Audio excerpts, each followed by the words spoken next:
with the theme, The Winds of Change, Thriving in a World of In-Betweens.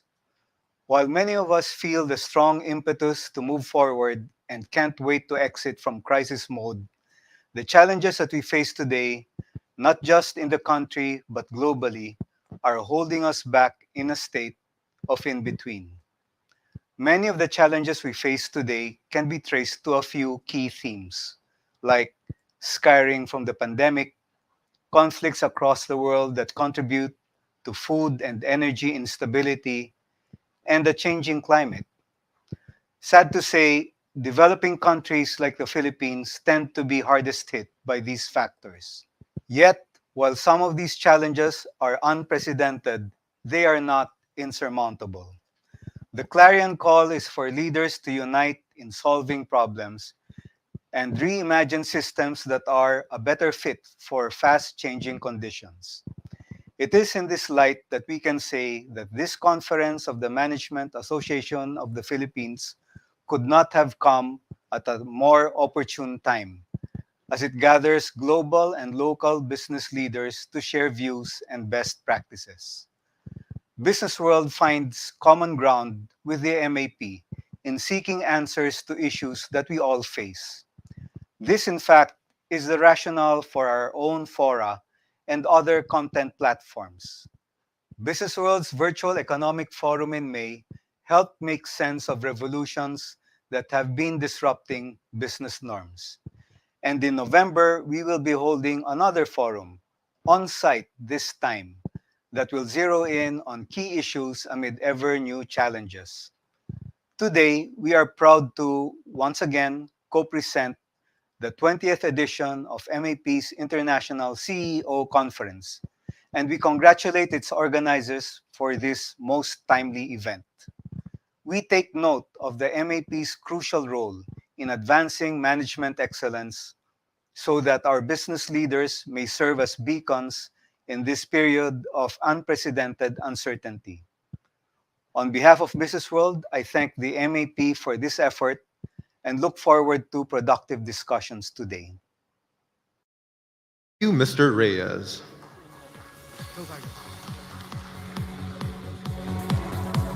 To deliver his message of appreciation as co-presenter of today's conference, let us now welcome the COO of Converge ICT Solutions, Inc., Mr. Jesus Boboy C. Romero.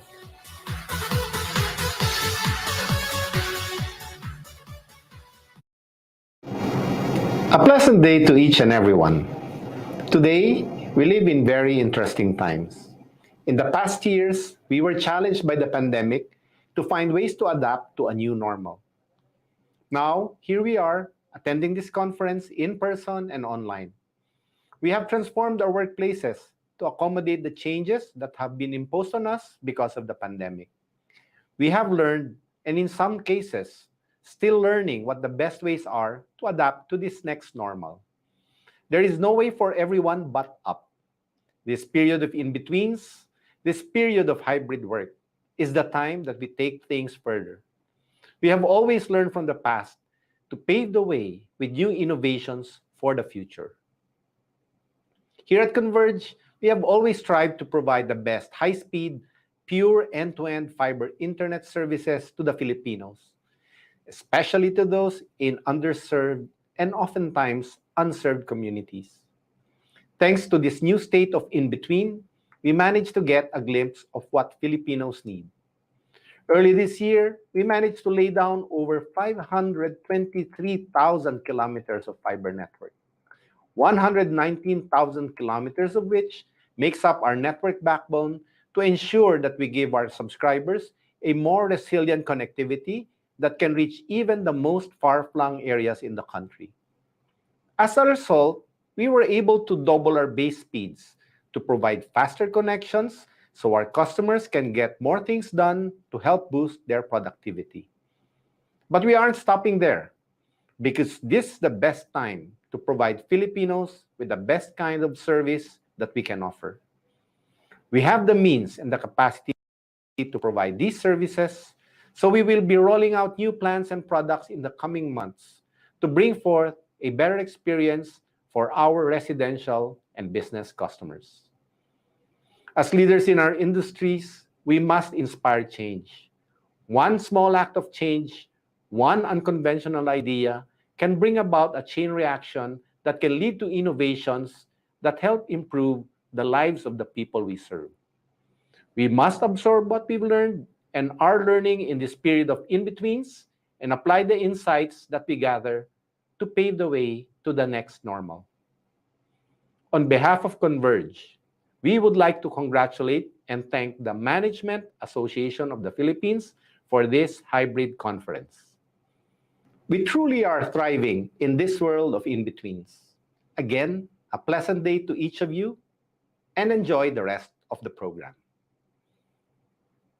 Thank you, Mr. Romero.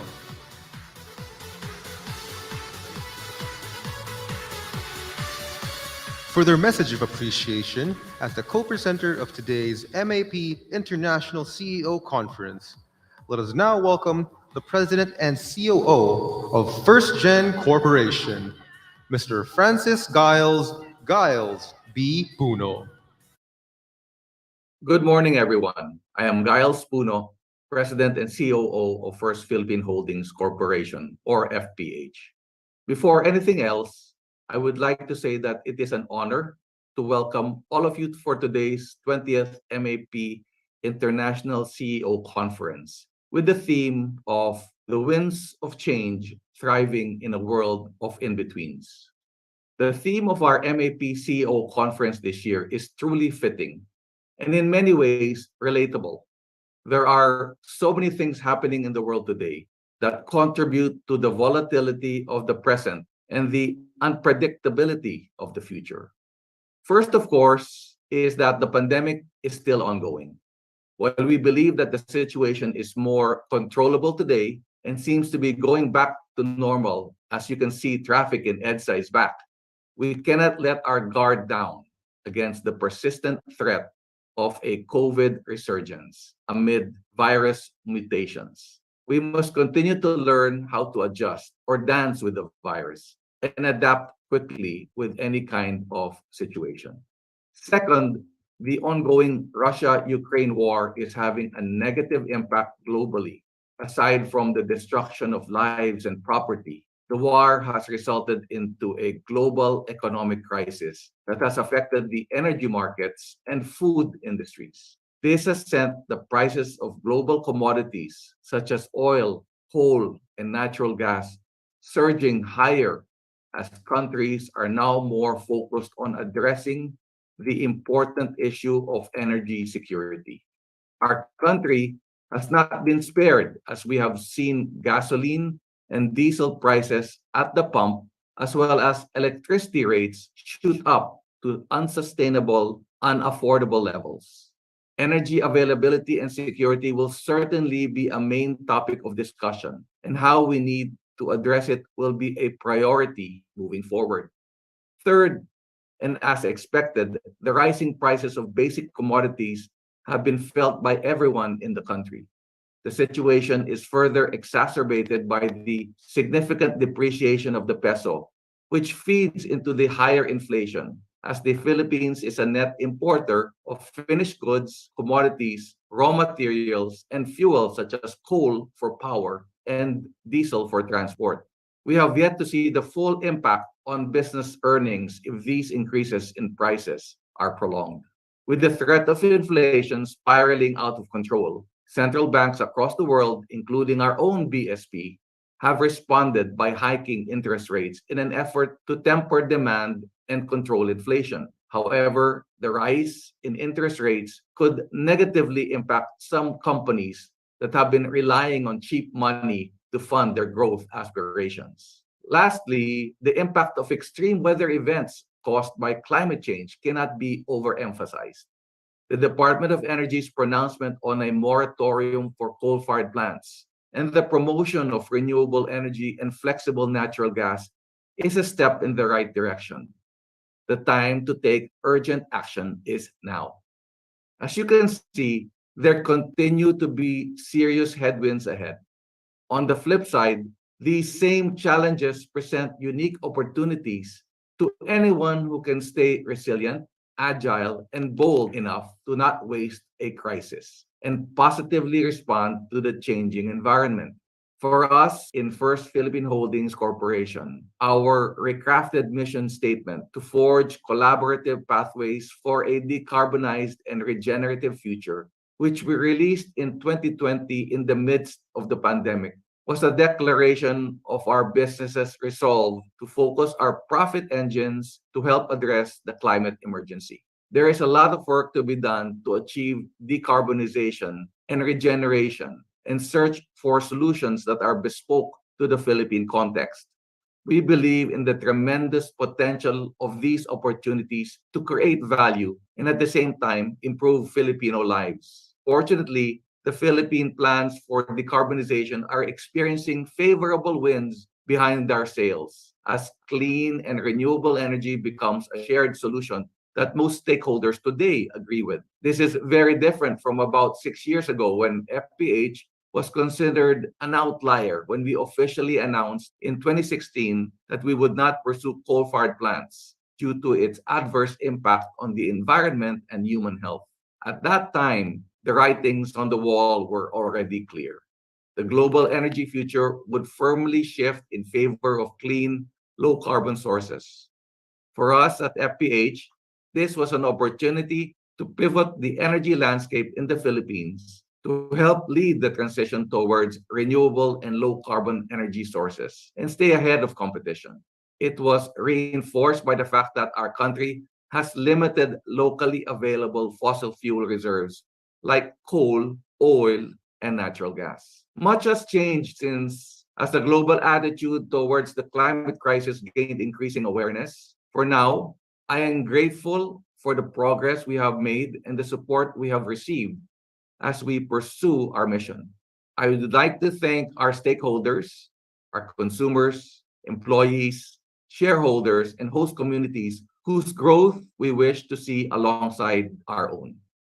I implore everyone to join us in this urgent and exciting journey ahead to a decarbonized and regenerative future that is powered by good. Thank you and congratulations to the Management Association of the Philippines for organizing today's conference. Thank you, Mr. Puno.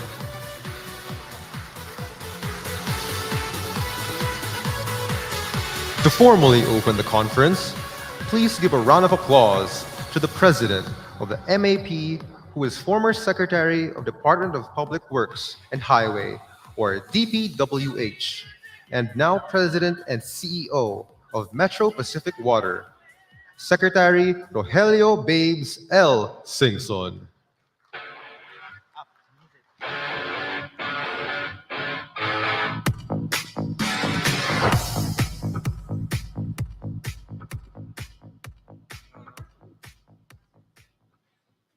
Is the mic, are we okay? Thank you. There's a setup here. I don't want to touch it. Baka mawala yung presentation ni Steve. Anyway, to our distinguished speakers, both here and abroad, and of course our reactors, some of them last minute accepted.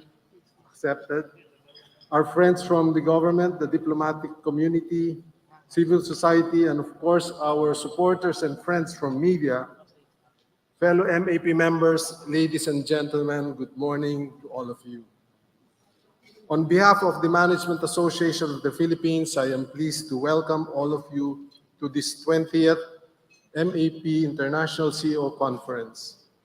This is the first year that we are holding our conference face-to-face after the pandemic. This conference will discuss the different ways of picking up the pieces of shattered economies to set our sights into a future that will include living with the virus, challenges, as well as managing the risks and after effects, discussing new ideas, and forging new pathways in a changed and digitized world.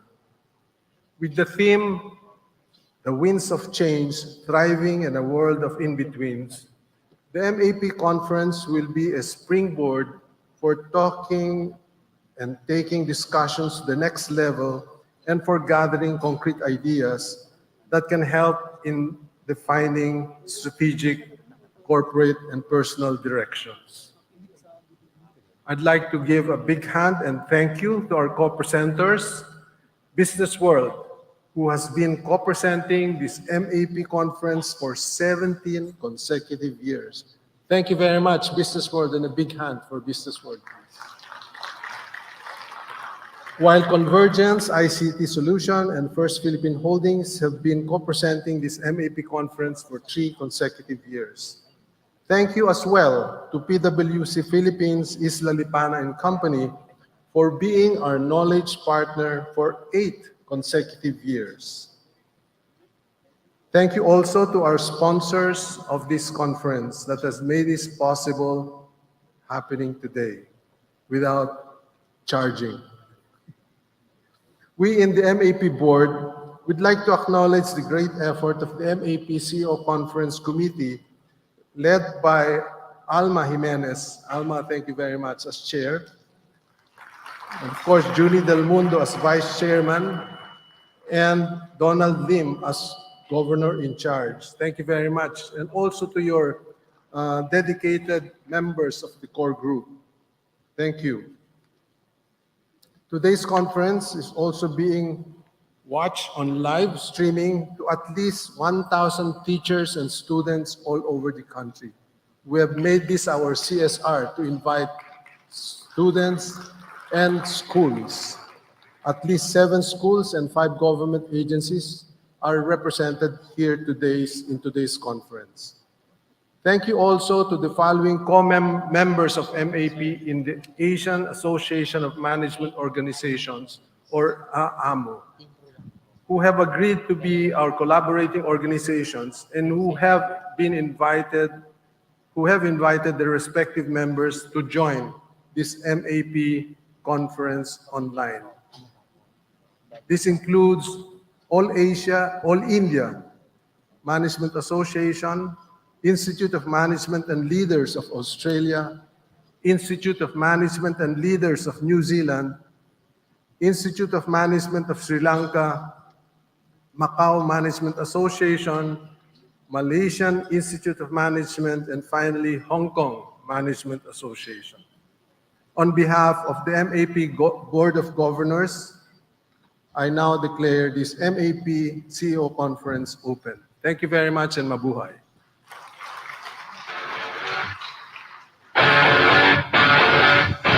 Thank you, Secretary Singson.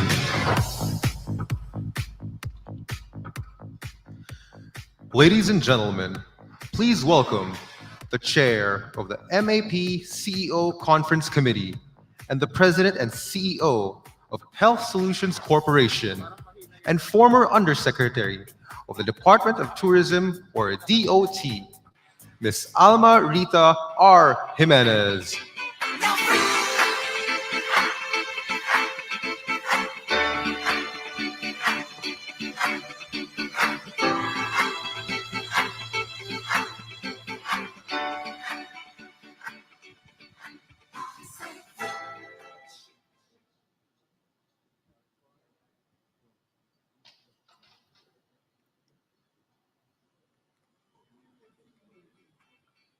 I think I cannot show my slides.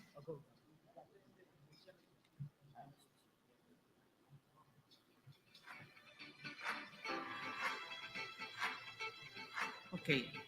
A pleasant morning to all of you here in this ballroom today and for those joining us online. Welcome to the 20th MAP CEO Conference, conducted for the first time in hybrid platform.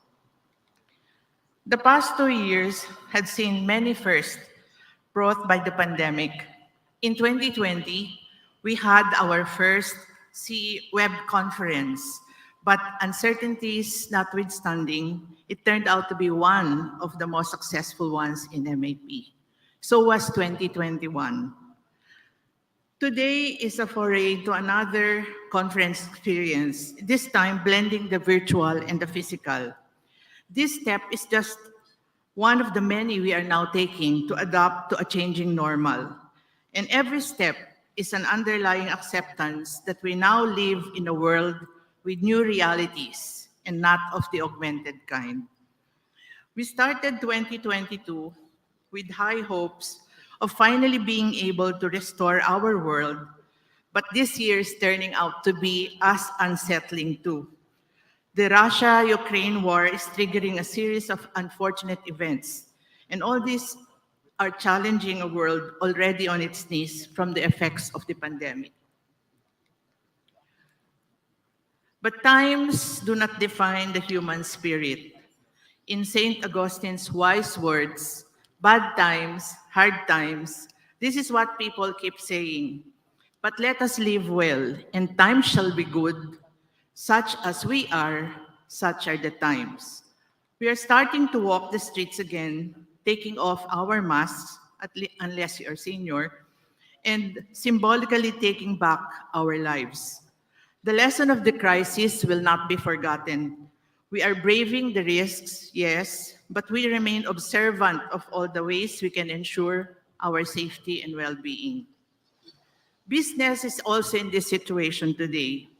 We are in different stages of readiness to fully reopen, and we may need to wait for the important parts of our respective ecosystems to catch up. Think Southeast Asia study, Meta and Bain and Company recently reported their take at the emerging trends and rising opportunities that is shaping Southeast Asia. They expect the region to be relatively less impacted compared to the rest and attributed this to the growing working population, the projected real GDP growth, and the annual inflation forecast to perform better than other markets such as the US and the EU. The same report also said that senior executives are facing pressure amid economic uncertainties, with 92% of those surveyed saying they were concerned by the short-term and the three-year outlook. So while the region's long-term prospects are promising, given better structural factors, we are not there yet. We are in between. Managing these transitions is the central theme of this year's CEO conference. The insights will reflect the tension points as the pendulum swings. We approach this by introducing two conference segments that will capture broad perspectives. We have the thought accelerators who bring with them inputs that can help shape the way forward in post-pandemic times, and the flashpoints to focus on those innovative ideas that may now be just glimmers in the distance, but with signs that they have the potential to explode into disruptive fireballs in the near future. Fittingly, we started with the thought that that is in everyone's minds as digital transformations are accelerating. How do we blend the physical and digital and managing their blurring lines with a hybrid workplace? The impact of the global crisis, the prospects of recovery and growth, and how leaders should infuse this into their strategies moving forward. The financial cost of the crisis is slowly being accounted for, and we expect that raising revenues to mitigate shortfalls will drive competition, regulations, and structural reforms. Where will capital markets go? How will the conversations on global tax reforms and cooperation impact local and international businesses? Environment, sustainability, and governance are getting more and more attention, and we expect regulations to provide the teeth to enable implementation. Will the future of business be driven by the blue and green? And will talent be a major competitive advantage? And if so, why is it so difficult to attract and retain them? Understanding the workforce hopes and fears can hopefully provide the insights on the whys, and companies can build on this to make compelling case for their organizations. The pandemic humbled us all, and we know we cannot rely on past successes, but neither should we be crushed by past failures. The big can go bust, and the small has the chance to grow bigger. Even those who thrive because of the demand created by the crisis cannot be certain how long it will last. because things can change in a New York minute, like Ukraine can happen. And if you are a fan of Star Wars like I am, there is a wisdom in the words of the revered Jedi Master Qui-Gon Jinn in The Phantom Menace. The threat of Sando Aqua Monster, a most powerful giant underwater predator that no one can stand up to, remained undefeated. But wise Qui-Gon Jinn said these famous lines, "There's always a bigger fish." At the heart of this statement is the idea that no matter how big, skilled, strong, or seemingly invincible something or someone is, there will always be something or someone else that can beat it. And Darth Vader did. In this crisis, the human spirit will overcome. Now is the time for fresh starts, but let us not be reckless. In rebuilding, we repair what's broken, we add, we subtract, we multiply, we divide. The road forward will be arduous and rocky, and we have to learn how to change our game plan when we are thrown nasty curveballs along the way. The first MAP CEO Conference Committee I joined shortly after I became a member in 2005 carried the theme, Change or Perish. And here we are, nearly 2 decades after, and with a sense of deja vu, we come back to the same question. We know how many perished in this pandemic, those who lost their lives, those who lost their livelihoods, and those enterprises that lost their means to live. The experience is bruising. This time, the choice is all too real. We change or we perish. Our shared vision of a progressive future can only become a reality if we are willing to become pioneers again and start building a new world where our hopes and aspirations of inclusive development and sustainable progress can be cast in every brick and mortar, click and portals of progress that we design and enable. Business leaders have a critical role to play, and that is to lead the way. It is the clarion call. So with that, let me acknowledge also with sincere appreciation our distinguished guest speakers, our panel of reactors and moderators, our generous co-presenters, partners, and sponsors, the collaborating organizations, institutions, and individuals who are helping us expand the hybrid conference reach. On behalf of the MAP International CEO Conference Committee, let me also acknowledge the support of immediate past President and now DTI Secretary Fred Pascual, President Babe Singson, the Board of Governors, thank you, Fern, with special mention to our Governor-in-Charge, Donald Lim. We also depended on the strong and able backup of the Secretariat led by Executive Director Arnold Salvador. Finally, I am personally thankful for the time, effort, and all-out cooperation of Co-Chair Judy Del Mundo and the rest of the members of the CEO Conference Committee. Their names are there. Their ideas and energies made possible this first ever MAP Hybrid CEO Conference we are participating in virtually and physically today. Thank you again to all those joining us today in the two platforms. And I hope you will find a lot of takeaways and ideas that will fuel your innovation journey. Good morning. Thank you, Ms. Jimenez.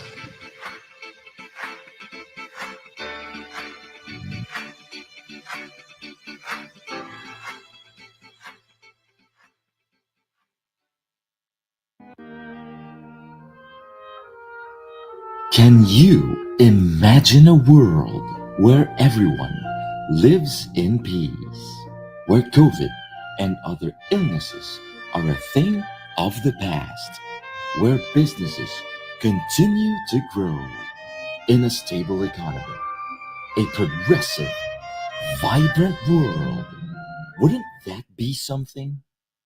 This isn't our reality, not right now. Say with me, sing for the year, sing for the laughter, sing for the tears. Say with me, this is for today, maybe tomorrow the cloud will take you away.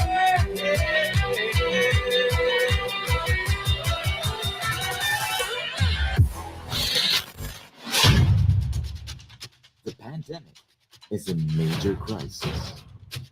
But somehow, there are also big wins.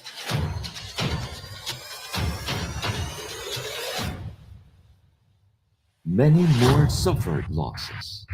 There's wins and misses we all could learn from. But the world is slowly rising.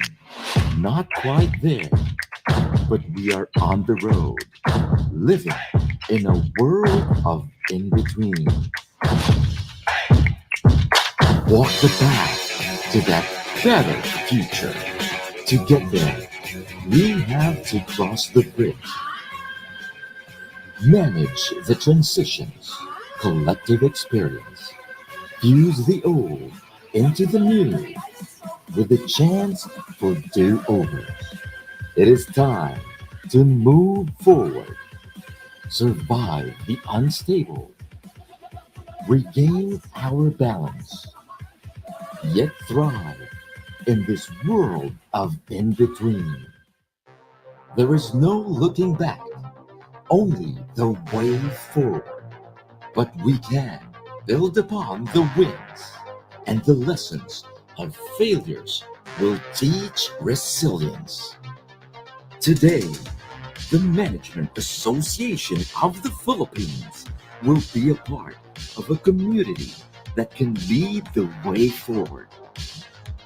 We can jumpstart the important conversation with global and local insights, shared by experts from all over the globe, and use these as inputs to establish a roadmap for the future of business. Manage the short and medium-term transition that will pave the way for a more stable operation in the long term. Provide touchpoints to make sense of the ongoing global development, fueling structural reforms, workforce development, ESG initiatives, and its implications on local and regional competitiveness. Insightful sessions, robust discussions from people of diverse background. The Management Association of the Philippines aims to underscore the importance of building into the organizational DNA, out of the box thinking, and innovation. The future we want to see depends on our willingness to forge new directions and take those firm steps forward. Welcome to the 20th MAP International CEO Conference. The winds of change, thriving in a world of in-betweens. It's the final countdown.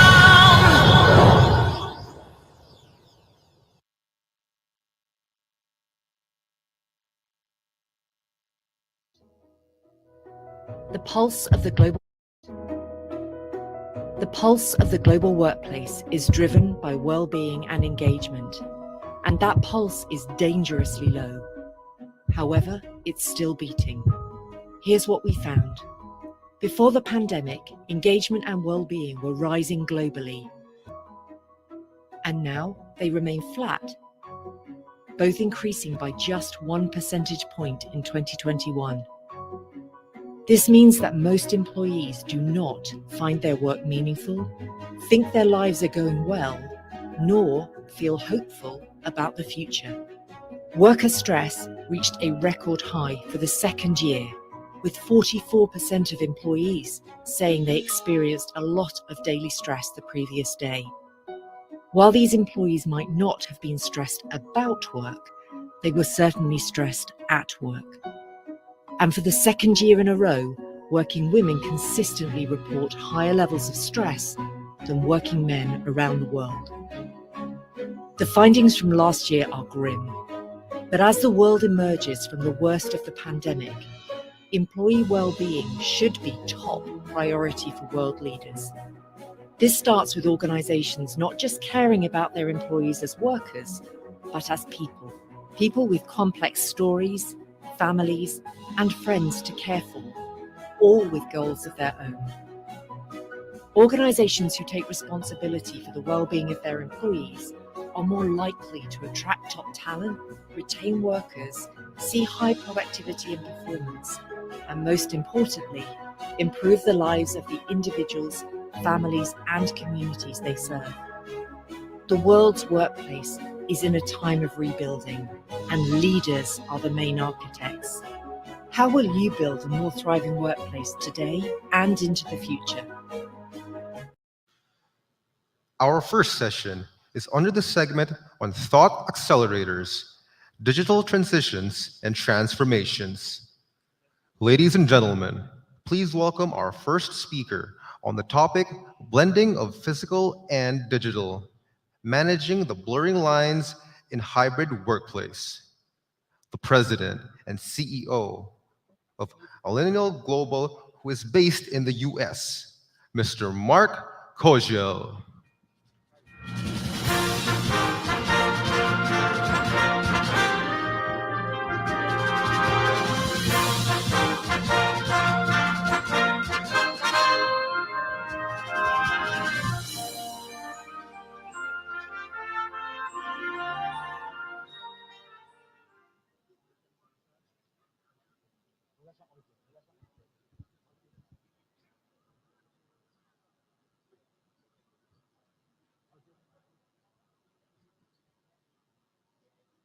The conference started and really set the tone and the mood. And there's so many great messages just in the introductions of what we're talking about here today with this thriving in a world of in-betweens. And there's been those examples that have been given already.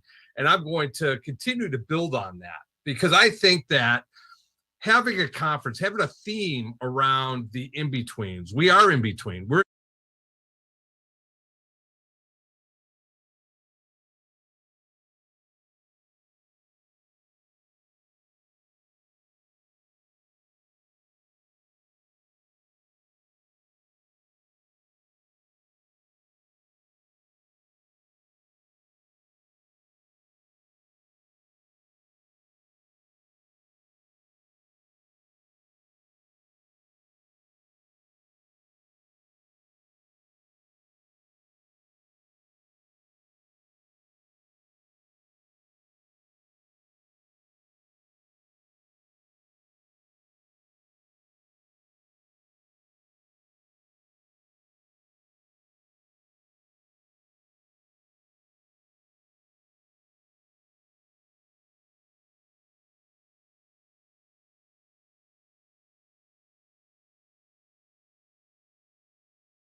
the numbers on some of the different locations, the different geographies that are out there, and the fact that in the Asian marketplace, we're probably in that 2 to 4 day range of people, or 2 to 3 day range, really, is the majority of what's there. That people aren't looking necessarily to be gone 100%, but they are looking to have some semblance of say inside of what we do and how it works.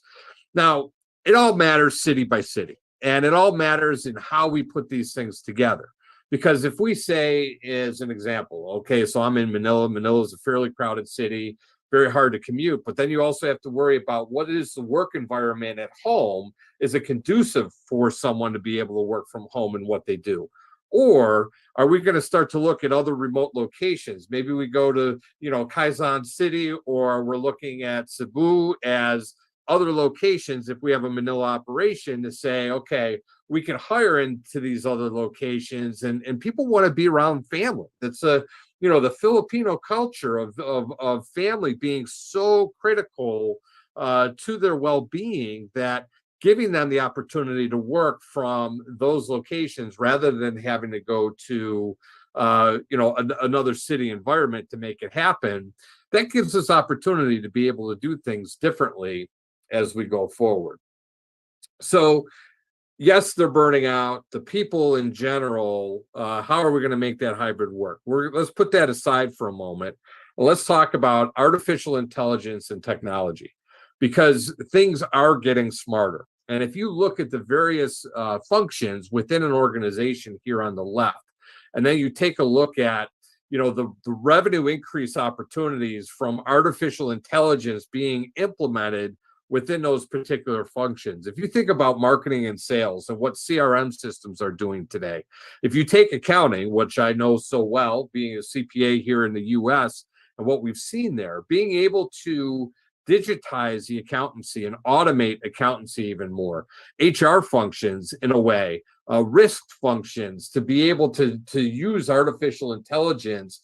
And maybe there are certain functions within an organization that, while we had a body doing that function before, looking at ways that we can automate that function and do things differently becomes really important. So you see some of the big areas of potential increase being around marketing and sales, in the manufacturing process, yes, in the supply chain management, especially in today's environment, with supply chain being such a major issue for a lot of businesses these days, and supply chain and risk kind of coming together. Maybe there are ways that we can automate different things. And it should be more so about the revenue increase potential than it should be about the flip side of that, which would be the cost savings. And so the cost savings, you're not going to see as big a implication to your business on the cost side, but still very important. And be able to say that we will see, revenue potential in doing things by being able to do it differently than how it's been done before. And one of the great examples I like to give in this, and as I mentioned, so we are in a firm association, global association of accountancy, law firms, consulting firms we have. And one of the things in the people business, right? So, and this is kind of what I grew up in, and you see this globally, in that professional service firms in general have been built on this pyramid model, this pyramid theory. So back in the old days, it was at that lowest level, the base of the pyramid, that you had your greatest amount of hires, all of your new hires. You brought in the volumes of people, and then you would hope a few of them would stay, and then we would call them manager. And then you hope that a few out of your managers stay, and then we eventually call them partner or owner. Well, that model is being it's being pushed now by the two corners that you see here in the triangle, by tech and automation on one side and by outsourcing on the other. And so, this theory of or the theme of a world of in-betweens, that's where we're at today, because we're in between a lot of firms trying to fight this old model and say this is the way that it has to be done, and we need to continually find people. But when I look globally at the number of people who are actually available, we don't have nearly the amount of people at the younger age that are going to be able to replace the older aged worker that's out there. The baby boomer, as they were called, are in their retirement ages now. And what we call in the generations, the Gen Z and the millennials, there aren't nearly enough of them to be able to physically replace the boomers. So if we want to manage our business, we have to think of it differently. And we have to look at ways to outsource. Now, the Philippines is now starting to really catch on as being a high potential of outsourced type of organizations. It's right on the time zones. It's got incredible talent that's there. We have firms from around the world who are starting to look at the Philippines for places to be able to have an outsourced function derived. In a lot of instances, it was India for a time. Now the Philippines are being talked about in a great deal. Great opportunities. But when you start to think about your own business, what portions of your business can you outsource today? And so, I want this, I hope that you could take this kind of hierarchy model of process design. And this comes directly from a couple of the CEOs of a couple of our larger firms. We have a firm in New York. They're New York based, but they're kind of all around the country, and they have other locations in India, Ireland, a few other places. They're starting to approach $1 billion in revenue. So it's a really good sized firm. But I will tell you, pre-pandemic and all the things that were there, we were already suffering from staffing issues, trying to find the people to get the work done. It was a challenge before the pandemic, became a greater challenge after the pandemic.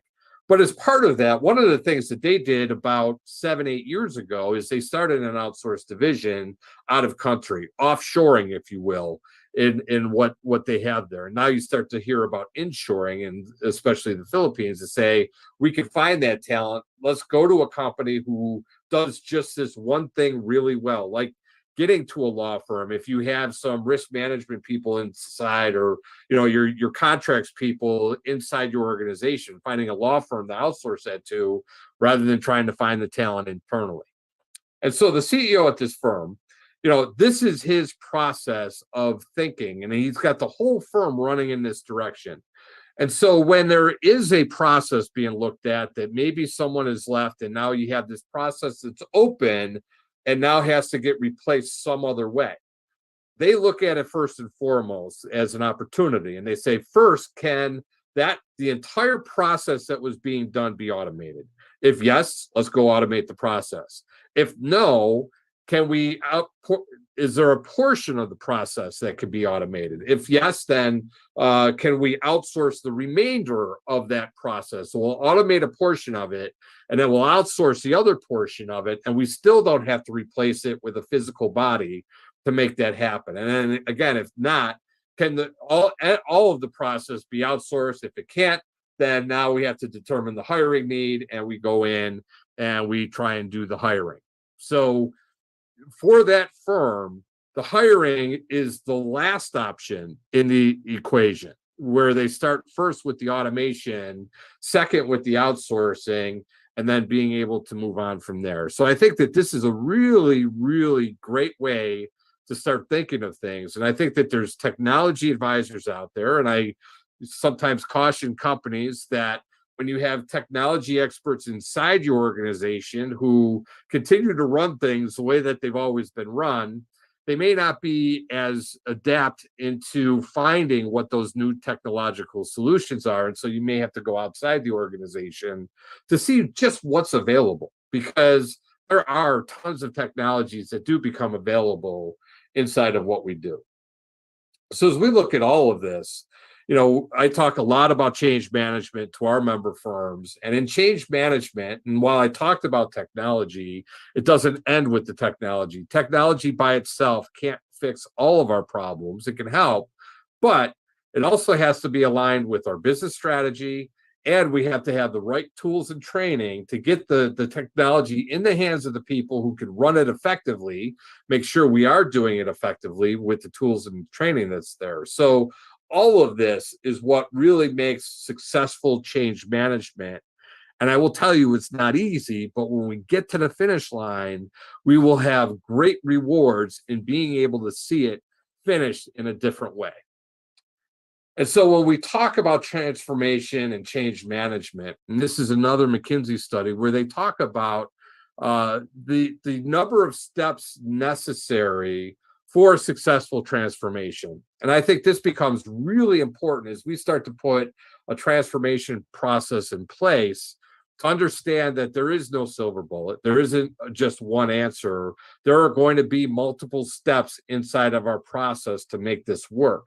So we have to make sure that we have the right strategy in place to do it, that we start to put together what the steps are necessary to make it successful, and then be able to move on from there.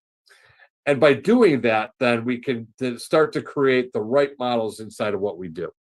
Now, I've seen over the years, I've had firms that I've dealt with on a regular basis, companies that I've dealt with, who have said, okay, we're just going to outsource this particular process, or we're going to allow people to start to work remotely, but they don't put the tools in the hands of the people. They don't put the tools in the person who's working remote, giving them kind of the guardrails of what it's going to be like, what the culture is going to be like, what their managers should be expecting, and even manager training so that they're now managing remote employees in a different way.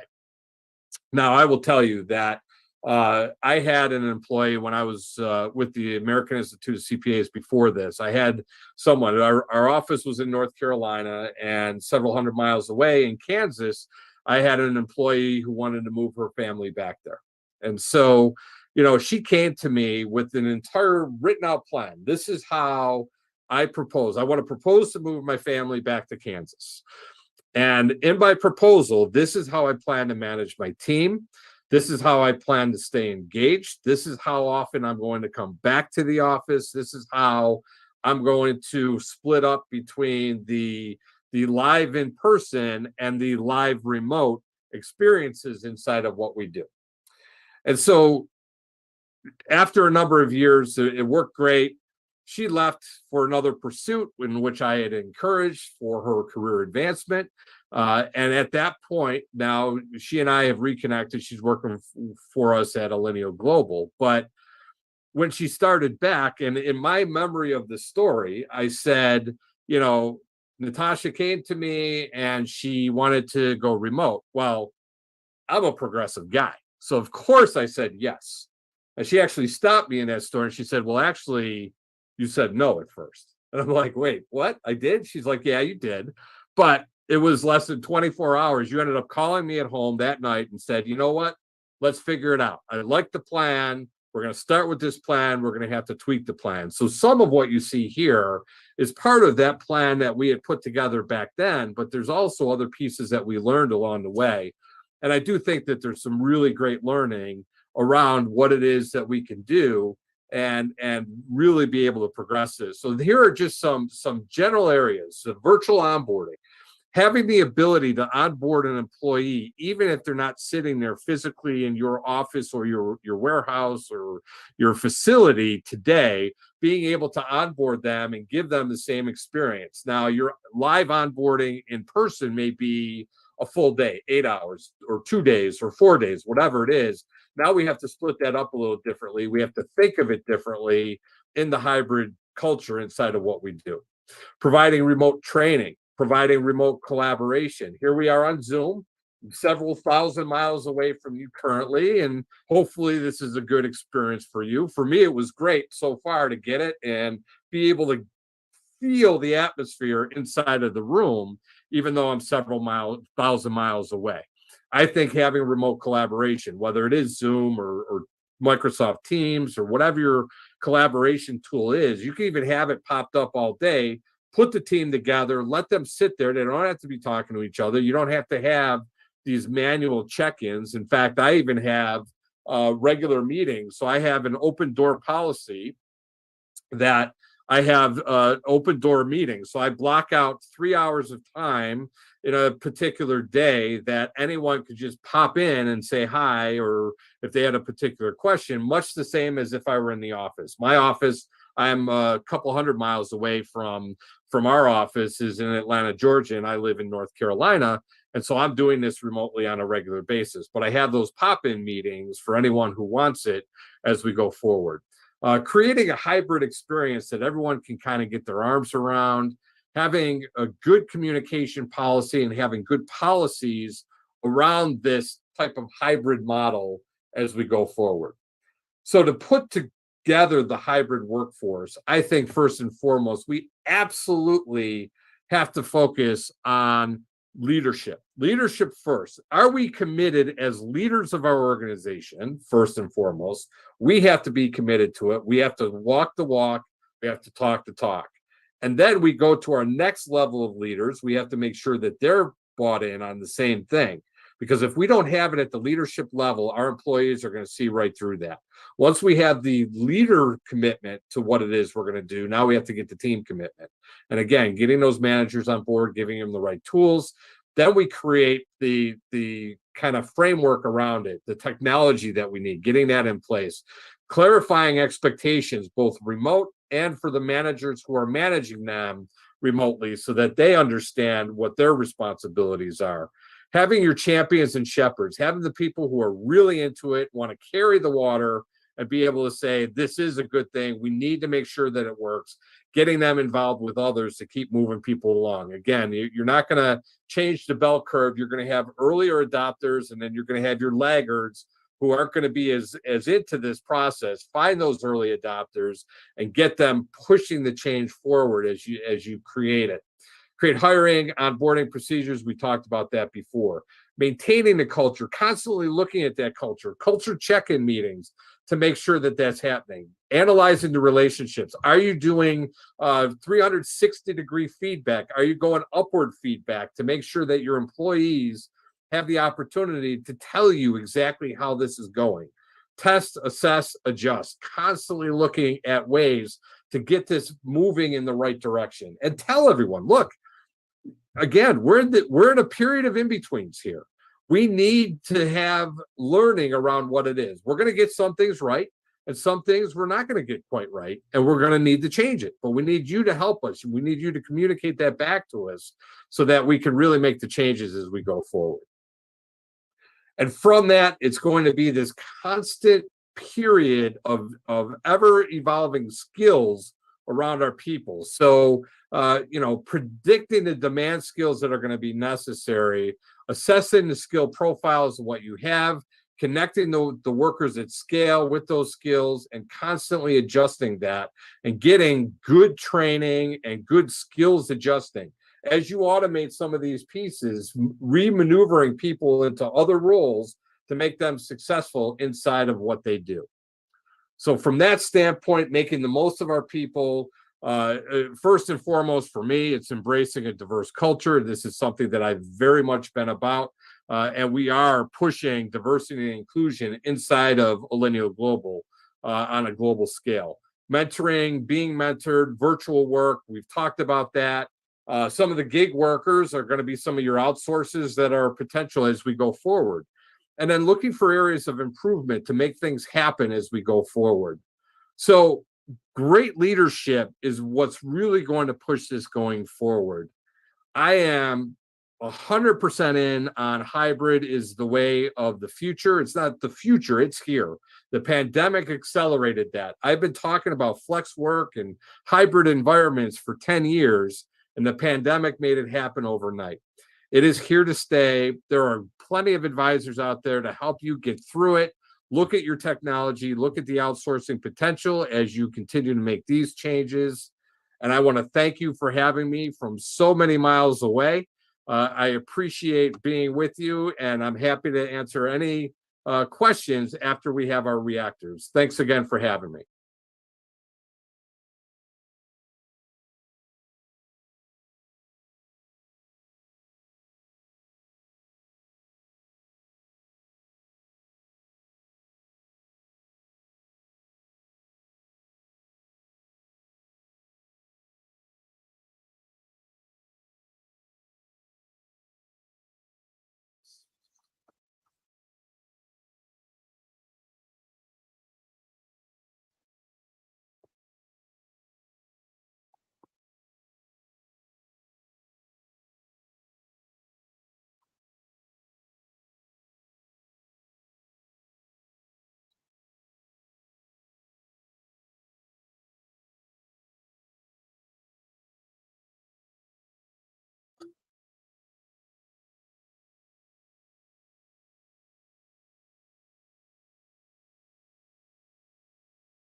So we use advanced technology. We take an innovative approach in terms of building a sustainable future at pace with society. So here in the Philippines, we have been here for over 100 years, 108 years to be exact, with more than 4,800 employees. And we are here to stay in terms of being a partner in nation building and meeting the country's energy needs for today and for the future. So it is a pleasure for me to be here. Thank you to organizers for having me here. And I'd like to acknowledge our speaker, who gave a very insightful presentation. And I look forward to my other reactor and our host, our moderator as well, was very welcoming backstage.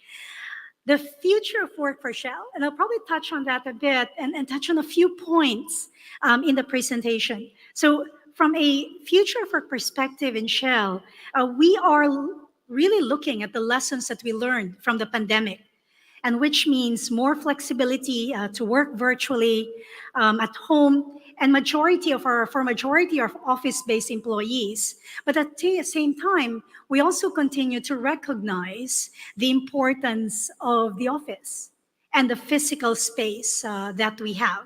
So we still maintain our offices, but we do have a hybrid setup.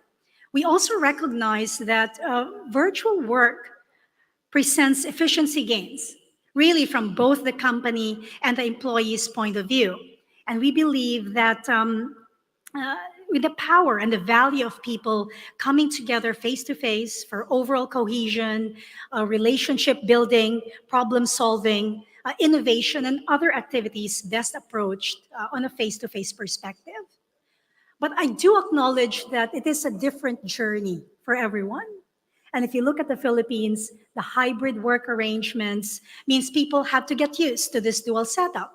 At the same time, we also have to deal with commuting challenges for many of our staff, personal circumstances, and having a multi-generational workforce also means that those personal circumstances are actually quite different.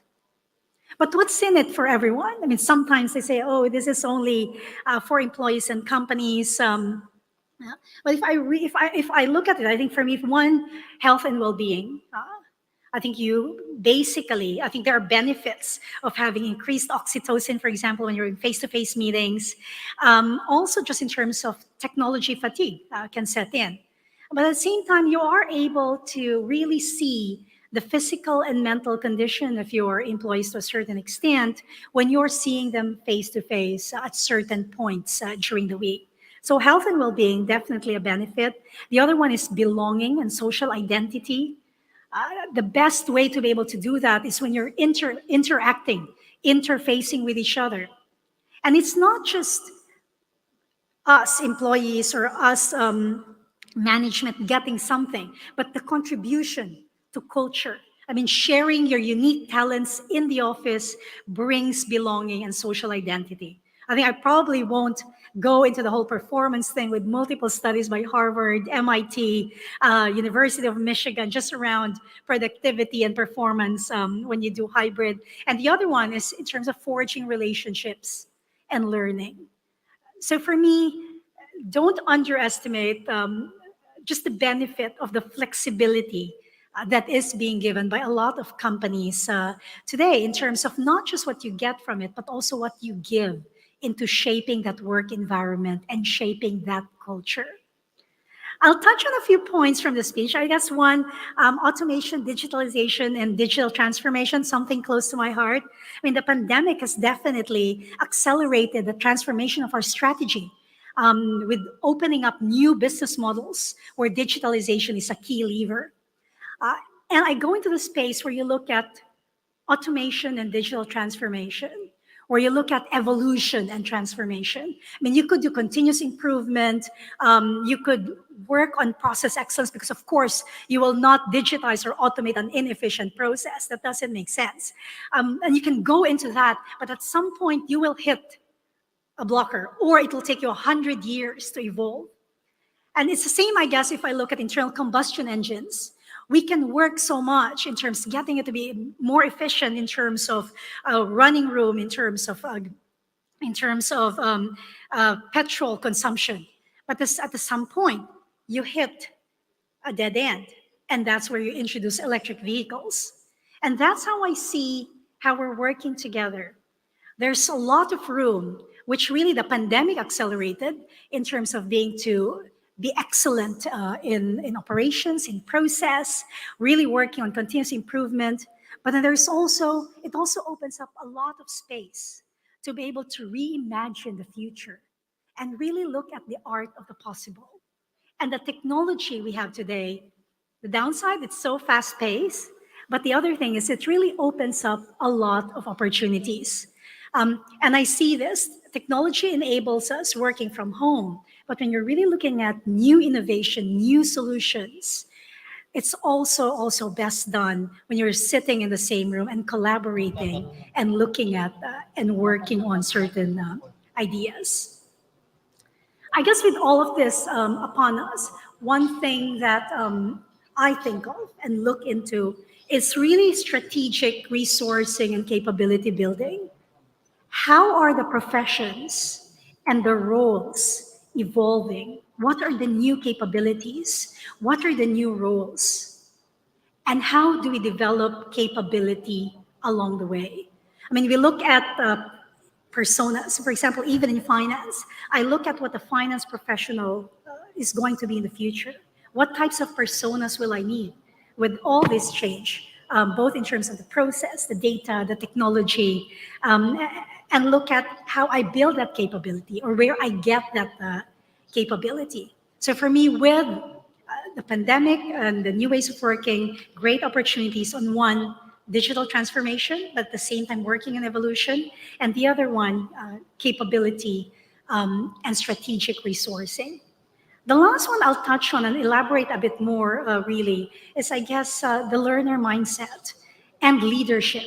And everything we say will not be anything. They will just be words without people and without the leaders that make it real, that make it happen. So the role of the leader is very critical in terms of looking at well-being of staff, looking at how work can be purpose-driven. I mean, a lot of things have changed, but a lot of things remain the same. And the same is with well-being, being purpose-driven. So the leaders are critical to that. I like how Deloitte says it when they say leaders must become managerially ambidextrous. And that is being able to manage remote and in-person employees in a nimble way. So organizations, I find, that will drive this leadership skills and capabilities of empathy, adaptability, and resilience will really gain competitive advantage as we move forward. The future is not a fixed target. I therefore see that the learner's mindset or growth mindset as a very important aspect when we talk about what kinds of mindset and what kinds of behaviors do you want moving forward. We would want curiosity, being open to learn, creating an environment where people feel safe and share their ideas and concerns in an open space, diversity, equity, and inclusion. So in our dynamic role now, our business is transforming. It is even harder to predict. And I find that how we show up and how we learn to adapt in this environment will really, really be very critical. So leadership plays a very critical role.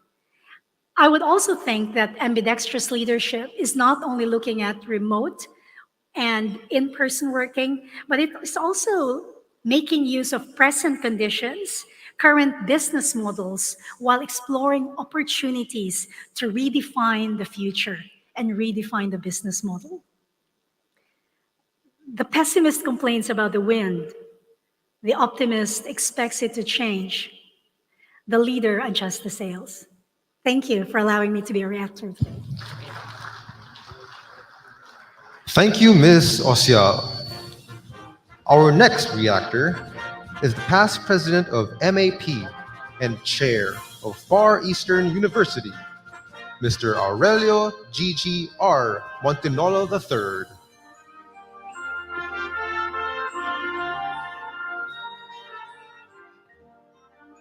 Good morning to all, and welcome to this hybrid conference. It's great to be here after 2 years of just doing Zoom conferences. What I shall do this morning is to comment first on Mark Kozil's very eloquent and speech about hybrid workplace, and then later on I'm going to comment on a local situation. As has been said, I work with Far Eastern University, and it's in the service and educational business. So first, the big picture. At least the good news is no one really has to justify the reason for a hybrid workplace. Pre-pandemic, we were mostly on-site, and then during the pandemic, we're mostly off-site, and now everybody wants to be in between. I shall concentrate on the ending part of Mark Kozil's presentation, and three thoughts came to mind. The first is his hierarchy of process design. At least instead of just telling us why we need this or we need that, he actually has some concrete proposals. The second is his comment that change management is as important as technology, business strategy, and training. And here, I both agree and disagree with what he says because he prescribes 24 actions. I don't think anybody in the Philippines will do 24 actions of anything. So I prefer to look at his 6 best practices. And if you look at the 6 best practices, it flows in sequence because you introduce a remote capability, which we've had 2 years to be able to do. And then you proceed to the policies in a hybrid society. And third, I strongly agree with his point, is that the culture is the most important. All industries are different, all companies are different. So how you manage in your own culture will be critical to your potential success in creating a hybrid workforce, if that is what you want to do. So now I'm going to jump to a local scene, and it is what an educational institution should be doing in today's world. Everybody has heard about our learning crisis. It's really embarrassing to have us at the bottom of the list for reading math and science in the grade school level. And most people worldwide will have said that the whole world, and including the Philippines, have wasted 2 years in education. The good news is that people have learned how to present a remote learning alternative. It's not perfect, but things were able to continue moving.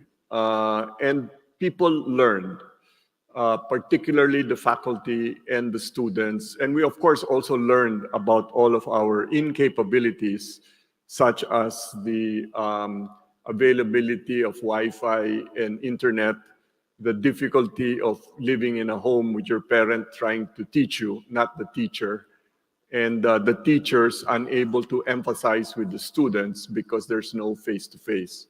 So it's been a learning process.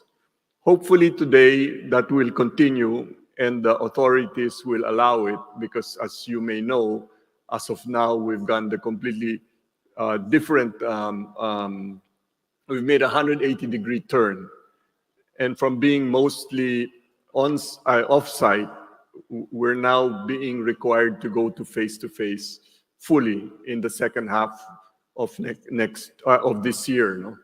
So we're hoping that there may be some regulatory relief because I think all of you will appreciate the fact that there are benefits to a hybrid approach.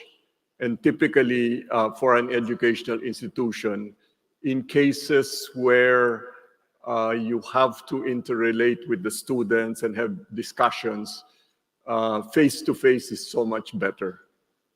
But for lectures, it is possible to have it online.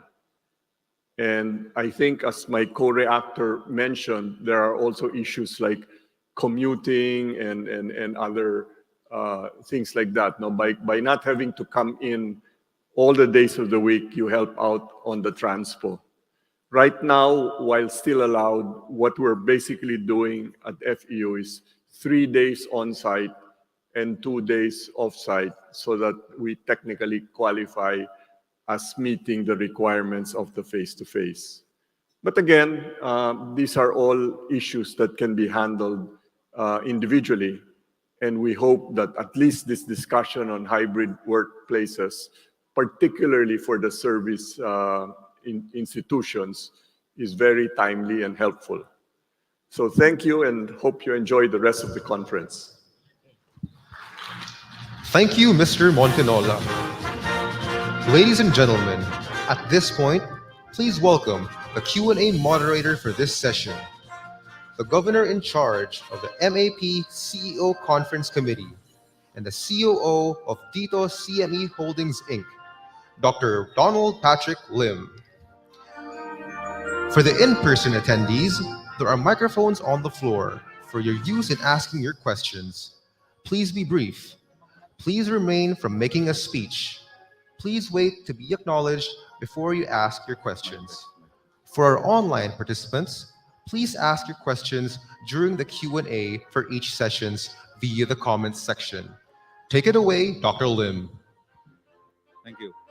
Good morning, everyone. It's very good to see all of you here again in our first hybrid conference. Thank you, Mark, Gigi, Lorely, for sharing with us your views on what is a new reality, the hybrid workplace.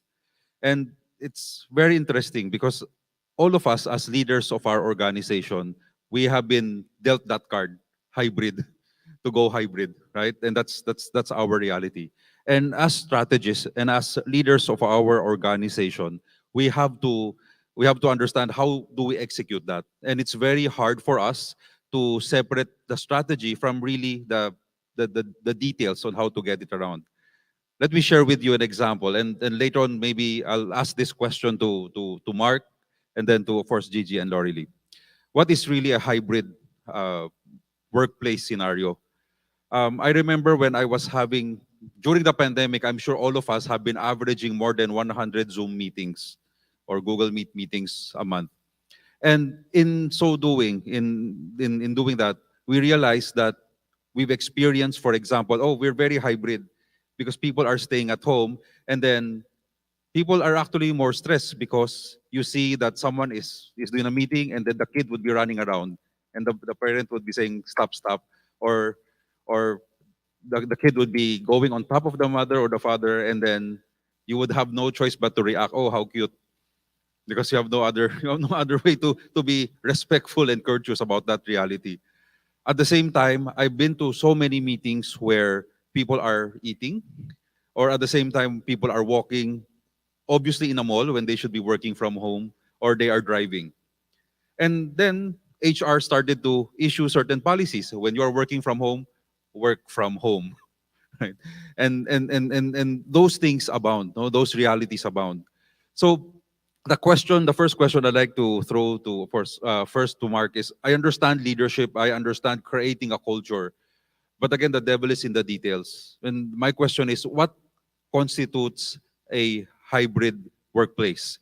Is it just allowing 3 days in the office, 2 days work from home, and we all have Zoom meetings and that's it? What else should be part of that, the component of that? So Mark, to you first. Everything. Thank you, Dr. Lim. I think it's everything. It's looking at every possible employment opportunity to implement inside of your organization. Whether your organization is based in Manila and you're going to hire in Cebu, or as I said before, Quezon City, that if there's someone that's there that we could have 100% remote, they're going to be 100% remote. And then we're going to have people inside of Manila who are going to be, a couple days in the office, couple days out, or, it is a one fits one policy. And so I don't think you can say these are the rules and everyone must follow. It is putting together the right employment plan for each and every individual that has to work for the organization and that can also work for the individual. Because you know what? Some individual might come to you and say, you know what? I these are my demands. Well, that's not what we're going to be able to follow. And there are instances where people have to be in the office, and there's instances when they're not. And I think even to your point of talking about, childcare, that's one of the things inside of our hybrid environment that we had years ago before even the pandemic, is that, if your typical days home are Tuesday and Thursday, let's say, and Thursday in a month from now, we have a team meeting that we can't move, you're going to be in the office. And so you can't be dependent on saying, well, no, I don't have childcare that day. No, that's flexibility is on both sides. Yeah, thank you, Mark. Yeah, I understand. So, and in fact, we were seeing that right now with the uptake of a lot of recruitment that is happening because the economy is coming back. One of the very first questions the HR today face is that, do you have work from home? And the applicant is the one who is deciding right now, okay, if you don't have work from home, I won't join you. So we're seeing that shift clearly moving towards this, what they so-called work from home setup, right? This hybrid setup. Yep. Okay, thank you. Lorly? Test. So it is beyond, I think it is beyond the location. I think as a start. I think what's important is clarity in terms of what you want to achieve. And clarity in terms of what that output is. Now, the other thing, I think what we have done in Shell is we have not gone on bookends. We have not gone on any extreme. But then it then means that really looking into how you're going to deliver that. What will be the ways of working? And it'll be looking at how the ways of working for your direct team, but we also look at natural teams, for example. So if you're in finance working on accounts payable, your natural team could be all the way to contract and procurement. And how does that work? And then really maximizing the different avenues that you have. How do you bring the best out of people in the situation when they're in the office or at home, or when some are in the office or some are at home?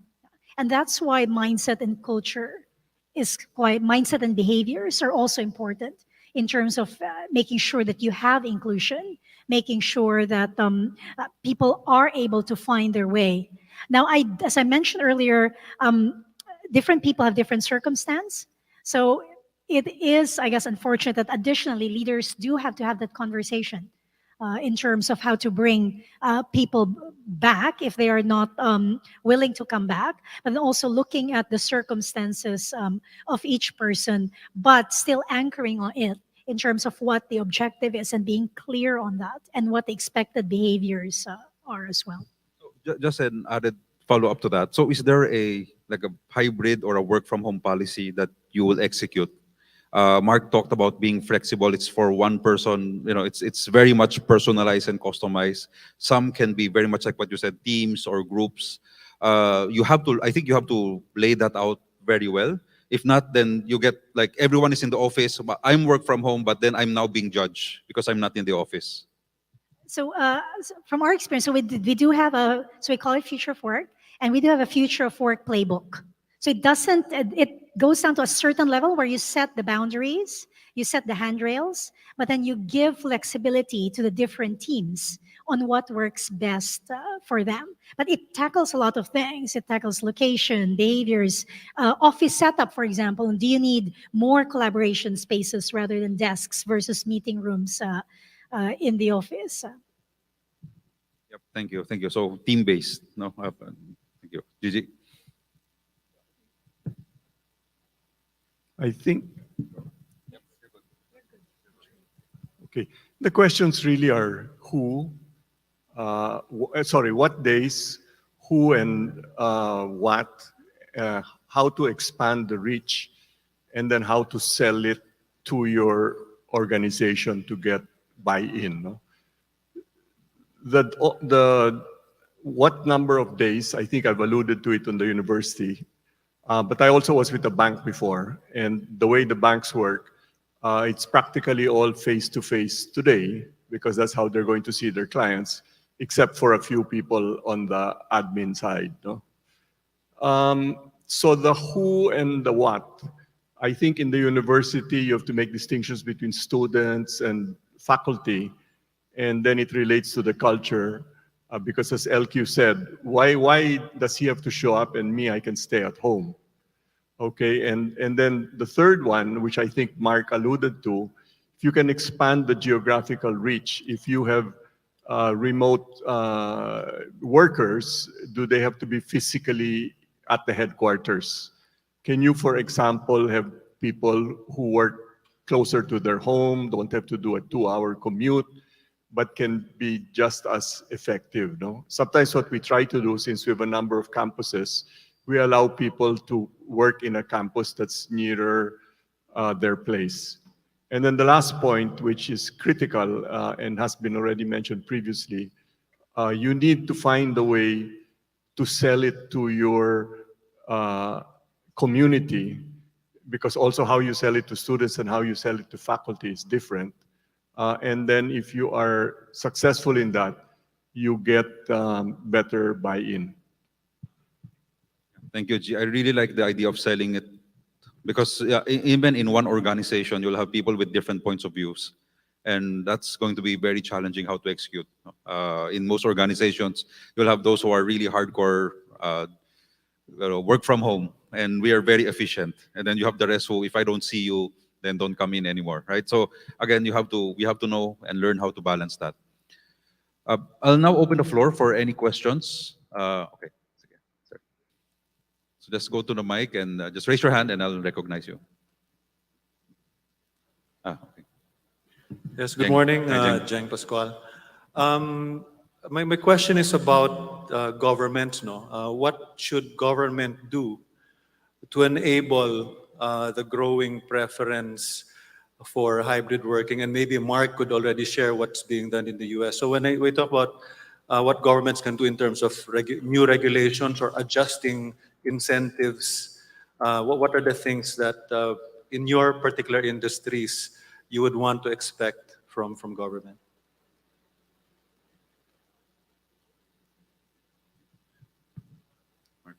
Mark, would you like to take this on?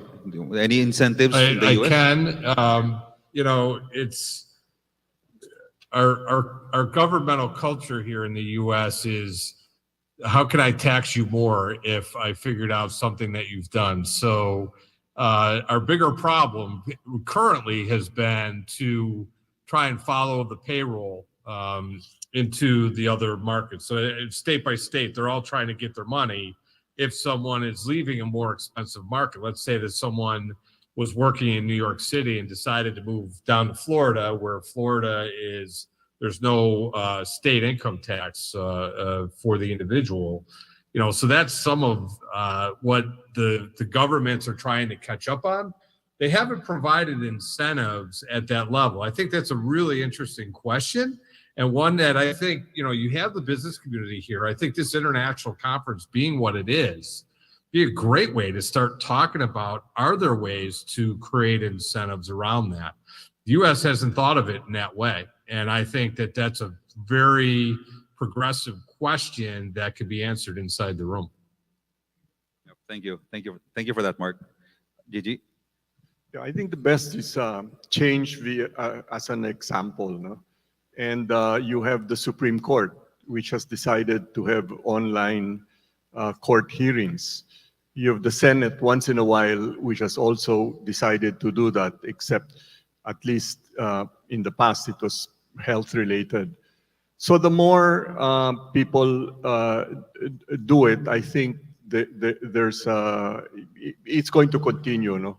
You have the work from home issue with the business processing companies. That's going to be a continuing discussion. But as long as we move in that direction, it's good for everybody. So I do agree with Gigi. In addition to that, for me, it's really online and digital services.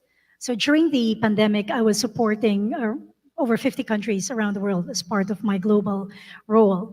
And a lot of countries, the switch was very seamless for a lot of the countries. Although we are not alone in being a very paper-based country, but I think it could go a long way on that, and not just answering hybrid working, but also in terms of how you really deal with the pandemic as an endemic, from a health concern, from an ease of doing business. So for me, I mean, I would really push for more online and digital services for the government. Of course, I'm taking care of data privacy while doing so. Thank you. Sige, sir. I'll have the last question. Later ka na, Conrad. I'll give it to. Yes, go ahead, sir. Last question, sorry. Last question. Si Good Jerry morning. pala to. Okay. Yeah, Donald. Good morning.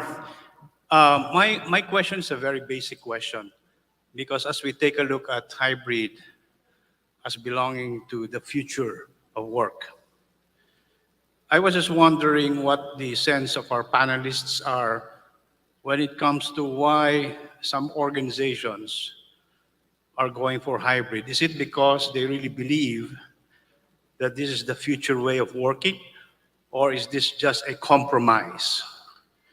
Meaning, we agree to it because there's a strong demand from employees, but still hoping at some future time to get back to pre-pandemic 100% on-site presence. So my question is, what do we need to do? Because we spoke about the key is leadership, about how we develop leaders so that they can sustain the hybrid form of working moving into the future. Okay. I think you can take that, Mark. You want to say something first? I think the MAP. Yeah, I can start with that. Thanks. Sorry. Okay, Mark, I'll give it to Gigi first. Yeah. Okay, go ahead. Okay. I think the MAP has always been about change. And conferences like this sort of show you what is happening in other parts of the world, which hopefully can influence the major companies in the Philippines. No?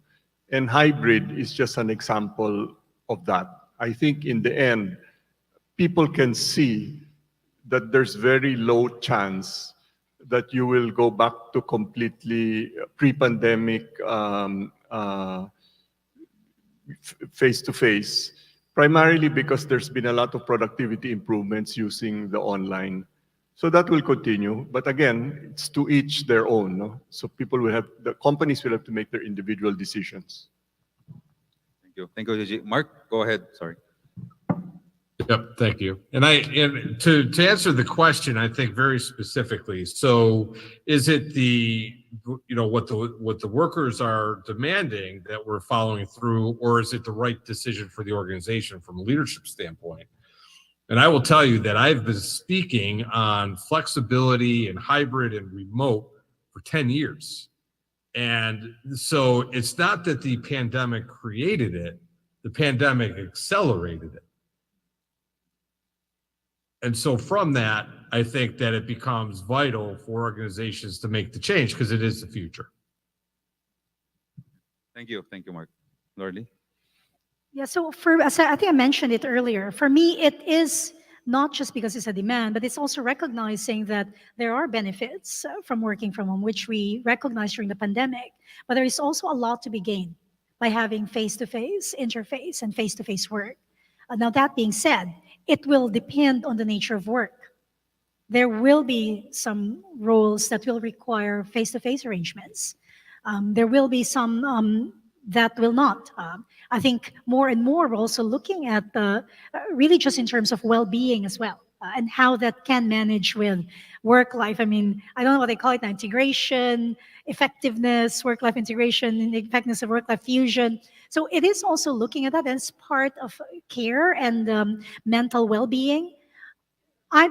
My mind is open. I think I said learner's mindset. I think we should keep an open mind. And for Shell, for example, we also do experimentation. So in certain cases, it is more contained, but we encourage experimentation to really look at what we can learn from this and how we can continue to shape the future based on what we learn, what we know now, and what we can expect from the future. Thank you. So thank you, both of you. Mark, I'll throw it back to you for some last words of advice to your Filipino audience. Again, I thank you for having me. It's been enlightening, and I appreciate the reactors and being able to get the local flavor for what I'm saying from a global perspective. I do think hybrid is here to stay, but I think there's many advantages to it, and I think it's important to figure out those ways that we can getting the people. You know, my son is 23 years old. When I ask him about being live lives on this machine. That is live to him, and that's how he interacts with his friends. And then, so they don't have to be in the same room. And that is the Gen Z way in society. That's what they've grown up with. And so I think as we continue to grow our businesses and continue to hire more of that younger age, we absolutely need to progress forward with a hybrid environment. Okay, well said. Thank you, Mark, for joining us all the way from the US. Thank you, Gigi, Lordy. Thank you. Thank you, everyone. A round of applause, please, for Mr. Kojel, Mr. Montenola, Miss Osial, and Dr. Lim.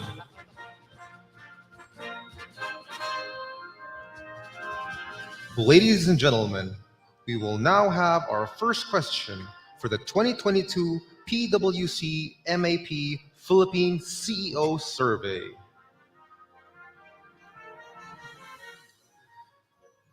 To combat the great resignation among young employees who work from home, which of these actions do you think your organization should do more? To answer the questions, for our on-site audience, please input the link provided that you see on screen. And for our online participants, just click the link that will be posted on the comments section. Answer the poll by choosing and clicking your preferred choice, and just click submit. We will give everyone 2 minutes to accomplish the poll, and we will reveal the results after.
Ladies and gentlemen, we now have the results of our first question of the 2022 PwC MAP Philippines CEO Survey.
Let us welcome the managing partner for Deals and Corporate Finance of PwC Philippines, Istalipana and Company, Ms. Mary Jade T. Rojas Divina Gracia.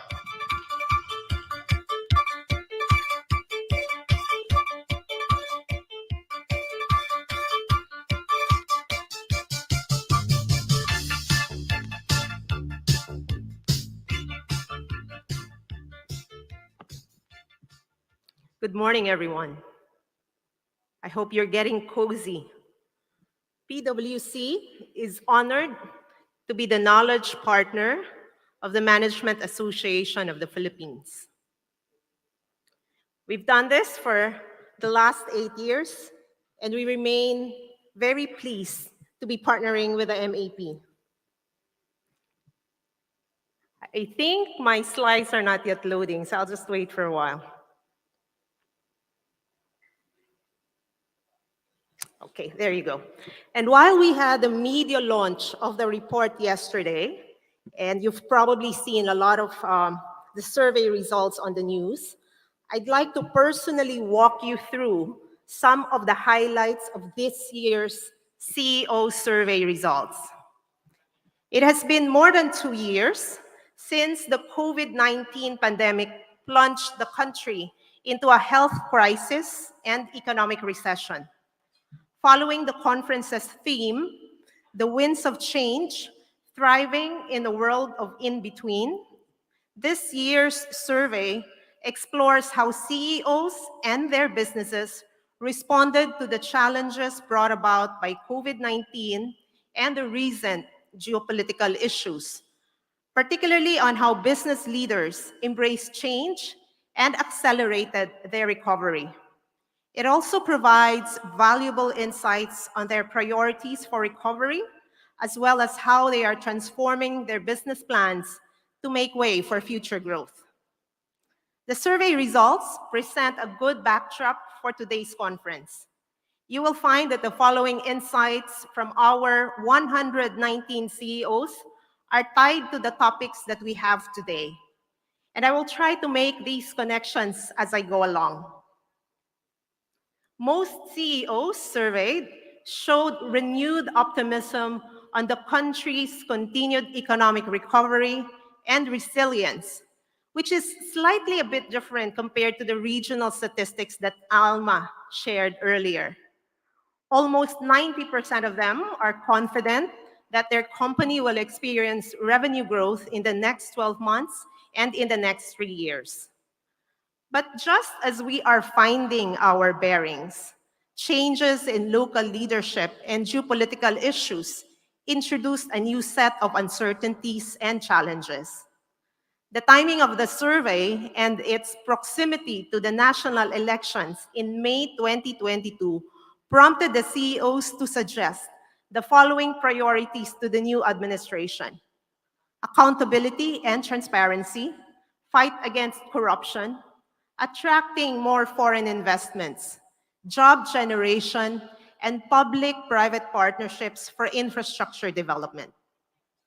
Likewise, the survey also shows that CEOs identified corruption, lower domestic and foreign investments, and political uncertainty as the areas that could potentially derail our country's economic recovery.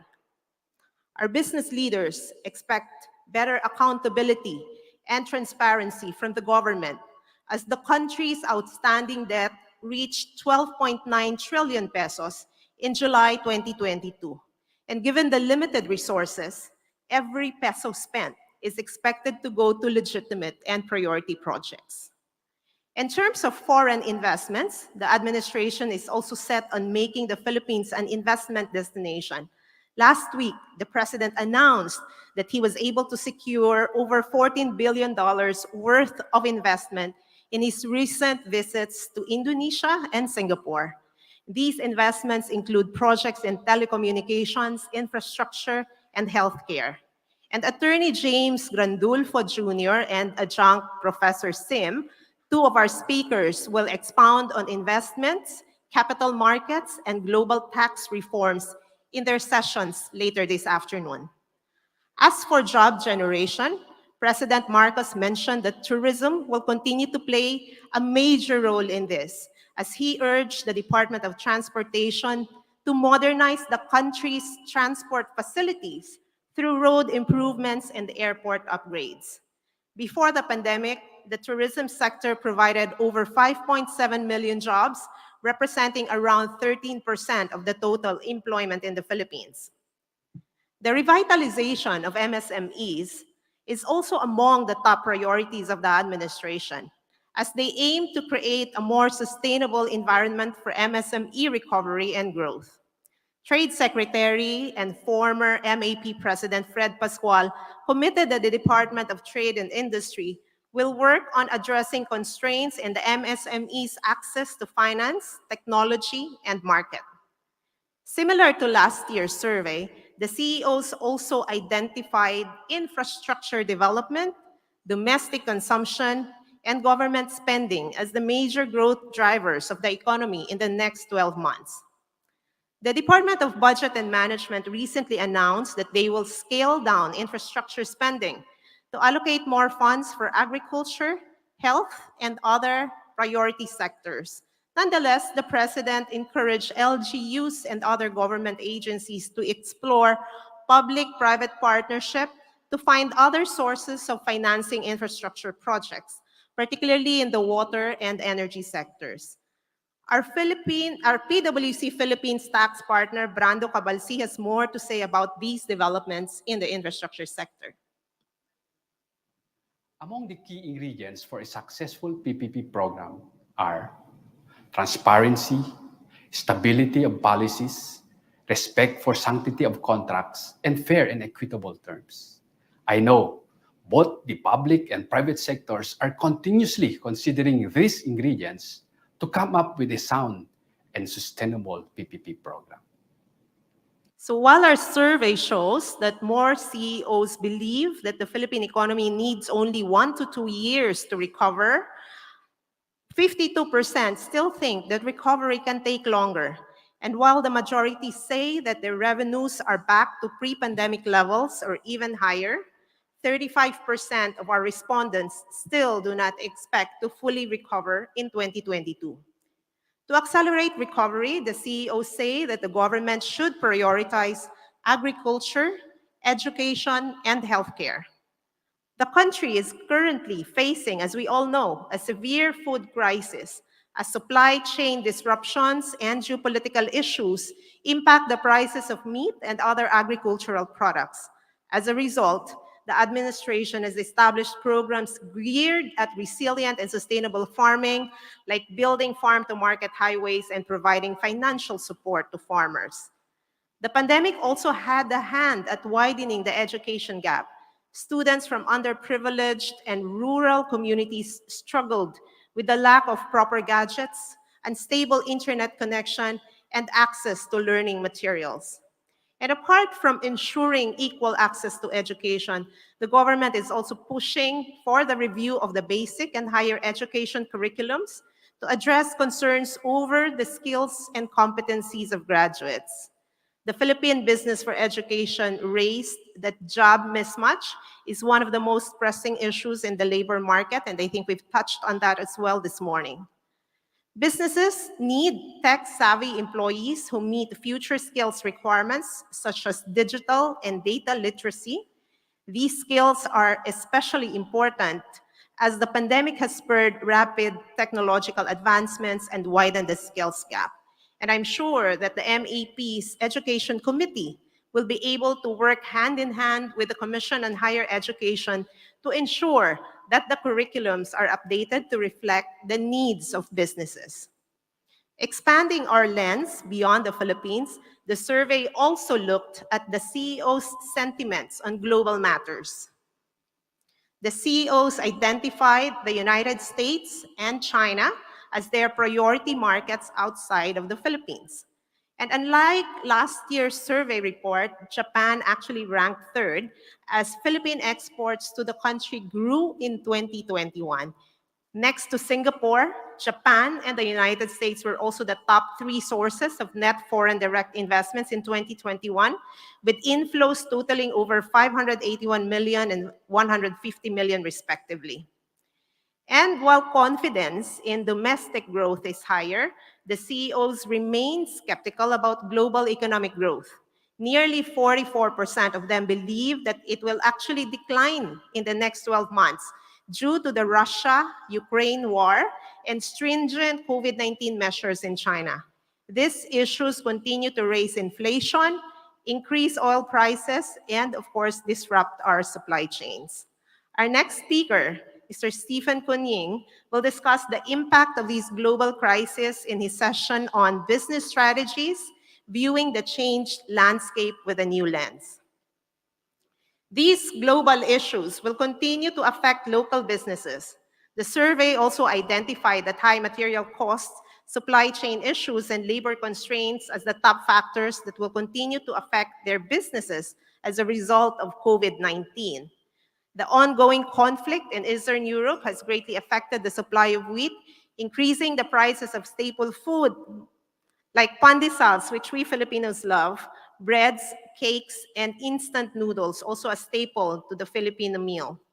In the Philippines, inflation reached 5.5% in the second quarter of 2022, leading the government to increase inflation forecast to 5% from the initial range of 2 to 4%. And last week, we also saw that the peso sank to a new record low and declined to over 57 pesos versus a dollar. To curb the inflation, the Bangko Sentral announced a 50 basis point increase in its key policy rate. But just a few days ago, the BSP governor again hinted at more possible rate increases before the end of the year, subject, of course, to the actions of the Federal Reserve. Business leaders have learned a great deal from the recent crisis, and they continue to apply these lessons in reshaping their organizations in the future. They have integrated new, bold strategies that have enabled them to strive amidst these uncertain times. And based on the survey, the CEOs are incorporating technology and digital upskilling, talent retention and development, and improved customer experience in their business plans. They are also investing in data platforms and artificial intelligence. Recognizing the value of digital transformation and also the key stakeholders, businesses are placing technology, customers, and employees at the center of their strategy to improve customer experience and employee satisfaction. Now, if you recall, labor constraints was one of the main points of CEOs as the pandemic spurred the great resignation across the world. And according to PwC's Global Workforce Hopes and Fears survey, retaining employees will require more than just pay. Employees also consider personal and professional fulfillment in their career decisions. And as we've heard earlier, flexibility in work arrangements. Now, this is where company purpose and values come into play. Employees are more motivated to work with leaders that they can trust.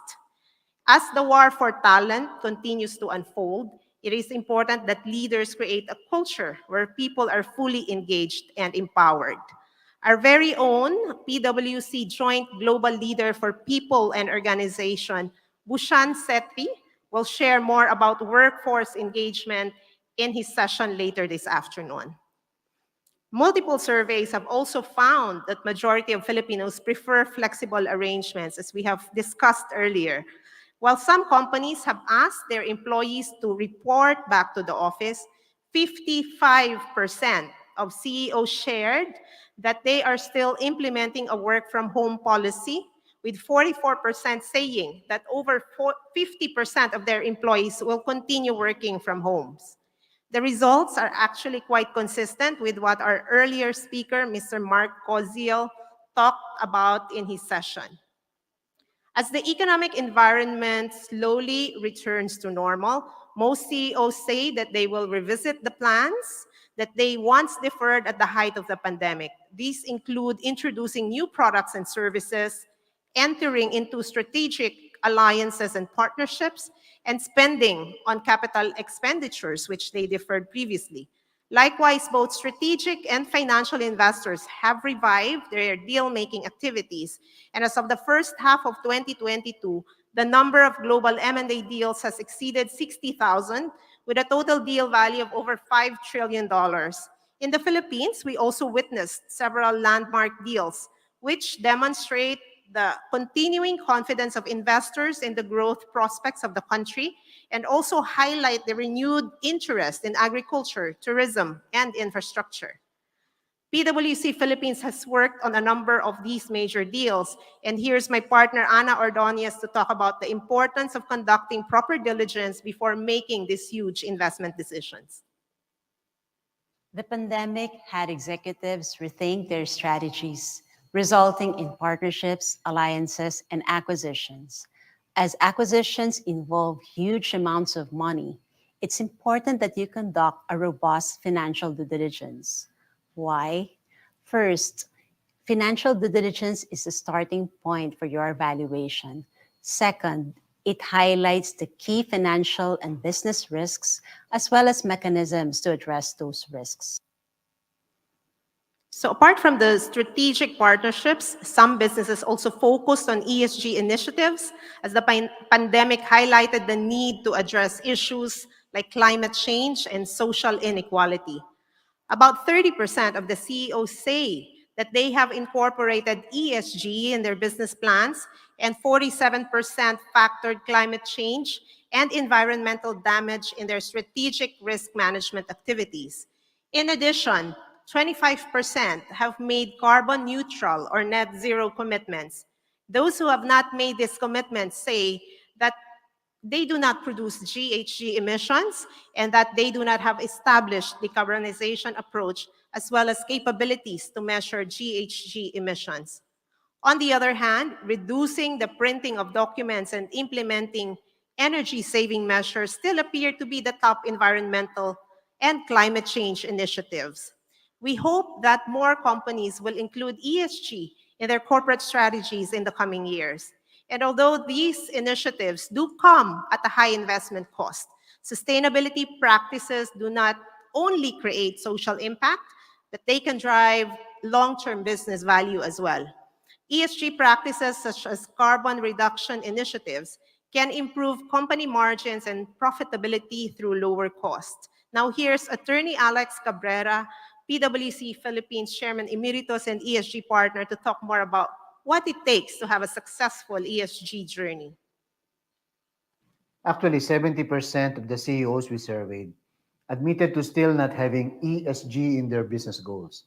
But I think almost everyone will embrace it soon, because ESG is beyond just being a global trend. It goes into addressing human necessities and changing our business models for that to happen.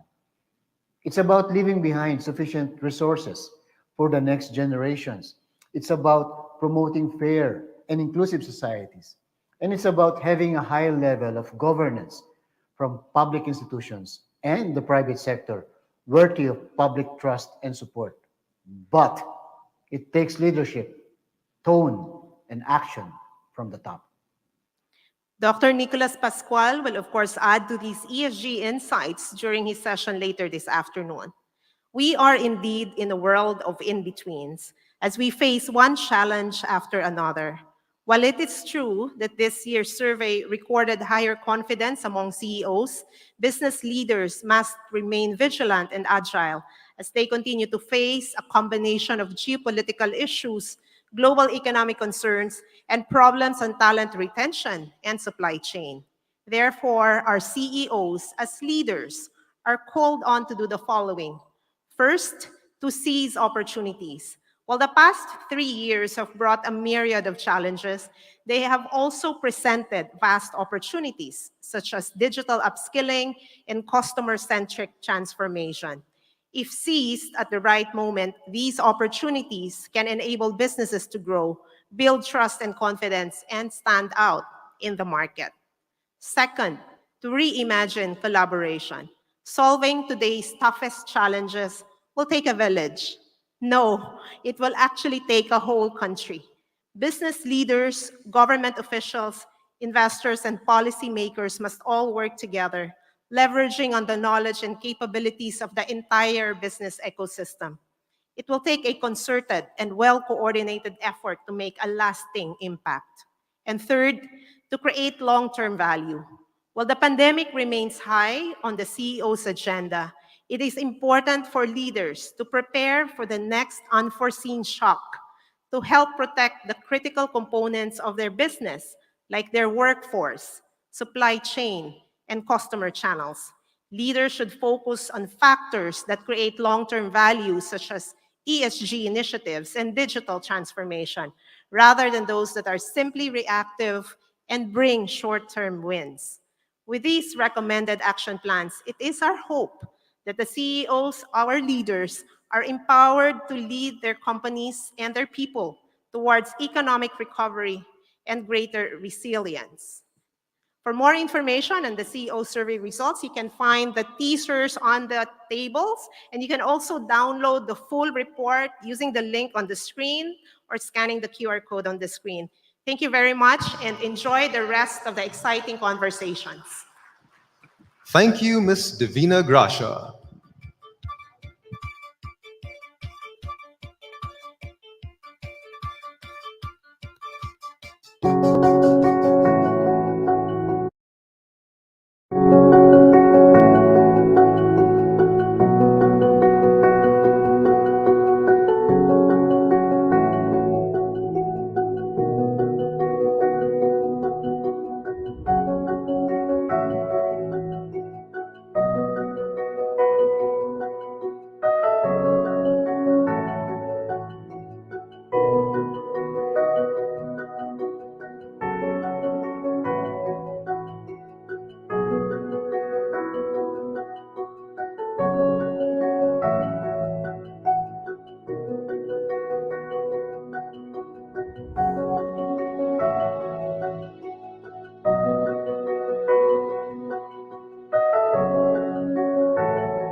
On the topic, business strategies, viewing the changed landscape with a new lens.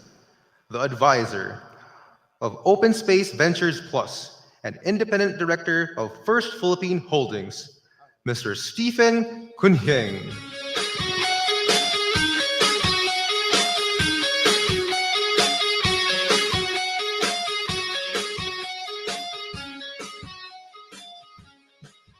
First, thank you very much to the Management Association of the Philippines for inviting me.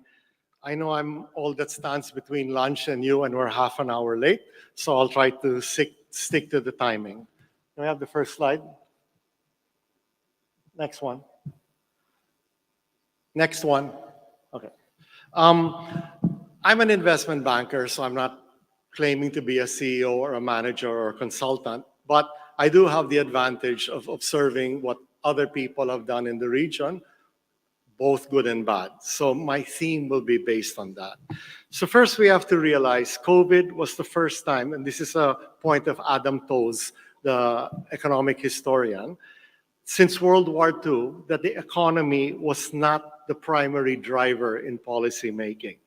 The recession of 2020 was the first time governments voluntarily, although unhappily, induced a recession. So how did various entities, both government and corporates, not to mention individuals, react and plan? So I'll briefly talk about strategy versus response, planning versus reacting, building versus trading, some conclusions, so then we have time for questions and interaction. Next slide, please. The companies that thrived already had strategies in place that were sound. They then adapted, modified, or accelerated them to protect and enhance their position.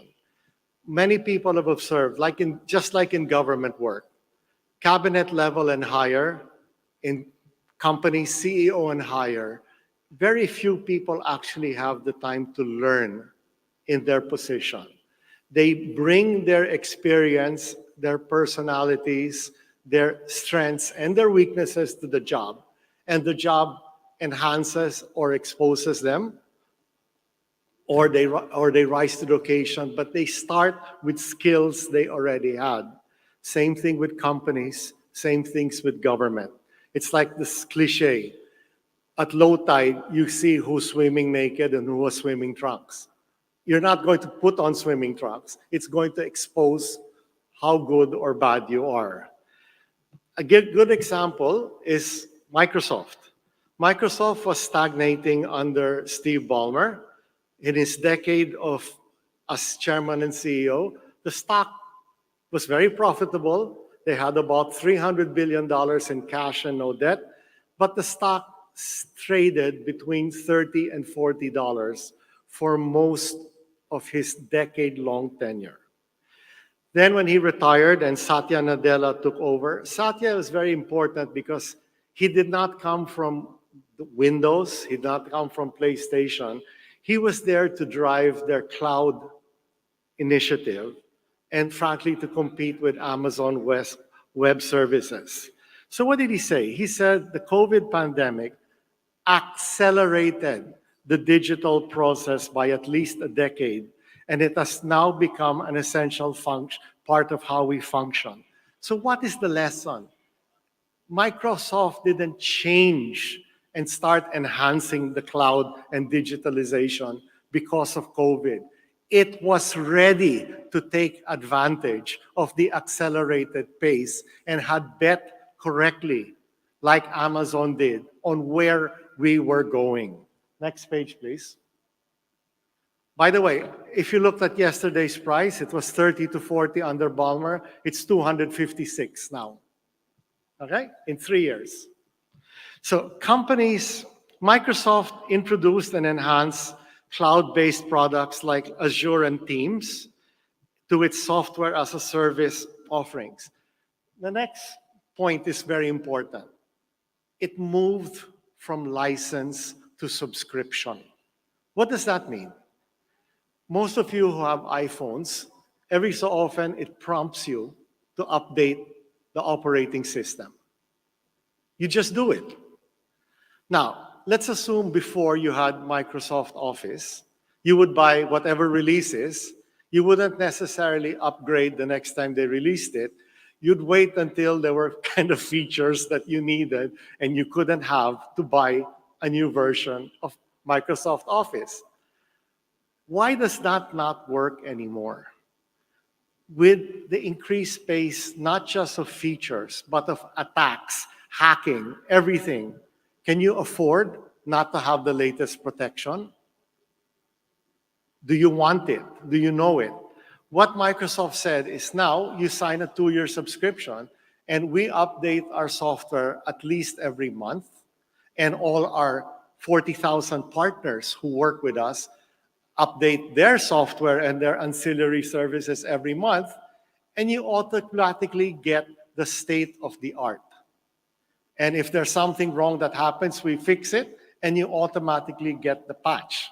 So it's not just money making that basically instead of trying to run out your Microsoft Office license for a decade, you're now getting whatever is the state of the art because you are a subscriber, no longer a licensee.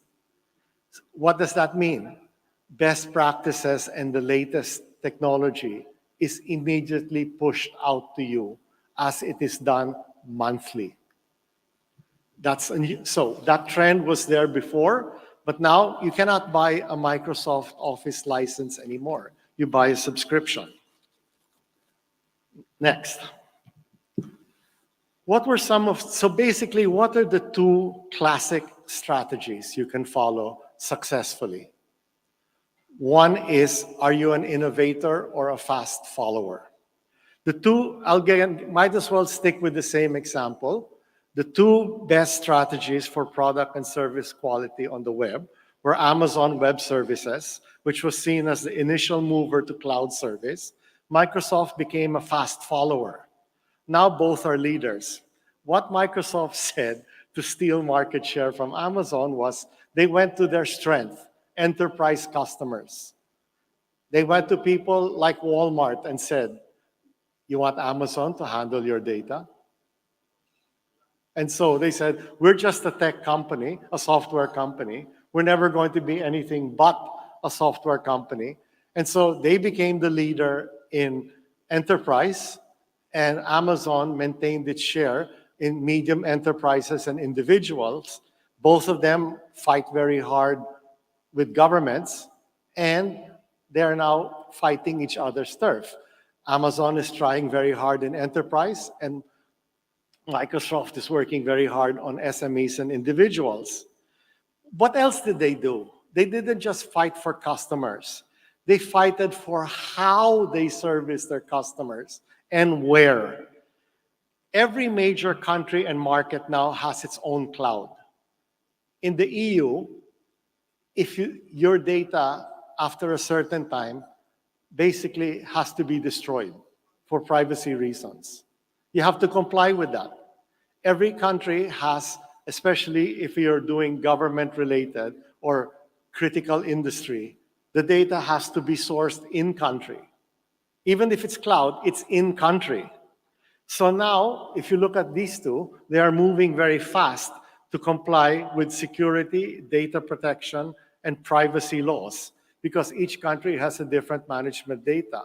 And rather than cede the turf, they are aggressively not just meeting the requirements, but anticipating them. Now, what is the reason? Enterprise customers are largely moving to a hybrid model. Basically, it's both on-premises data and cloud computing. Next, please. These lessons can be applied to other situations. What does it begin with? You have to start with the right strategy. You can't pivot to it and discover it in the midst of rapid change or a crisis. Now, you can adjust it, move it, etc., but you have to start with the right strategy. Another thing is niche versus scale. You can be either, but neither. You're either Hermes or you're Walmart. Everybody in between gets killed by Hermes. They have the best margins, or Walmart. They have the biggest volume. Everybody's just trying to be one version of Walmart or one version of Hermes with less success. That's niche versus scale. Continuous improvement is a necessity and a given. As Lewis Carroll said in Through the Looking Glass, everybody in this room, I'm sure, will identify with my next statement.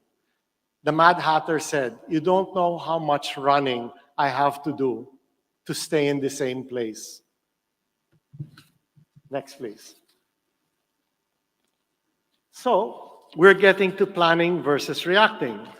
As my favorite street philosopher, Yogi Berra, said, if you don't know where you're going, you might end up somewhere else. So, what was various governments' responses to COVID-19?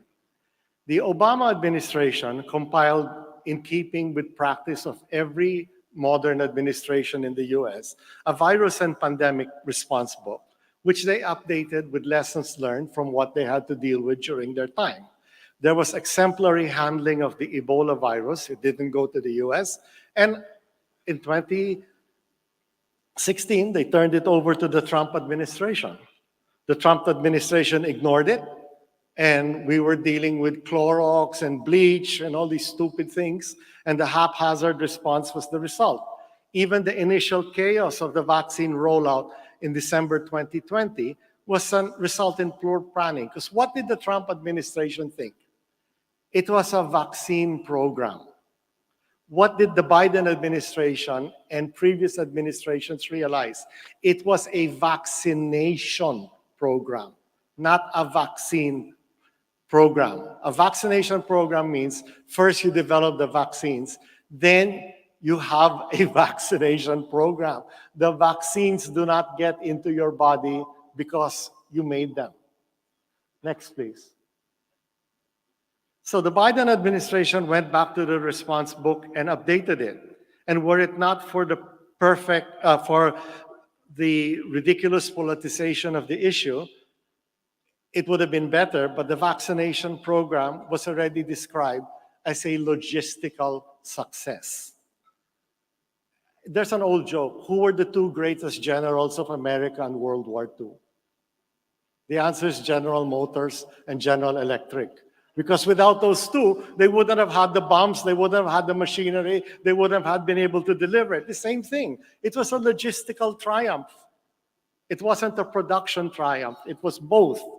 So in Asia, the best planning had to be Singapore and Thailand. What was the first stage? Stop the spread. That's kind of common sense. Now, how you stop the spread?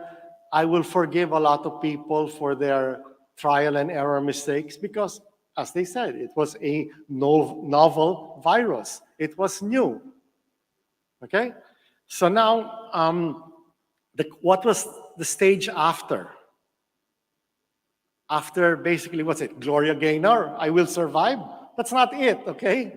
Basically, the next stage had to be, what is appropriate for me? Government, companies, and individuals. Singapore said, what do we need? We're a trading country. We're a financial center. Let's open up as fast as we can. So what did they do? They didn't argue how much the vaccines would cost. They said, let's get quality RMNA vaccines as fast as we can and pay the premium. You know why?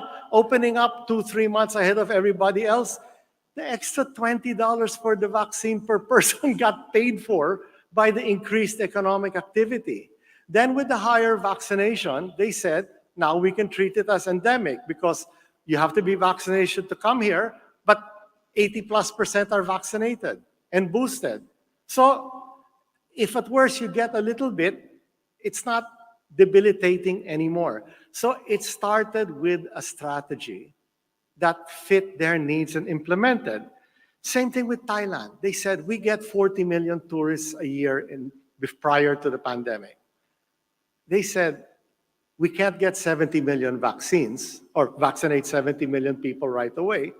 What do we want to do if we want not get 40 million back in 2022, but show we know how to handle this and we are safe for tourists? So they said, let's vaccinate all 800,000 people who live in Phuket and serve it in Phuket. Then we open a sandbox to say you can come without quarantine, even without vaccination initially, because everybody there has been vaccinated. They again came up with a strategy to fit their need. We had face shields and motorcycle barriers. Anyways, next please. So what does this tell all of us? It's very different to be building versus trading. You don't solve problems or build businesses overnight. Is there a strategy and execution based on something you want to build and develop, or a trading mentality? What is the difference between a building and a trading mentality? Let me say something that I am very sad about in the Philippines. Why are most of the largest BPOs in the Philippines foreign-owned, and the opposite true in India? You have to go top 20 before you get to a non-Indian owned BPO in India. And you have to go beyond top 20 to find a Filipino-owned top BPO? How are entrepreneurs treated? With finance, venture capital, private equity, strategic ownership, even receivable debt.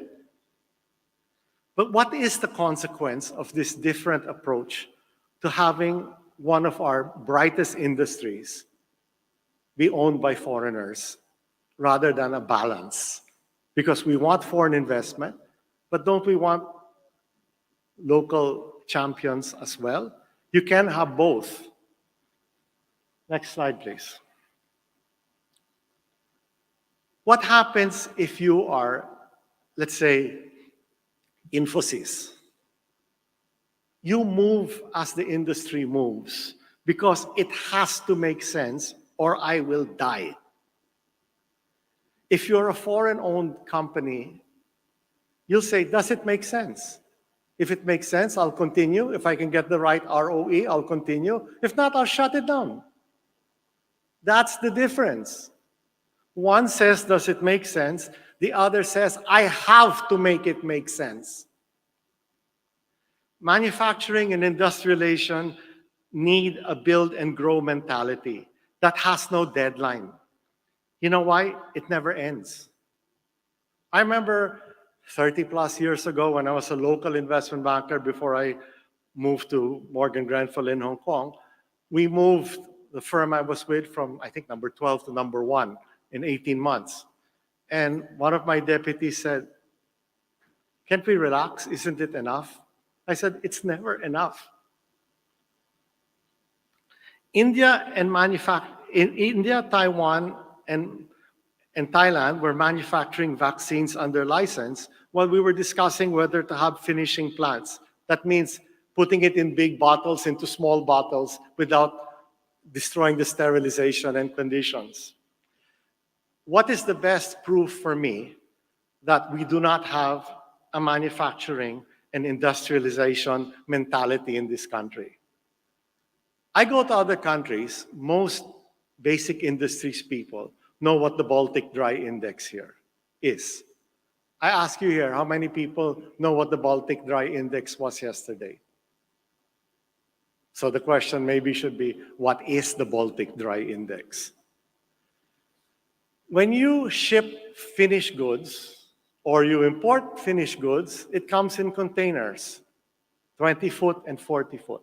When you create finished goods, what do you import? You import steel, you import copper concentrate, iron ore to make steel, nickel. That comes in bulk ships. In other words, there's just a ship with a cargo hold. That's one. It has wheat, it has corn, it has rice, it has basically soybeans, if it's agricultural commodity. It has copper concentrate, nickel, iron ore. That is covered by the Baltic Dry Index. You talk to a manufacturer, they monitor that on a weekly and monthly basis. That shows you mentality. Now, what are the conclusions from all these observations? Next slide, please. Great success doesn't just need great strategy and execution. It needs to be planned, nurtured, and adapted. And if necessary, changed and abandoned. But continuous improvement must be an assumption. So it doesn't mean you cannot have the right strategy. You have to start with the right strategy and then do all this. How long does it take? In the 1971 to be exact, when Kissinger was organizing Nixon's trip to China, he asked Zhou Enlai what he thought of the French Revolution, and Zhou Enlai said, it's too early to tell. Sadly, that is the mentality you need. And what did somebody who's been very kind to me over my career, Henry C., say? I'll repeat it, although you can read it here, but just in case people can't read it from the back. There's no such thing as overnight success or easy money. If you fail, do not be discouraged, try again. I'd say, but please don't fail repeatedly. Learn from your mistakes is different from repeating them. All right, try again. When you do well, do not change your ways. I'll say, adapt to stay successful. Success is not just good luck, but you need good luck too. It is a combination of hard work, good credit standing, opportunity, readiness, and timing. Success will not be lost if you do take care of it, which is true. Next one, my last slide. Here are some examples. I don't need to repeat them. But one thing I wish governments did in this country is the last slide, which is what Deng Xiaoping said. When drinking from the well, toast those who build it. I hate this endless, let's investigate the last administration, nothing happens and 2 years wasted, and then all they do is kind of change the characters in what they're investigating. Enough. We don't have time to spare. And maybe let me close with what Charles de Gaulle said when people were criticizing him on programs which turned out to be correct. He said, the dogs may bark, but the caravan rolls on. Please, let's not be a dog. Let's be part of the caravan. Thank you. Thank you, Mr. Kun Hing. Ladies and gentlemen, we now move on to our discussion portion. Unfortunately, due to time constraints, we will proceed to the next segment without Mr. Kun Hing.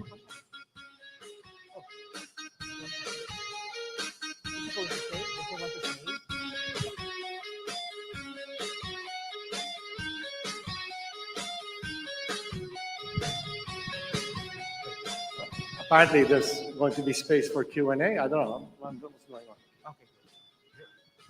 We will proceed to Q&A as originally planned. At this point, we will ask our reactors and moderator to come up on stage. Dr. Shell F. Habito, Mr. Jesus Carlos P. Villaseñor, and Mr. Juni Del Mundo.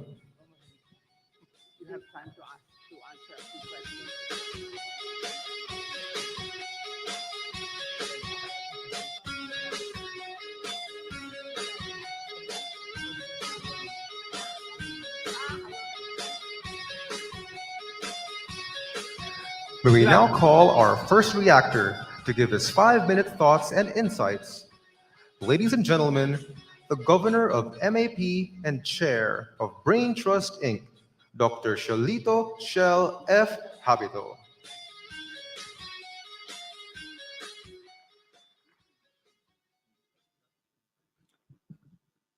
Thank you. Thank you very much. And good morning. You know, I can relate directly to Mr. Kun Hing's presentation, having been the former national planner for the Republic of the Philippines during most of the 1990s. Of course, you know, under the presidency of the late Fidel V. Ramos. And that's because the key takeaway I have from his talk, and I believe for most of us as well, is that having a plan and a strategy to pursue that plan is critical to success or even survival when we're talking about the kind of crisis that we've just been through. So in my brief remarks, let me focus on the topic of planning, which I'm most comfortable with. Now, given my past government job, I'm of course most familiar with planning at the national or aggregate level. Although through the years, I've also helped organizations with their planning exercises, especially through the work of the firm Brain Trust Inc. that I've headed since we founded it 18 years ago, if I may make a shameless plug. Now, some have questioned the need to even have a plan. And this argument is made in the context of asserting that a market economy always finds its way through, no matter what. One of the early lessons that economists like me learns in our training is that Adam Smith's so-called invisible hand, which is, again, the hand propelled by the market and competitive price setting, it takes care of answering the basic questions facing any economy. Remember those? You must have learned it in your first economics course. The questions of what to produce, how much to produce, how to produce it, and for whom. Now, Smith posited that the interplay in the market, again, and the price system will automatically yield the right answers to those questions. So the reasoning goes, why plan at all? Well, I think it's significant that the exact opposite of the market economy is known as a centrally planned economy. In fact, many countries had abolished or at least downgraded their formerly powerful planning ministries when they embraced a market-driven economy. Japan and Korea were among them, but also some of our ASEAN neighbors as well. And frankly, that's why I had difficulty when I was still the Philippines Secretary of Socio-Economic Planning in the 1990s to advocate for an annual or regular meeting of ASEAN planning ministers in the same way that the ASEAN trade, finance, and foreign ministers have routinely met annually or even or semi-annually even since the beginning of ASEAN. Well, you know what? I quickly found out that I did not have direct counterparts in most of our ASEAN neighbors. So instead of calling it an ASEAN Planning Ministers Meeting, we settled for the name Meeting of Ministers Responsible for Planning. For example, in Malaysia, it was a minister from the Office of the Prime Minister who was in charge of planning.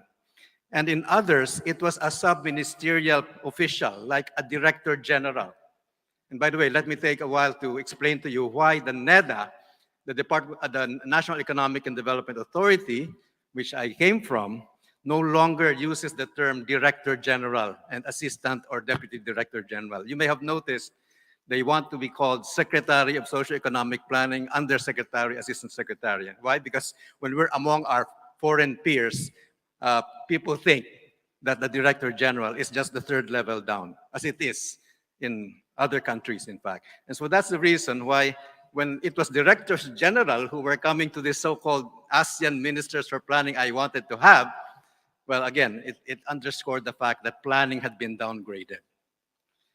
Well, it's not only in government that the planning function has been downgraded or dropped. Many private firms have actually abolished their corporate planning units. I'm sure some of you would know that and have done that in your own firms. I actually know people who lost their jobs because of that change. So much, if not most, of the planning that we see happening in business firms is now primarily focused on budget planning. In fact, in some boards that I have sat as independent director, I found myself suggesting periodic strategic planning exercises, like every 3 to 5 years at least, because it is, in fact, often neglected and even forgotten. So one might ask, what good is there in planning when surprises may lie in the way, especially huge surprises like COVID-19? Well, Mr. Koon Jeng precisely argues that the way to weather and even thrive through such crises when they come is to have a plan and strategy. Of course, no plan should be cast in stone, and mid-course corrections must be made as the trajectory deviates unexpectedly from the original plan envisaged. And of course, because it has become an increasingly VUCA world, well, we all know the acronym, volatility, uncertainty, complexity, and ambiguity, the nature of planning itself has to change. Thus, unidirectional planning is no longer the way to go. Instead, we should be doing scenario planning. And that entails building several alternative scenarios on future possible directions that the organization or the economy may be taking, and then plan according to those scenarios. As the tagline for scenario planning goes, it is better to be imprecisely right, that is with a scenario planning exercise, than to be precisely wrong when you just do unidirectional planning. My firm actually has facilitated such scenario planning exercises, and they're always very engaging experiences for the participants. You know, the exercise prods them to push their imaginations beyond what seems to be the realm of possibility. And so as such, they are less likely to be caught flat-footed when big surprises like COVID-19 do happen. And the kind of stories that Mr. Koon Jeng was telling us attest to that. In fact, just weeks before Super Typhoon Haiyan, or Yolanda as we know it, flattened Tacloban City to the ground in 2013, I was actually with our Brain Trust Inc. team working with the BPI Foundation and the WWF Philippines, conducting a scenario planning workshop in Tacloban City with a multi-stakeholder group of BPI clients in the area. And in the course of the workshop, the extreme scenario of a huge typhoon devastating Tacloban City had to be considered. Well, no one took that scenario seriously then.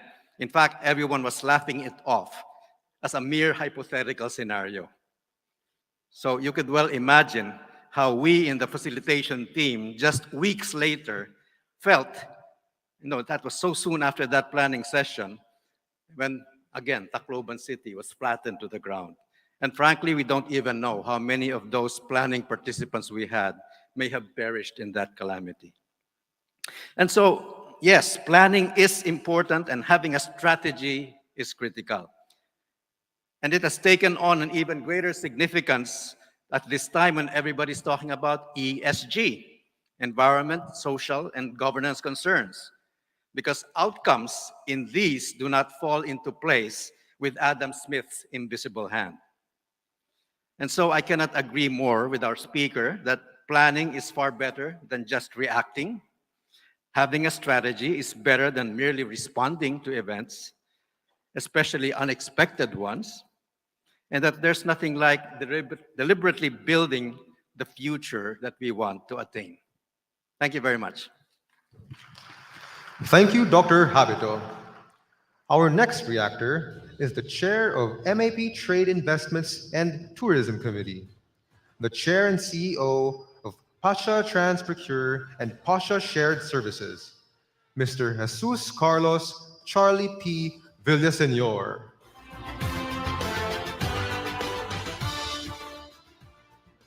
Good morning. It's really good to be here. On March 2021, I almost died of COVID.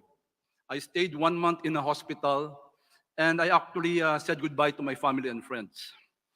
I refused to die. All of my co-patients in the ICU all died, unfortunately, except me. So I thank that I'm actually here sharing my thoughts. And I'm really glad that you actually took the effort to actually also invite a supply chain practitioner in the CEO conference. Thank you, Stephen, for your insightful presentation. Being a supply chain entrepreneur myself, I like to connect from a supply chain position because of the presentation you actually gave. You talk a lot on strategy versus response, planning versus reacting, building versus trading. To me, all of these are supply chain topics.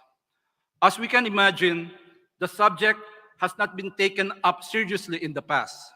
It was only then that we didn't have vaccines that supply chains professional like us was actually highlighted. It becomes a board and a national agenda. After all, businesses in real context is a supply chain business. In perspective, I wanted to actually share with you my reaction on 3 levels. One is global, the second is national, and I close in with enterprise evaluation. Global events in reality, we are seeing growing inflation, volatile and weakening demand, climate change, trade barriers, watching for the next event after COVID, geopolitical tensions, synchronized war. We are evolving for the worse. And this affects supply chain management and eventually your business and our economy.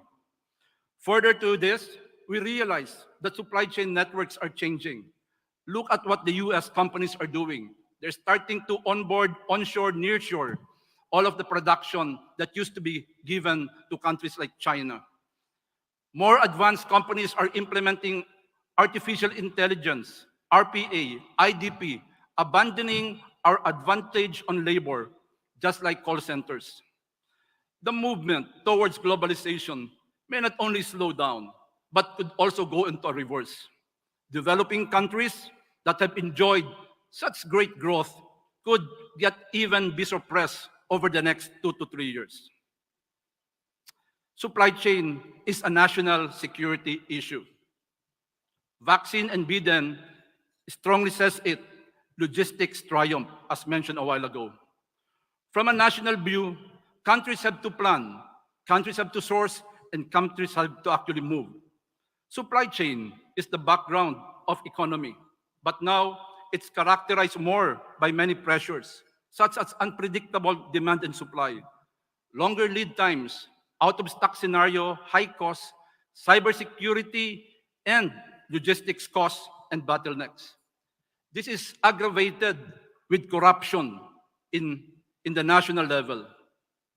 Supply chain maturity index is very poor, both from the private and public sector. So how do we actually plan all of this? One thing that I recognize and have seen, there is no focal point for national end-to-end supply chain undertakings. Look what's happening in reality, from sugar to onions to salt, and you will actually probably expect more traders are going to use these supply chain issues to increase their prices. We need to strengthen data analytics. We need to have such clear definition of what is actually demand and supply positions by industry to manage capacity, constraints, and supply opportunities. And if we take this down to an enterprise level, the harsh truth is many of our supply chains in companies are underperforming. Worse are the MSMEs. They will face liquidity issues. Companies with weak balance sheets will not survive. Many suppliers and organizations could disappear with little or advance warning. Financial capital issues and access to business, long payment terms of big companies to MSMEs are big issues and big deals to be able to survive.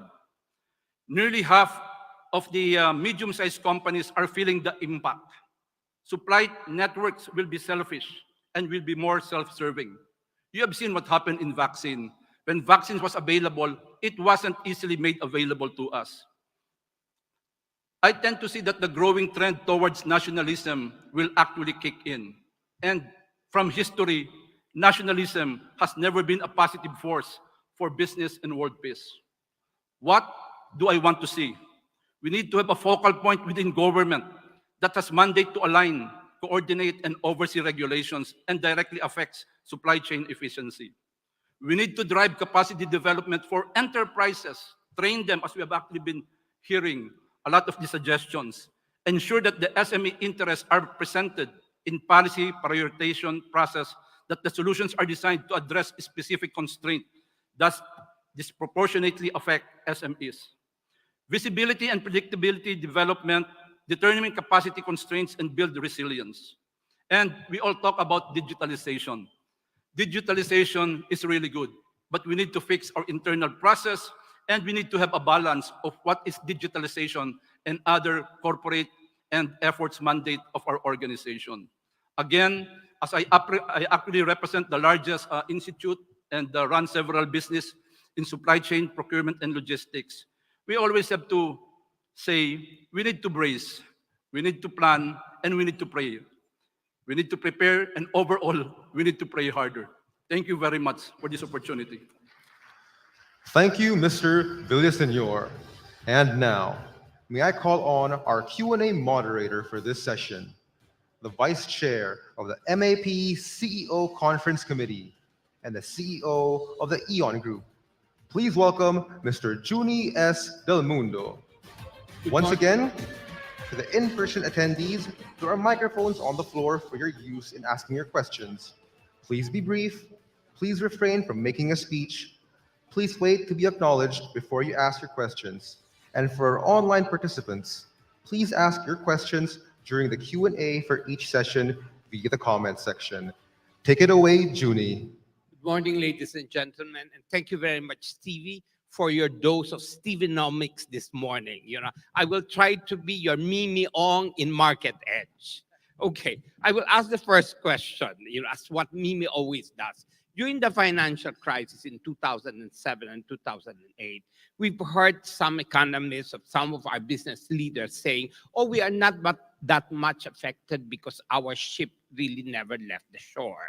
And then a decade after, during now during the pandemic, we're basically saying the same thing, that because domestic consumption is still quite strong. So which is which for the Philippines? Is it wise for us to venture out, or do we just stay put? Sometimes you have no choice. You have to be both. Because it's like, I like to tell everybody, I like to eat steak and ice cream every day but lose weight. Doesn't happen, right? Sometimes I choose to eat well, sometimes I choose to lose weight. So even if we're not as affected, we are not unaffected. So you have to do both. You have to adjust, but you also have to insulate. Like if you read the recent Bloomberg article, why are they ranking, let's be blunt, the Philippines very low among investment? They said investments, I'm not talking about direct investment, stock market. They said we are one of the most susceptible to imported inflation. What happens? When you don't have an integrated industry, when you don't have an integrated supply chain, which Indonesia has, Thailand has, Vietnam to some extent has, and China has, then you can have a more independent central bank government policy. Because if you're not, let's say I'm a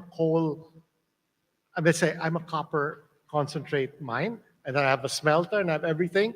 If copper prices are very high, usually smelting price margins are lower. When copper prices are low, smelting margins are higher. If you're integrated, you are naturally buffeted more.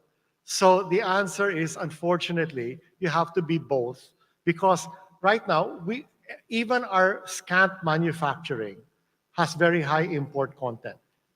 What's it? Semiconductors. Apart from labor, what do we add into the process? Nothing. So if the input price goes high, we got to squeeze the labor cost. While if we were making our own semiconductors, the parts that come into it, like they do in Taiwan, like they do in Korea, then we would capture the supply chain more. So the answer is, just because you're not directly affected doesn't mean you're unaffected. And certain things, I'll give you. You go to Thailand, Singapore, Hong Kong. Many of the cars are hybrid, some are electric. So what does that make? But what happens when you do that? They actually gave tax incentives to encourage people to buy hybrid and electric cars. What happens? Oil prices go up. If your oil bill is a little lower, you're still affected, but less. So less important inflation. A lot of solutions are incremental, cumulative, but they're never total. So just because you're not completely affected or you're not completely immune doesn't mean you ignore it. Okay. Thanks, Stevie. Share your thoughts, please. Oh, yeah. I think this is a very important question because indeed, we were insulated from the world crisis, the Asian financial crisis, and then the world financial crisis, because precisely we did not have too much exposure to the world economy. But it's not a good thing. Well, what has been happening with our economy all along is we don't have enough jobs to even keep our workers here. And if only we would look outward more and our production sectors would be more export-oriented the way they have not been, then indeed we would have been in a much better state right now in terms of the overall dynamism of our economy. You don't plan to just be so inward-looking just because you want to avoid crises that come only every so often anyway. It's a very rare occasion. So precisely, you want to plan to be strong so that when those crises come, indeed, you might go down a lot because you have that exposure, but you have an inherent strength in the economy. And I have to say this because I happen to be heading the exercise that is formulating the Philippine Export Development Plan. And through almost 30 years now of drawing up export development plans, we still are lagging so badly behind our neighbors. Just to give you some numbers, our average exports per year is about $69 billion. The next to us is Indonesia, 170. And they say, okay, but we have remittances. We have BPOs. Well, if you add remittances and BPOs, that still falls far short of Indonesia's 170 just for goods exports alone. In short, we're just so far behind, we have to do something about it. And it's not a good reason to say, well, it's good because we don't get hit by these external crises as much when they happen. Of course, that's not the basis for our planning, our export and domestic production mix. So in short, indeed, like Steve is saying, we have to really have both. And it's important to create more jobs, to create more income within the economy, to have much more export-oriented industries as well. Can we have time for one more question from the floor, please? Approach the microphone. Yeah. Yeah, thank you. No. It was forecasted by international financial and economic institutions that there is a higher probability of global recession or stagflation in 2023, especially a greater effect on the looming US recession. Actually, it already started with significant headwinds. My first question is, what do you think must be the Philippine government topmost strategies in making sure that recession or stagflation will be avoided, hopefully, and if not, that the headwinds mentioned will be minimized? And second question is, what strategies must be done for the Philippines to be a major player in at least ASEAN region in terms of overall competitiveness? Thank you. Stevie? Let me answer the second question, and I would like to defer to people more expert than me for the first question. So on the second question, integration is more important rather than isolation. I'm not going to mention the person, but one idiotic columnist said, I kept making fun of the car assembly plant that we're planning. And I said, why would someone move his plant from Thailand to here when we don't even have steel? And he said, but steel is cheap. And I said, so somebody's going to make a plan to build a plant, keep it for 20 plus years because steel is in surplus today. That shows you. So where are the industries where we already have the possibility to integrate upwards from input to output? In my view, it's mining and agriculture. And if some people say, oh, our agriculture is hopeless. It's hopeless under the present scenario. So what's our alternative? Starve?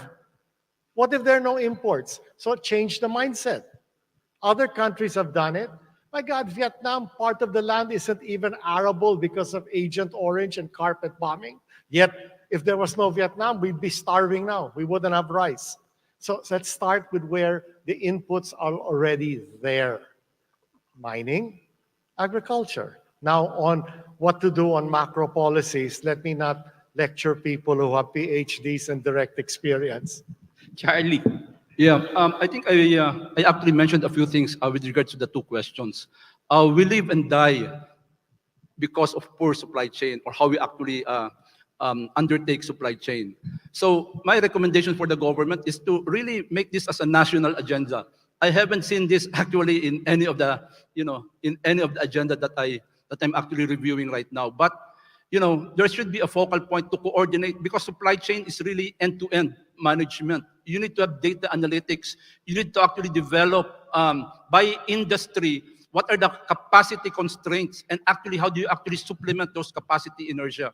So there has to be a regimented way of handling this, just like how we do it in companies. And for the companies has to be able to bring up the level of maturity on how they actually execute their sales and operations planning. Because the key point there is demand visibility. If we actually fail on demand visibility, everything that you have planned for will actually go into waste.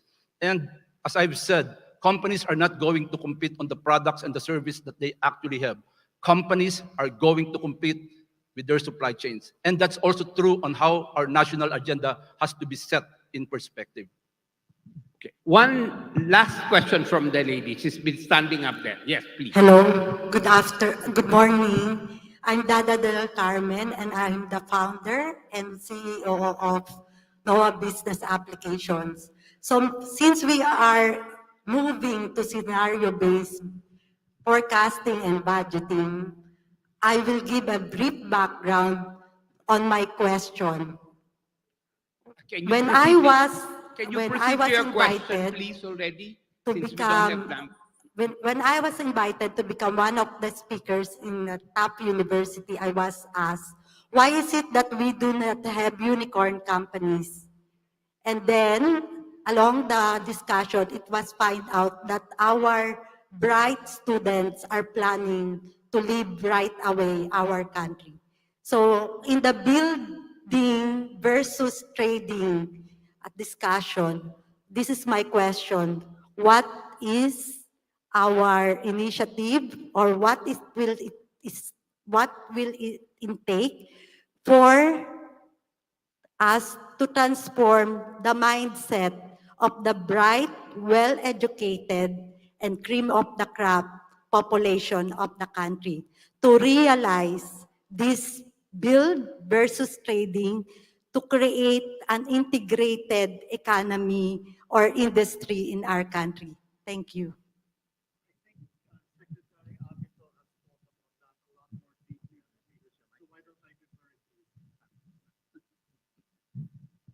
Well, obviously, it's going to be a very slow process. And to be honest with you, when I was the head of NEDA, I often half jokingly but half seriously said, I give up on the current generation. Our only hope is the next generation, the children.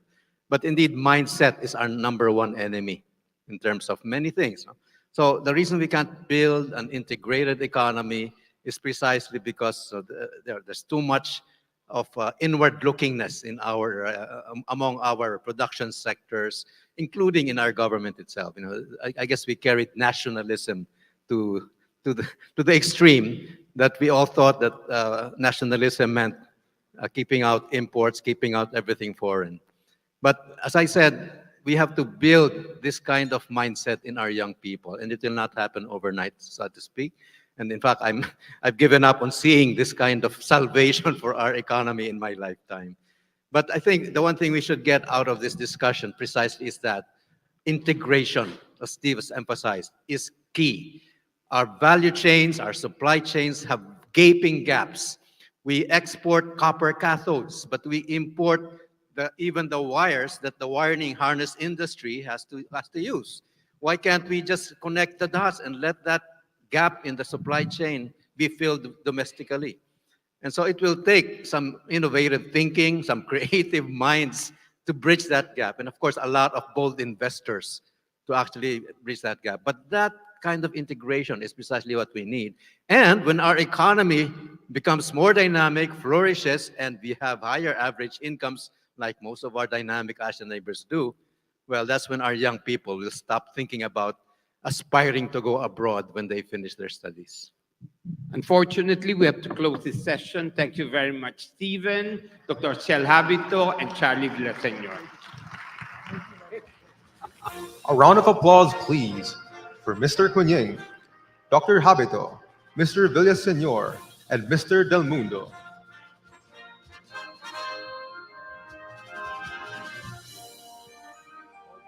Ladies and gentlemen, we will now have our second question for the 2022 PwC MAP Philippine CEO Survey. Once again,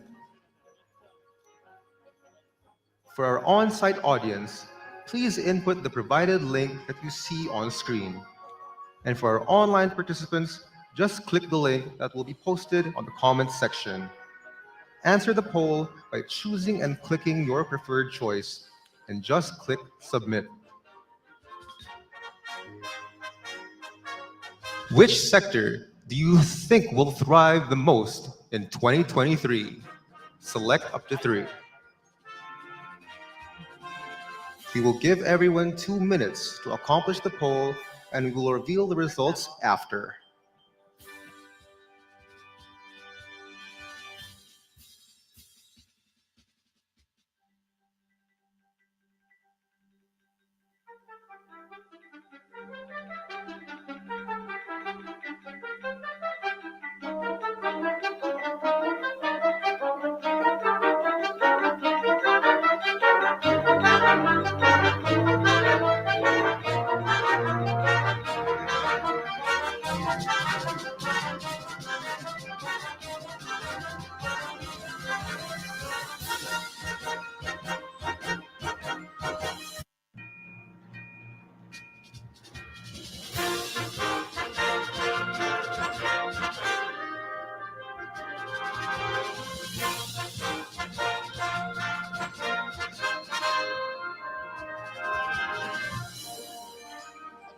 We have 1 minute left to complete this survey.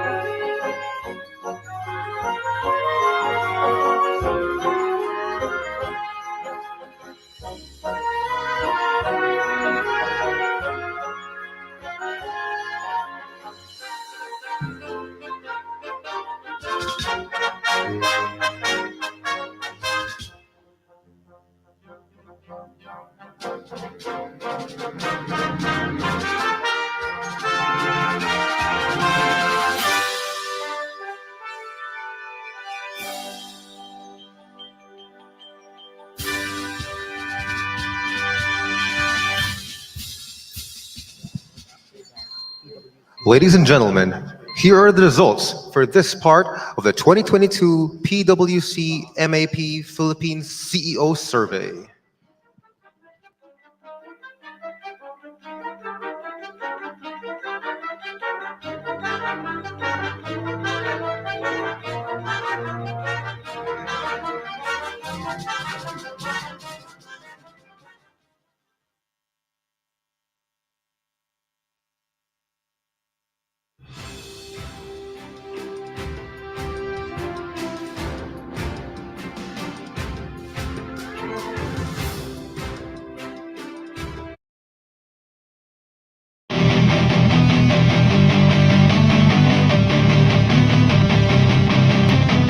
Not all information are created equal.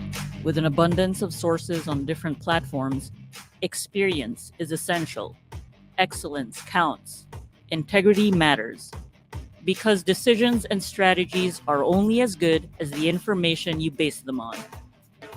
For the past 35 years, Business World has been at the forefront of business news, helping shape our country's development through the leaders and people of influence who count on the paper as their primary news source. The information delivered through the pages of Business World enable decision makers to achieve important milestones as they rise and thrive even in challenging times. As Business World evolves with its audience, it has brought its legacy of reliable and credible journalism to new media to deliver more beneficial services to our growing audience. Business World is committed to having its valuable and compelling content flow seamlessly from the paper to digital, social, mobile, video, and TV to reach the people where they are. With the Philippine business landscape in a state of constant transformation, Business World will continue to evolve with the needs of its market. Despite the changes, some things will never change. Excellence anchored in untarnished integrity, now and always.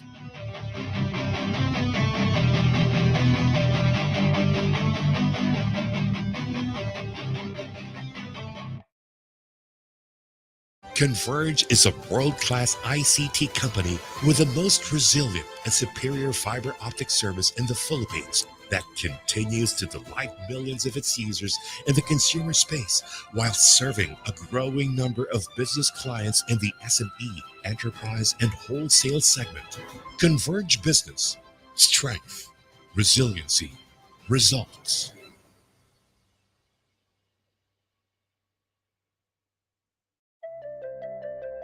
It's not enough to just sustain a broken world. There's always a choice. To be better. To turn the world around. To go beyond sustainability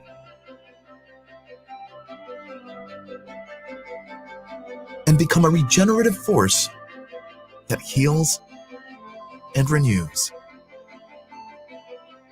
At First Philippine Holdings, we imagine a regenerative, decarbonized world. And through our businesses, we are powering it.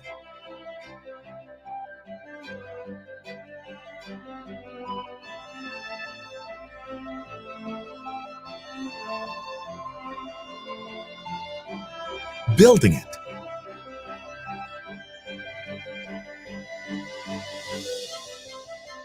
Living it.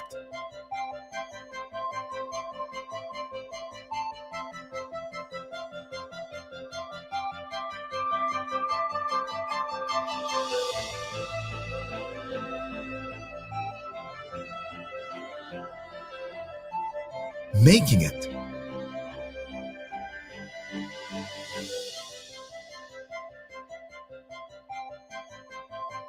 healing it,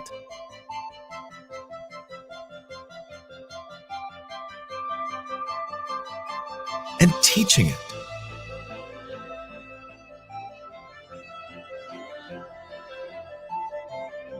Because this is the better way to live, to work, to treat our planet, and leave something better for the future.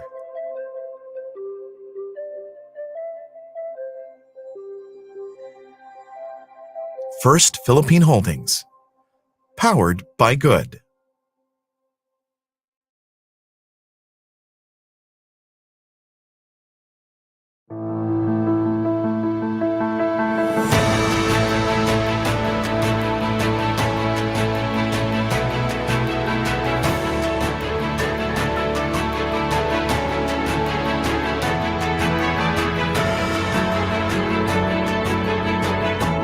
Welcome you all to Isla Lipana and Company 100 years of trusted service. This truly marks a milestone for every person who has been part of this remarkable legacy.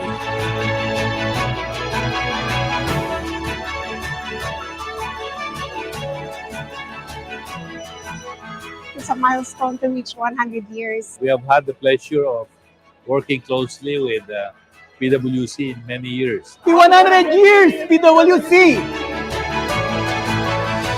After 100 years, we are still here, a future full of opportunities to reimagine the possible and to make a difference in the society. We in PwC would like to say to our friends that your pledge is good enough.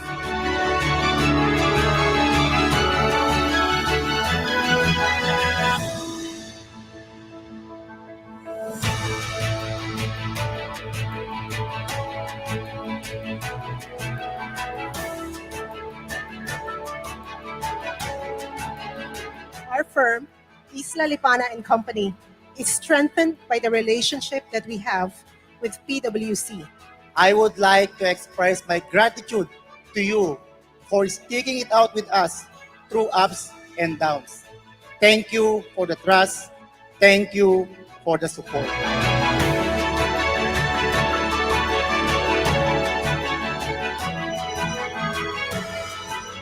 Reaching the 100-year milestone is no easy feat.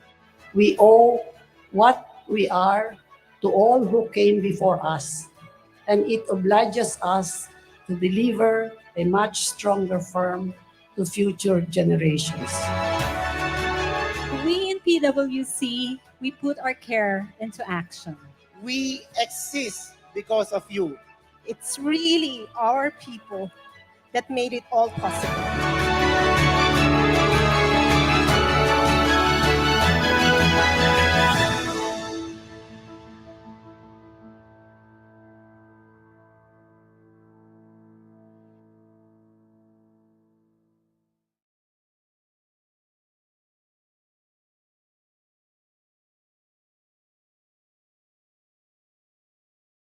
From the beginning, mankind survived by following rules. Rules that are measured by faith and made with wisdom. It is written in Genesis chapter 6, verses 15 to 16. This is how you are to build it. The ark is to be 300 cubits long, 50 cubits wide, and 30 cubits high. Make a roof for it, leaving below the roof and opening 1 cubit high all around. Put a door on the side of the ark and make lower, middle, and upper decks. Capitalizing on the historical learnings of Noah on how the ark was built with precise instructions, Noah Business Applications has been meticulously designed to deliver substantial results that complied with the financial and operational requirements of various companies across different industries. The success of Noah Business Applications is rooted in its strong, proven, and sustainable implementation methodologies from appreciation sessions to knowledge sharing. Noah conducted 4 levels of tests before he led all the creatures out of the ark after the great flood. All these tests were written in Genesis chapter 8, verses 6 to 12. These tests are paralleled with Noah Business Application's 4 levels of tests, namely developers testing, system integration testing, quality control testing, and user acceptance testing. For 20 years, NOAA Business Applications advances the roles of enterprise resources planning from forecasting, planning and budgeting, financials and procurement management, financial consolidation, loan management, real estate management, project management, healthcare and wellness management, human resources management, banking, warehouse management, production, distribution, customer relation management, mobility or IoT, analytics reporting and dashboard, and data management. NOAA Business Applications, advancing the role of ERP.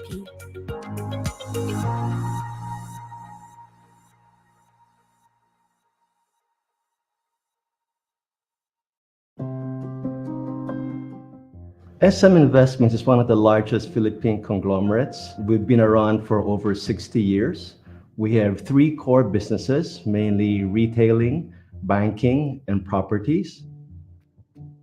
Over the past 60 plus years, sustainability is something which SM has had as a culture. It's something which we as a group has been practicing from the very beginning. We take into account the entire impact on the environment, including, let's say, providing sustainable energy, renewable solar powers, water treatment facilities, and waste recycling. We also provide, like, for example, for our malls, we make the malls more like a community center, which also then becomes like an area for relief effort if ever there's any sort of calamity that occurs. We also provide support in terms of education and training and healthcare, because at the end of the day, it's the sustainability of the community that continues to provide the growth for our businesses.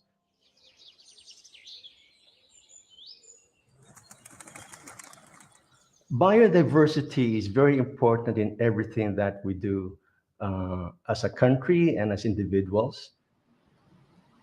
For example, in our Hamilo Coast development, we work very closely with the WWF in terms of reforestation and also culturing more mangroves in the area. There is this climate change that's looming over our Mother Earth.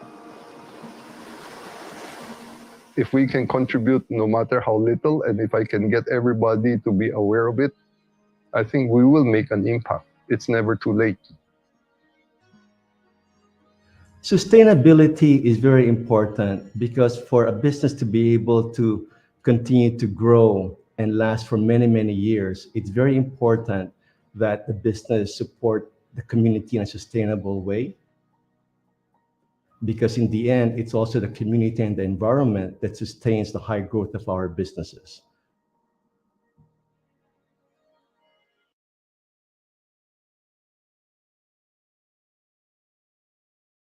One of my mentors in Aces and Queens taught me the 70-30 rule when it comes to saving. Always take a piece of the pie to set aside. So basically, you take 30% of your income for your savings, and then the rest of it is for spending. And if you keep doing it, magugulat ka na lang na malaki na pala yung natabi mo. I wanted to let my funds grow apart from having some in my savings account. And BDO nag-advise sa akin na mag-invest. The Unit Investment Trust Fund or the UITF was the best choice for me. It only sounds complicated, but trust me, it's not. BDO keeps me informed and they give me advice.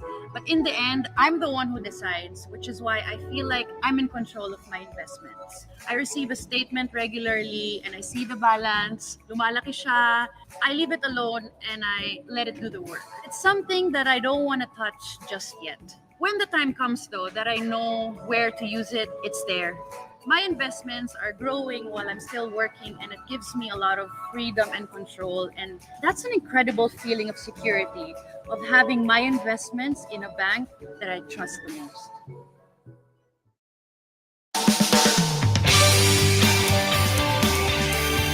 Making informed decisions. is the key to facing any challenge.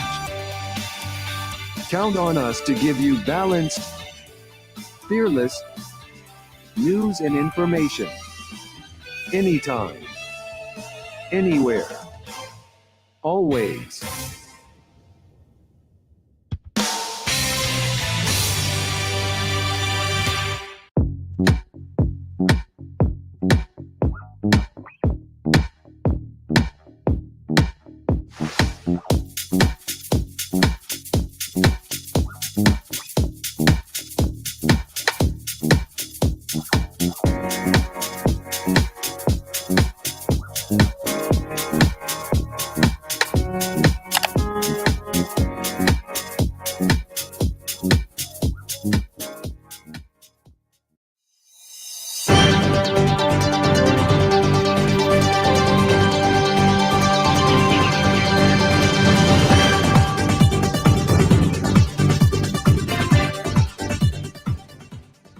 Tired of missing the latest news?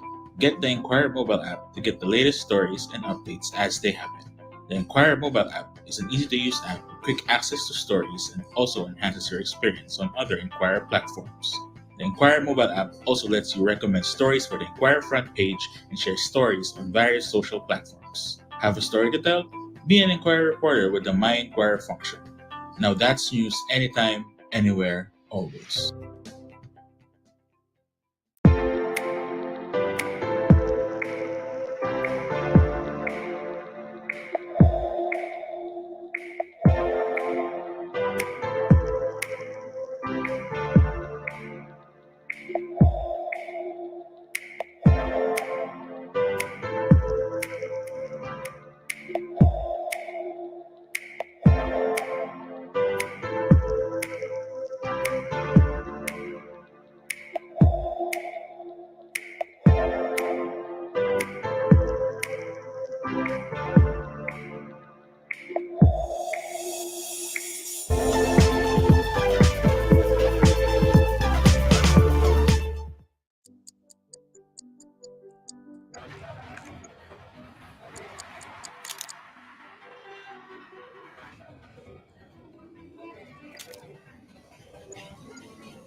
Sign up for a year and pay less than 71 pesos per month. Visit tmt.ph/digital to get your free 30 days of the Manila Times Digital Edition.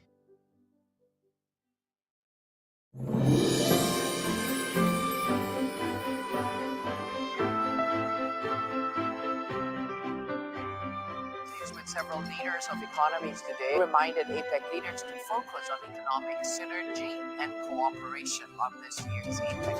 Welcome to Boracay, the Philippines' most famous beach.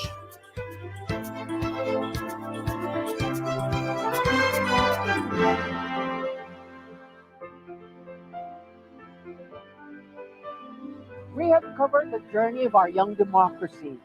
In ANC, we were witnesses to the defining moments of Philippine history that influenced the world.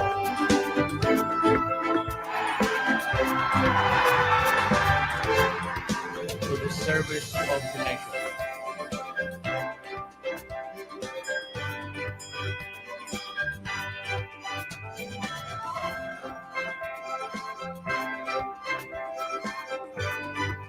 We talk to leaders. We don't shy away from difficult conversations. ANC leadership scenes.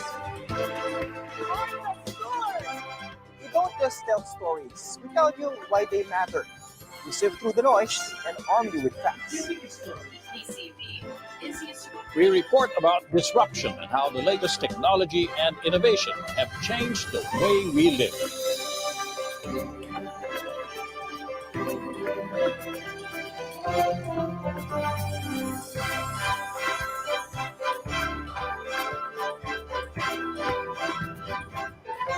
We told stories about crisis, but also about opportunities that came with it.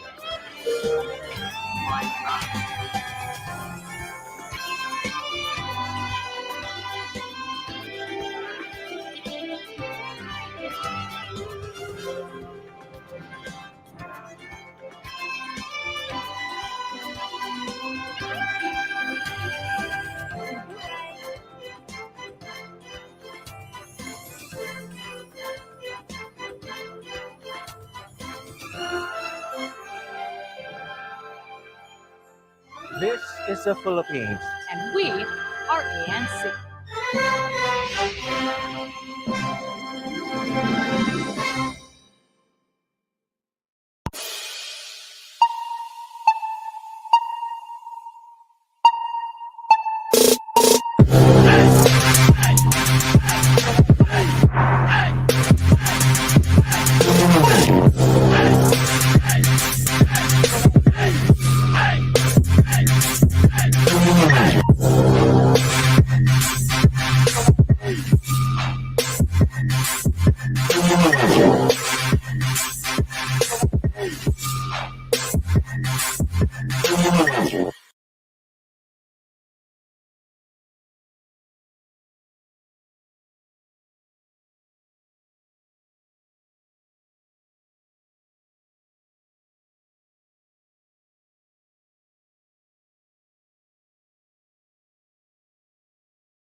Ladies and gentlemen, our next sessions under the segment on Thought Accelerators, Trends and Reforms. Let us welcome our first speaker from Hong Kong on trawling capital markets, what it takes to attract investments, the partner of Millbank LLP, attorney James F. Gandolfo Jr.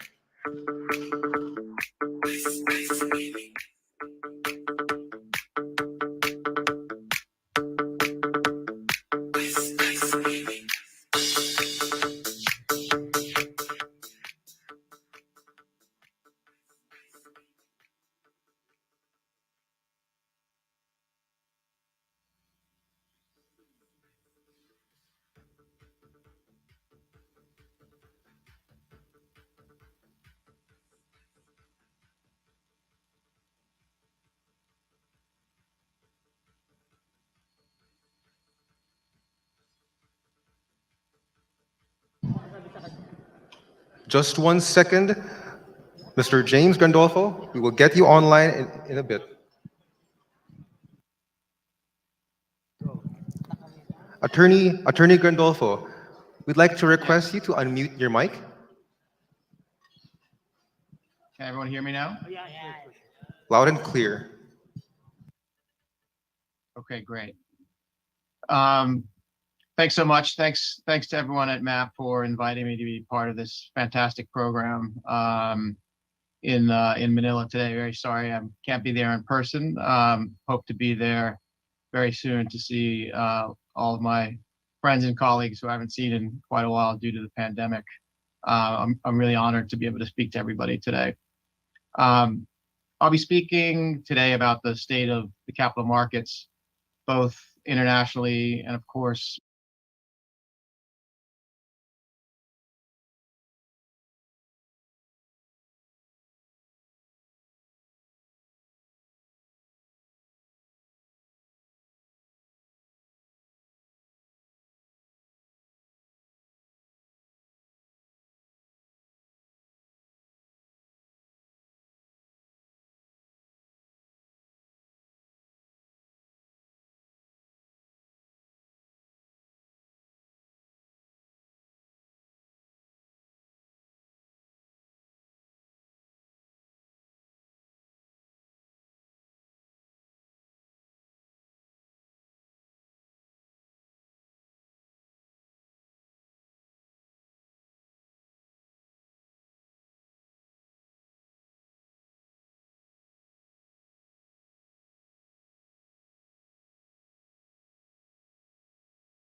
COVID had on economies across the world and the lockdowns that took place around that time, causing very large spikes in unemployment and huge deceleration in growth in pretty much every economy across the world.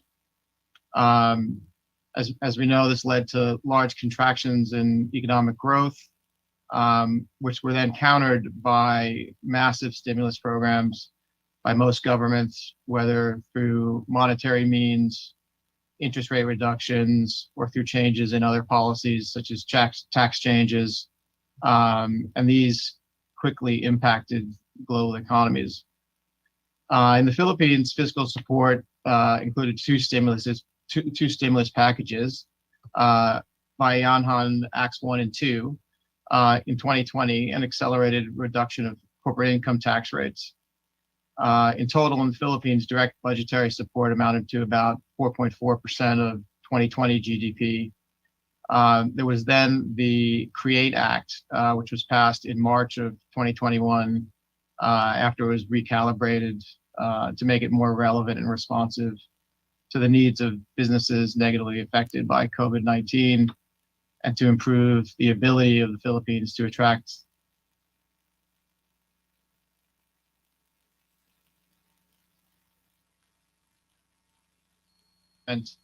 of net taxable income to 25% for non-resident foreign corporations and large corporations, while reducing the rate to 20% for small and mid-sized companies.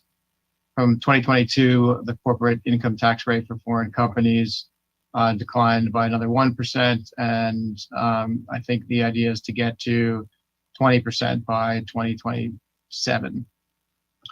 On the monetary side of things, the BSP reduced its policy rate 5 times in 2020, 200 basis points down to 2%. The BSP also lowered the reserve requirement for ratio for commercial banks by 200 basis points to 12% from the beginning of, I think, from April of 2020. This was to ensure availability of short-term liquidity in the financial system. The BSP also made purchases of government securities in the secondary market to help improve liquidity. Support the COVID-19 response program, the BSP also purchased $300 billion of government securities through a repurchase agreement with the government. Provisional advance to the government of $540 billion was approved in October of 2020 and renewed in December of 2020. I think these were all authorized under the BSP charter. These changes were positive, and you know, I won't go into details of other countries' similar types of changes, but they were very positive for economies and for the global capital markets. Deal volumes increased significantly from mid-2020 through 2021 across the board. In fact, I'd say from a personal perspective, 2021 was probably one of the busiest years on record for us. And if you look at the statistics, It was a record year for companies raising new capital, whether through the debt or the equity capital markets. Corporates were looking to take advantage of lower cost of capital that were made available by the loosening of monetary and fiscal policy.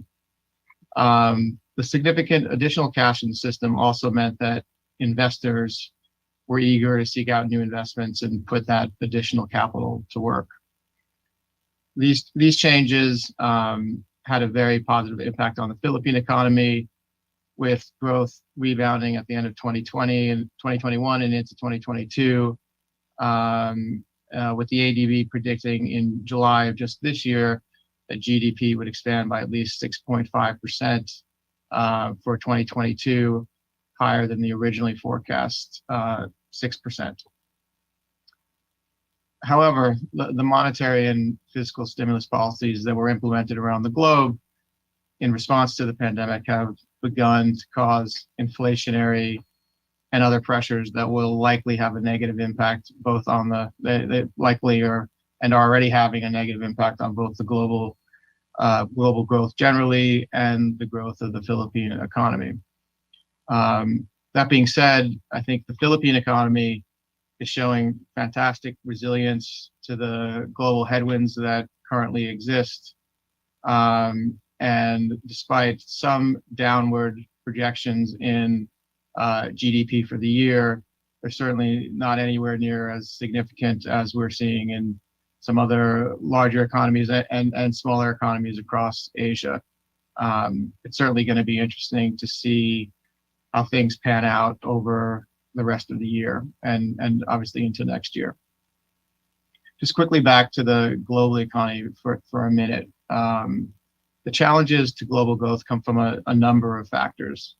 COVID-19 had a devastating impact on global economies, and while the stimulus policies that I just talked about, somewhat blunted the impact, it caused what many believe are going to be long-lasting changes to economies for some time. Include things like worker dislocation, obviously the severe zero COVID policy in China has materially impacted not only the Chinese economy, but also things like the global supply chain for goods, and trade across the board between what is for many the largest trading partner. There obviously also were changes seen in workers' priorities and changes generally in the workplace, all of which I think, if you look at the statistics, are having a material impact on productivity. So these things, among others, coupled with the war in the Ukraine and the impact that has had on energy and food prices, have, I think, what many economists fear will be a period of feeble growth, elevated inflation, further impacted by, the withdrawal of the fiscal and monetary policy accommodations that I've spoken about briefly. I think all of this means that investors are and will likely remain to be extremely cautious in their investment decisions, which have had and will likely continue to have a very significant impact on the capital markets, both around the world and in the Philippines.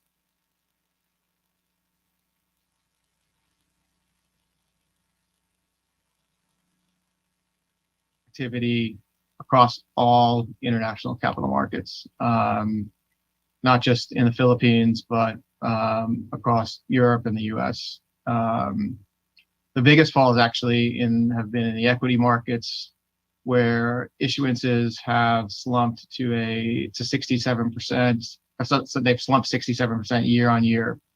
Globally, there was only 237 billion raised in the first 6 months of the year. This is the slowest opening half of a year for equity raises since 2005. Meanwhile, the number of issues were just 2,000. Total number of equity deals. That was a fall of 48% year on year and a 10-year low. Similar story for follow-on secondary offerings, which were down 63% and in number and 48% by value. Convertible bonds have become particularly unloved, suffering a 78% drop in proceeds. So yeah, the first half of the year, I think, by most capital markets lawyers like myself, has been particularly difficult and challenging. The U.S. was particularly hard hit with an 85% fall in equity issuances to take just 14% of the global market. So the U.S. was significantly contracting as well. But by interesting contrast, Chinese issuances took the largest percentage share of activity, despite also suffering a 55% decline. Elsewhere, double-digit declines were the norm. EMEA issuances were down 68% to a 26-year low, a low point surpassed only by Japan, which saw only $4.1 billion raised. That was the weakest half-year total since the start of Japan's lost decade in 1992. In the Philippines, a comparably better story, but not significantly better. Corporates had raised only 76 billion pesos through the 6 months ended in end of June of 2022. That was compared to more than 234 billion raised in 2022. There's hope in the Philippines. However, there's, from what we count, there are 6 IPOs in the pipeline for the rest of the year. But again, challenging global economic conditions will make it difficult, I think, to get all 6 of these deals away successfully. These challenging times, I think, make it a particularly good time. It's a good impetus for examining the state of the Philippine capital markets generally, and where certain adjustments could be made to help expand the depth and the breadth of the markets. This has been, I think, a goal of the Philippine regulators for some time. And I know a number of reforms are underway, but I think we can talk about some further things that could be done. One positive note was that the ADB announced in May that they were going to contribute a $400 million loan to support the expansion of the Philippine capital markets. So across the Philippines and Asia's other emerging economies, which I think again are somewhat less deep and have less breadth of investors than the larger global economies, it's estimated that there's more than $800 billion in investment opportunities that go unfilled each year because the capital markets are less reliable than issuers and investors would like. I think infrastructure is a particularly acute need for the Philippines. Again, there obviously have been lots of programs for that, most notably President Duterte's Build, Build, Build program, which I think has had some moderate success. I think just to lay out some of the challenges, there is a significant funding gap. Primary markets, as we know, and today they are even more volatile and less reliable sources of funds for issuers in emerging markets like the Philippines. This is especially true for the mid-sized companies and for infrastructure projects that are often crowded out by larger issuers and governments. I think deeper capital markets could free billions of dollars from both private and the government sector every year. This extra money could make a big contribution to the infrastructure needs of the company. There's limited choice. Issuers lack options to diversify funding and to match funding with their needs. I think the best example is the absence of a long-dated bond market. That reduces the flexibility of corporate borrowers to align funding structures with their assets and future earnings and projects. Capital in markets such as the Philippines is expensive comparably to what corporates need to pay in other more developed markets. This makes it harder to raise funds for new ventures, to grow or innovate, unless, of course, if you're part of a large company or conglomerates. I think the larger corporates and who are part of conglomerates in the Philippines do have an easier time. But ultimately, we need growth across the economy to ensure that growth itself is not stifled. Listing, I think, in the Philippines is also a challenge. Certainly, the process of going through an IPO or a follow-on offering in the Philippines is challenging. It's one of the things that I do on a regular basis, and despite, I think, the very well intentions of the regulators of protecting their investors, there are ways, I think, where the process could be streamlined and improved in order for, I think, companies to have a greater degree of certainty that they can go to the market and they can get their transaction approved in time to hit market windows, which at this stage where you have very volatile markets is extremely important. In addition, if the cost of capital in the Philippines, I think, were lower and more stable, businesses would have an easier time raising money to fund new ventures, growth projects that could boost the country's development and add to the incomes and wealth of Filipinos across the board. The Philippines corporate debt and equity markets, I think, will need to grow to provide alternative financing sources to support the strongly, what we hope will be a continuing growth in the economy, with the emphasis on infrastructure, as I mentioned. Deepening the markets will be an essential prerequisite for the country's continued economic development. Well-functioning capital markets, I think, ensure the optimal allocation of pricing capital. It enables the retail and wholesale pools of capital to be efficiently deployed in a manner that maximizes returns for investors against the risk profile that they're going after. I think there are also a number of technical and operational issues that can be addressed that can significantly improve the enabling environment for and functioning of the capital markets. It's interesting that despite the Philippines having one of the oldest stock exchanges in Asia, it actually has the lowest number of listed companies. At the end of 2019, the PSE had 267 listed companies.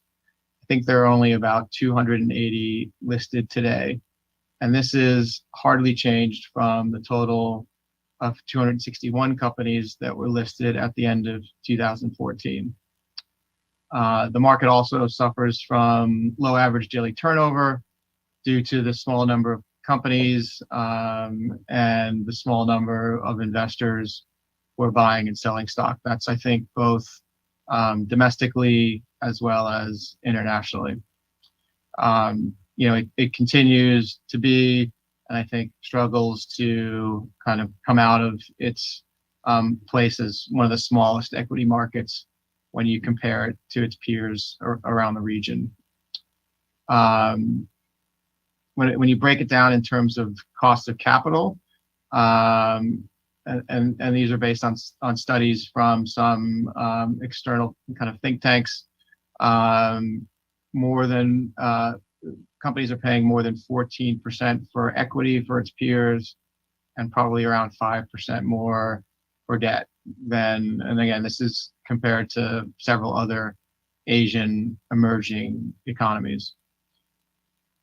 I think, again, as I mentioned before, the policymakers have begun a number of important reforms. I want to talk about just a few ways that I think policymakers can continue to work towards deepening the Philippine capital markets. I think kind of most obviously, the first one I'd talk about is expanding the investor base, which would obviously expand the supply of capital. The capital base could ideally become deep and broad, encompassing a full range of investors, both buy and hold investors, such as insurance companies and pension funds, buy and trade investors, like mutual fund managers, and active investors, such as hedge funds. This will help provide liquidity and improve pricing for investors. Pulling in more investors, I think, will require a combination of further marketing and education efforts amongst the population, both domestically and abroad. And I think Philippines is making efforts towards these goals with a number of reforms that are in place and are being discussed. But I think this needs to be accelerated, and more can be done. Obviously, that increasing investor participation will allow for an increasing participation in corporates. There's still significant, I think, demand for capital. Growing economies and growing companies need that capital.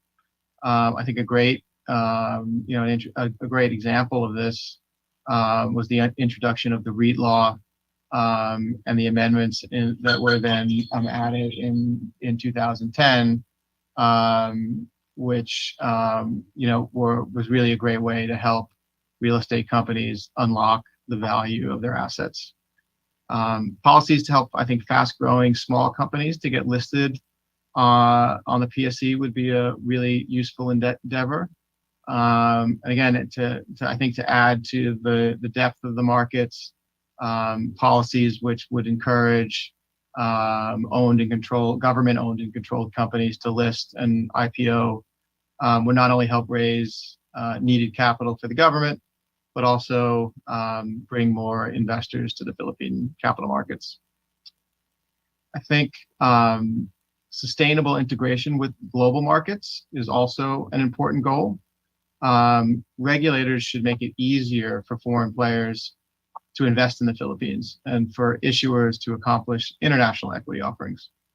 Streamlining, I mentioned this earlier, I think streamlining the IPO process for issuers would be a useful exercise and encourage more companies to look to raise capital from both domestic and international investors. It is as I mentioned before, it's a challenging process. I think coordination amongst the regulators would be a useful endeavor as well. Currently, it would be great to see further coordination, for example, between the SEC and the PSE as companies go through the IPO process. Having independent and accountable regulators, I think, are vital to the market's development. Again, policymakers have to determine what to regulate so they don't stifle innovation and determined how best to have regulatory bodies work together such that reforms can be developed and implemented in a way that really help the markets develop. Again, I'd go back, for example, to the REIT law, which I think was initially passed in 2010, but because I think of a lack of coordination between the taxing bodies and the stock exchange regulatory bodies, nothing actually got done for more than 10 years before the first deal was actually done. Cornerstone institutions such as the PSE and credit rating agencies obviously play an important role in setting standards, focusing on development. I think one example would be establishing a mortgage regulator that could release huge amounts of capital that are now locked up in housing and create a large liquid securitization market. I think policymakers have to decide what institutions to create, who should own, and who should govern them. Obviously, with the election of President Marcos, it's really, I think, a really pivotal time to begin to start thinking about and implementing some of these reforms on his new platform. Transparent rules and regulations with predictable enforcement. That, I think, decreases costs and risks for all market participants. Knowing and understanding the processes, the rules, how they're going to be implemented on a regular basis is extremely important. Again, from a personal perspective, we've certainly run into challenges in that area. And I think policymakers have to strike a balance between supervision and regulation and establish enforcement mechanisms that don't exceed the legal system's capabilities. Taxation is another issue. They obviously have taxation policies obviously have a strong influence on the development of the capital markets, providing significant tax incentives that encourage the developments of certain activities and asset classes, I think, have to be considered and implemented. I think an area where the regulators are doing a really good job is the use of advanced technology. And as I said, I know that the SEC is currently engaged in various digitization reforms to improve the ease of doing business. But I think policymakers can continue to look at ways to accelerate the use of technology for certain market functions. For example, use of blockchain technology for clearing and settlements. I think with the right policies in place, private players could fund and deploy most of these technologies, which would really help, I think, power the markets. Efficient allocation of funds, I think, is a key enabler for economic growth and social progress. Deepening the capital markets in the Philippines should increase the flow of money to companies and public projects. This will be a benefit to all of society. Policymakers, I think, can do much to help deepen these markets by establishing pro-market policies, along with supportive rules and institutions. This would be, I think, extremely important to help investors decide that the Philippines is one of the top places that they want to put their money to work. So, I mean, I think there's there's a lot to be done, a lot of good things happening.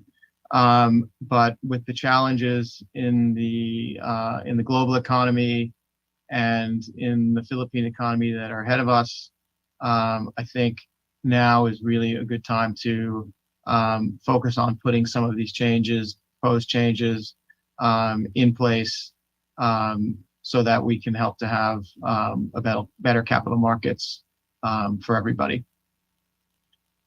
Thanks so much. Thank you, Attorney Grandolfo. Our second speaker for this session is from Singapore, and his topic is global tax reforms, national implications of long-term structural challenges, trends, and policy direction. Please welcome a former consultant to the United Nations, adjunct professor T.Y. Sim.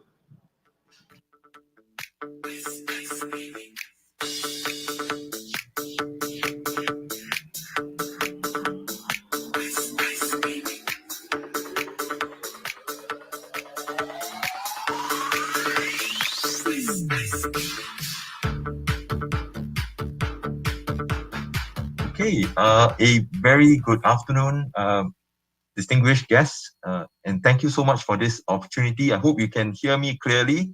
Apologies for the mask, I was still in office, and I hope you can see the PowerPoint, right? Let me know if you can't. So today, it is a great pleasure and honor for me to share with you some of the observations in line with the theme of today's conference, which is the wind of change, driving in a world of in-betweens. And that will also form the theme of my sharing. I will talk about the global tax reforms. If you have been following the news, certainly, I mean, these days is a time of change in the international tax space, and some of the implications, long-term structural changes, trends, and policy directions. Okay. So a bit of a disclaimer to start off. These are my own views, and certainly sort of welcome to sort of critique and things like that, but certainly they do not constitute professional advice. Now, today's talk, in the time that I've been given, I will speak to three mega trends. So simple, no frills, three mega trends. Okay. The first one, and these trends are observations from the international tax space. First one, there is a shift from a north-south divide to a digital divide. Okay, let me explain. Traditionally, you have the north-south divide. So here are some stylized sort of illustrations. For example, you have the US and France. They are developed countries. They are capital exporters. You can see the per capita GDP in 2020. And you have the developing countries, again, stylized representation, China and India. So it used to be that the international tax rules and norms are created with this north-south divide in mind. Now, what is the consequence? The consequence is that the international tax norms, right, tend to favor capital exporters, right? And this is encapsulated by this simple principle, but it's quite a sort of extensively accepted, that if you do not have a physical presence, there is no tax. Now, let me explain. If you look at this diagram, if you have a headquarters and overseas sort of multinational, right? And this is and it is from a developed country. If it's selling things to a sort of a developing country, or in my diagram, it says market countries, right? The tax is imposed on the local subsidiary or branch. And if you have an agent, right, that concludes contract, yes, there may be taxation. But other than that, if there is preparation and auxiliary activities, there's no tax. If you do not have a local subsidiary or branch, there's no tax. There may be some withholding tax, right, on payments offshore. However, these are very often reduced by treaties, tax treaties that tend to favor the sort of developed world, that tend to favor capital exporters.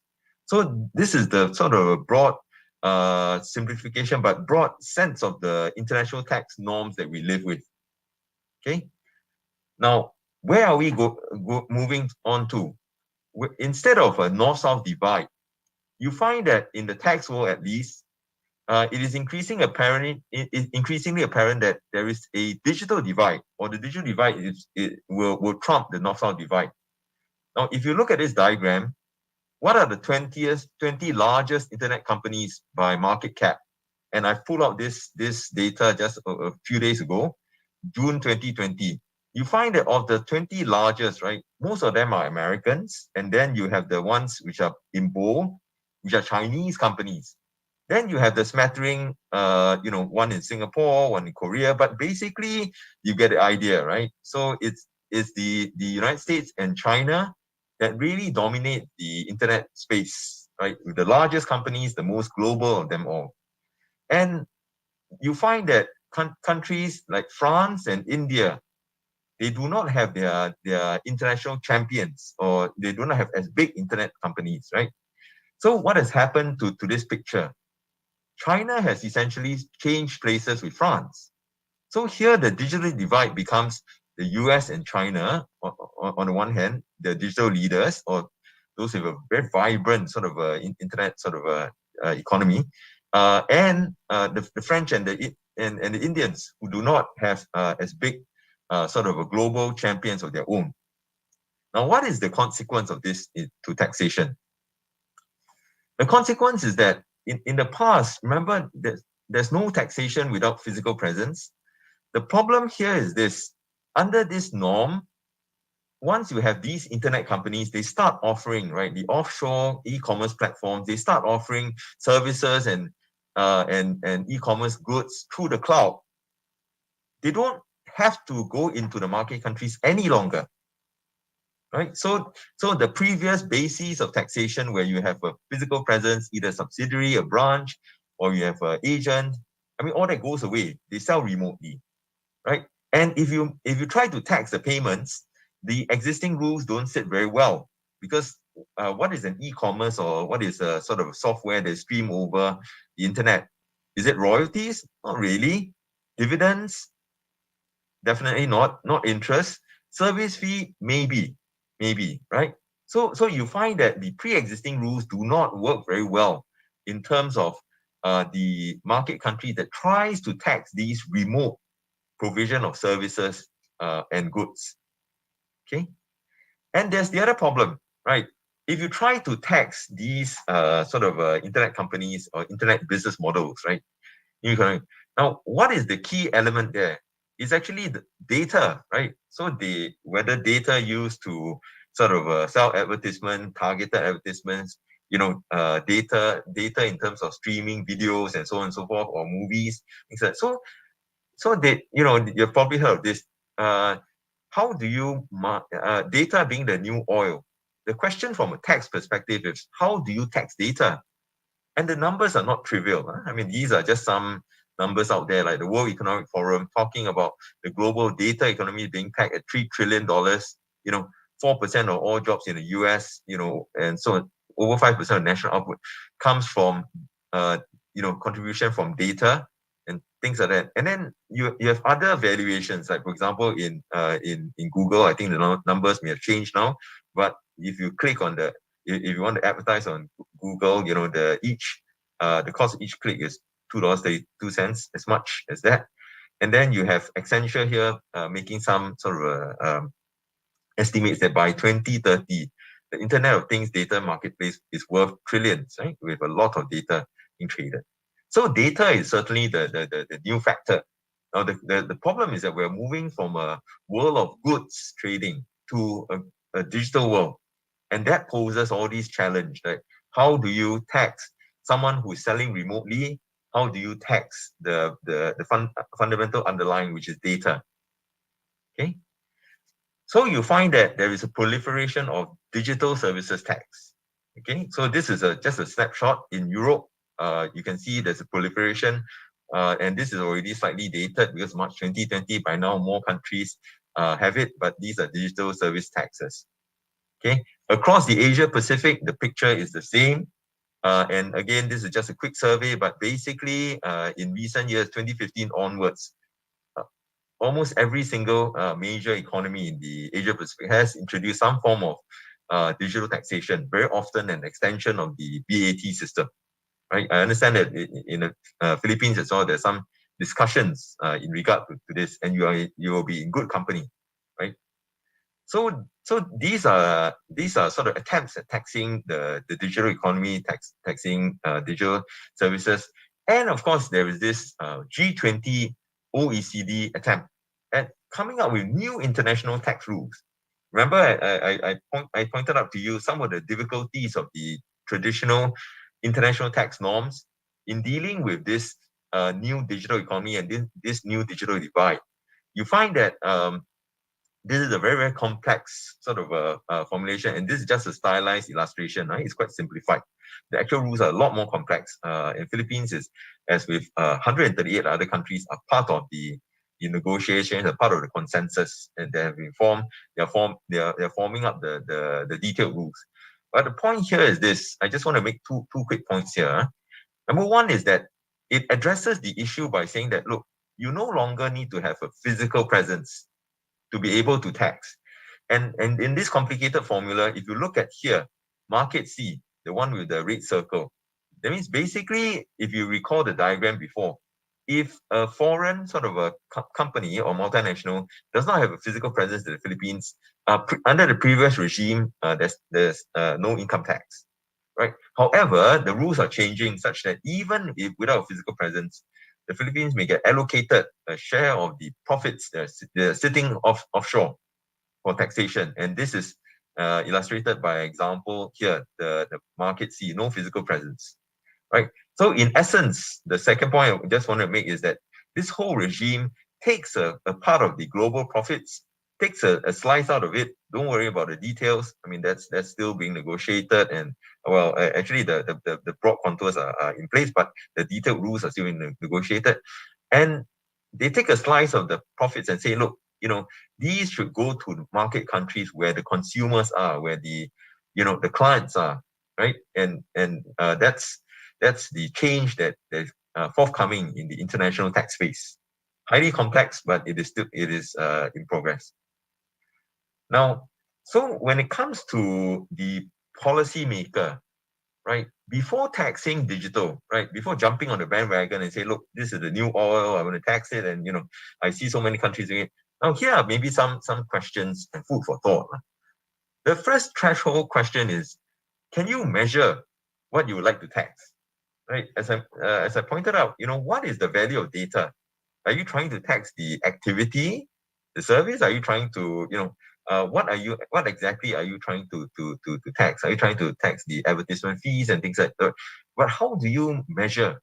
Like, for example, if you look at M&A data, right, the takeover of this social media platform, of course, now the valuations have come down, but over the last decade, when the internet companies were doing well, I mean, there are all these numbers where, for example, you take over some of these M&A numbers, you take over a social media company, each user can be valued at thousands or even tens of thousands of dollars. And these are all intangibles, right? They're over and above the tangible computers or hardware or whatever else have you. All these are intangible, but you're buying the entire social media network.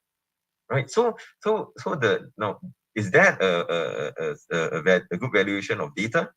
What about if you're streaming videos, right? Is your subscription of maybe $10 to $15 for Netflix, for example, is that a good value of data? So you can see, I mean, these are fundamental questions, and can you measure it? Then the next question is this: you have to consider both sides, right? Including distortive or unintended impact.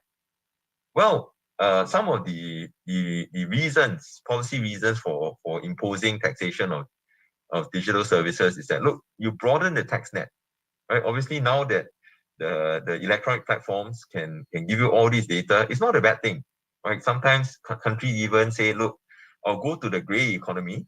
They used not to pay tax, but now everyone does mobile payments. I have all the data, I can bring them into the tax net and broaden it. That is one good reason. You can also level the playing field, right? So local merchants who are subject to withholding, subject to VAT, subject to, I mean, they are not competing on the same level playing field as the offshore chaps who can sell without a physical presence and not be taxed, right? So that's another commonly seen reason. However, on the other side of the ledger, you might want to consider that, look, tax increases do run counter-cyclical to the COVID recovery, right? I mean, now with inflation and things like that, I mean, this is really something which OECD points out as well, to say that, look, you have to be quite careful. Not to say no, but you have to be quite careful when you start imposing digital taxes. Does it run counter-cyclical? economically speaking, right? And of course, there's a distortive impact of taxation. Anytime your taxation leads to inefficient decisions, and so on and so forth, allocation resources. The third point is incidence of taxation. Now, this is a key point, right? Very often you look at these internet companies and say, hey, look, we are going to tax them because they're so profitable, right? And how can you not tax them? The problem is that depending on the elasticity of demand and so on and so forth, I mean, more often than not, sometimes the incidence of taxation gets transferred to consumers, right? So there are all these instances where the internet companies, country imposes 3% on revenues and just pass it on as a cost because there are no substitutes, right? So this has to be quite careful because you end up taxing your consumers or even your constituents rather than the foreign multinationals. Next, the administrability and the cost of compliance, right? Depending on the business model, the type of income, I mean, technology is continually evolving, right? I mean, there's consulting services, more conventional, but there's software as a service, the sale of data, analytics, and things like that. So, sometimes a combination of any of these. And I'd like to mention fintech and blockchain. Again, in the digital realm, but if you look at this space, cryptocurrencies and things, I mean, the rules are still evolving, right? So not easy, right? And sometimes, the cost of compliance as well. You have to weigh it against the sort of resources being put in, but also the burden on the taxpayer, right? Now, segmentation and ring fencing to be more targeted, because sometimes the OECD has studied this and they say, look, the digital economy is actually everywhere, right? Even conventional, if a supermarket, you go online, technically part of the digital economy.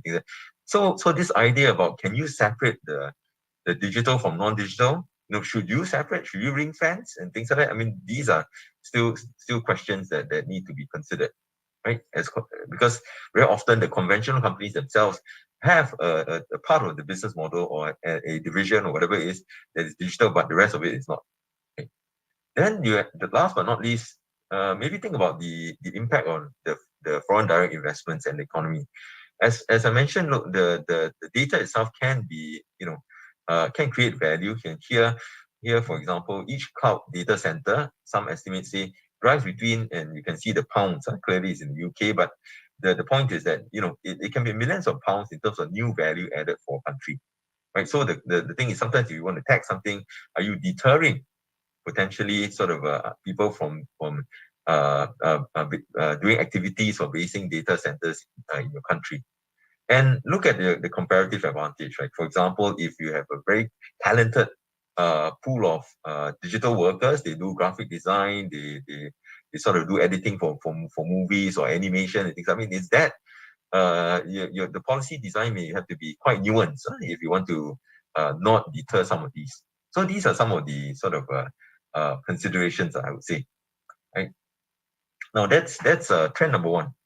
Trend number two is this, right? There is a tectonic shift in taxation, right? And sort of all of you might say, hey, look, if I read the papers, is this G20 OECD base erosion profit shifting project, right? I mean, this all over the news. The Philippines is part of it and things like that. Now, I would like to throw out something controversial there, right? Just to take a contrarian view. Now, is this a red herring before the real change? Okay, so let me explain. Now, one sees that, these days people talk about the end of globalization, the end of the great moderation, right? With low inflation and things like that, now inflation. Now, in the tax world, what about the end of the great slide in tax rates? If you look at history, right, and this is over the decades, 1980s, 1990s, 2000, 2010, and up to 2018 here. But the point is that across the world, income tax rate have come down, right? If you look at the world, globally, it used to be almost 40%. Now, the global average is closer to 25 and slightly below. Okay. Now, corporate tax rate around the world as well. Now, this is the you line up the countries. You find that the average is still in the 20s. Now, what the BEPS OECD sort of project will do, amongst other things, is to set a global minimum tax at 15%. That's why this red line here. Now the question is this, okay, it seems that 15% is still lower than the global average.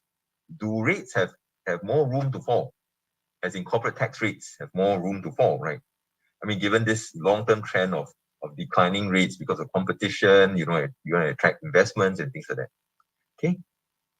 Now, this slide talks to the economic analysis done by the OECD on this G20 OECD BEPS project.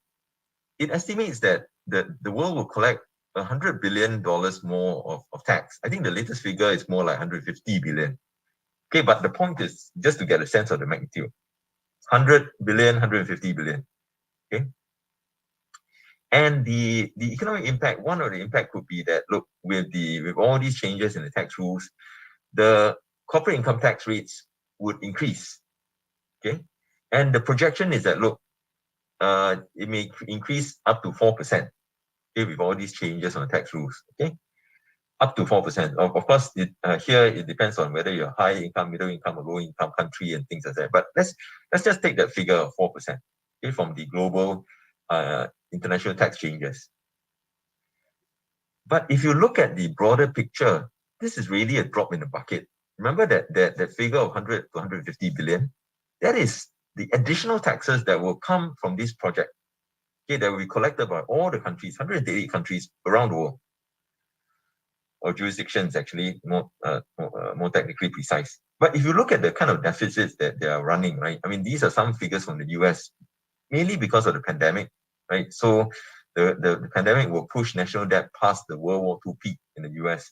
And if you look at the picture around the globe, it is the same. You find this massive increase in leverage, right? Government borrowing and things like that. This is global debt, so government and private debt. But it has reached historical peaks, right? So the question you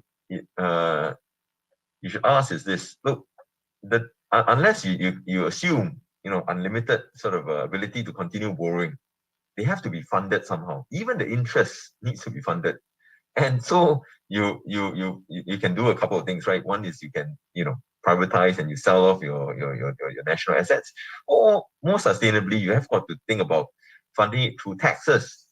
So the point is this: that the whole BEPS project will raise 100 to 150 billion. It is nowhere. It's a drop in the bucket when you come and you think about the kind of deficits and not to mention the spending, right? That we need to sort of governments need to undertake, right? Both for COVID recovery, but also now for subsidies of energy and things like that. Okay. So there will be an inevitable tax increase, right? But the question is, look, where will this tax increase come from? Now, here's a picture of the breakdown, and all these are OECD sort of figures, right?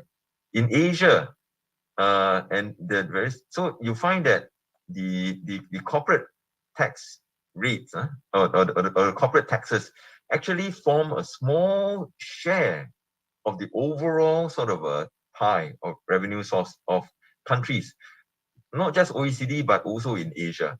And more importantly, the corporate taxes, right? And I single out here, 9.2% of the pie. So basically, your increase of 100 to 150 billion, okay, from the OECD BEPS project globally only refers to the increase in corporate tax. And that itself is a small sliver of the entire revenue collection, right, on average. So basically, where would the shortfall come from? Of course, you can continue to increase corporate taxation beyond what is recommended, right, by the new international tax rules, but you lose competitiveness. But then you have these bigger pies: individual taxes, social insurance, consumption taxes, right? So consumption taxes is actually bigger, much bigger than corporate income tax. So here is where the argument of the red herring comes in. It's not that it is a bad project and things like, or there's no need to change. I mean, absolutely, there's a need to change the international tax rules. But really, if you look at the impact, it is not enough, right? The increase in taxation has to come from the larger pieces, rather than this slice in blue that the international tax rules are trying to change. Okay? So So what does it mean to yourselves as business leaders, and policymakers and things like that? Now, this proverbial boiling the frog, right? How do you tax it? Now, it really depends on the horizon. If you are a listed company, maybe the horizon is you have quarterly reporting, particularly in the US and things like that. I mean, so your horizon is relatively short. Okay. In the near term, maybe there's broad general restraint. You see that in the UK already. I mean, new prime minister, things are talking about restraint of increase because of the need for COVID recovery, inflation, right? And of course, the war leading the energy crisis and things like that. So maybe it's not such a good idea to increase taxes and increase interest rates at the same time. You tank the economy, right? So maybe there's a certain level of restraint. However, if the international tax changes, BEPS, is successful and things like that, the timetable is for 2024 onwards for there to be a 15% global minimum tax. And this, as I pointed out to you just now, could mean an average, this is of course global average increase of 4% corporate income tax, right, arising from BEPS. But the longer term is this, beyond 2024, as I showed you the kind of deficits that people are running and you need to fund and things like that. Now, what is the long-term sustainable corporate income tax rate? Okay. That's an open question. But if you look at the 1990s, right, before we went through this precipitous decline in rates. It was as recently as 1990s, the global average was about 35%. So if you have a business that invests, not just in Philippines but beyond, how should you project how taxes would affect your business? How, whether in terms of valuation, long-term valuation, project viability, and things that you need to build in tax, but also in terms of the tax cost. Probably 15% is a little, it's just a floor, but long-term sustainable rate could be much higher. Yeah. Okay, last one, and thank you for bearing with me. Last mega trend is this hyper transparency. Okay. Now, here the scary thing is this: the authorities may end up knowing more about the company than the taxpayer. Okay, let me explain. So data is new oil, right? But data can also flow freely. And this is the Global Forum on the Administrative Cooperation in Taxation formed by the OECD. It already has 165 members. And they exchange information, right? So here are some numbers. Information on 111 million financial accounts covering assets of 11 trillion euros was automatically exchanged, meaning that you don't even need to ask for it. Under this regime, I will automatically exchange with other countries. Okay, there have been 370,000 requests for information since 2009. These are country-to-country requests. And then sort of if you're a large corporate, you may be subject to this country-by-country reporting. There are already more than 3,000 bilateral exchange relationships between governments. And there's a move in a lot of countries, led by the EU and in a certain sense Australia as well, for public disclosure of this country-to-country reports.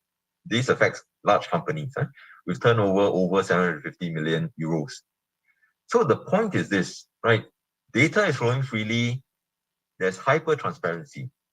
Okay, and certainly tax authorities are not slow to take advantage of that, right? They are mining the new oil, right? The new data, and they're harnessing big data analytics. So here you find that there are a number of examples, even in our region, right? In Russia, right? They have some of the most sort of efficient, I think this is electronic invoicing system. So if you buy a coffee in Vladivostok, right? Moscow knows about it, right? Because electronically linked. China, they've for a few years already, they've started to request for this large volumes of metadata down to the transactional level. And here you have a stylized example where basically instead of the information sort of you fill out a tax return and then the tax authority gets info. No, they're going to the source, B2C, B2B, and then they analyze it. Now Australia has been adding, right, 100 data and AI sort of experts or headcount every year for the last few years. So this is the tax authority themselves. So the latest figures, they have almost, they have more than 1,400 data and sort of this AI and specialists. No, this is not just your tax inspectors.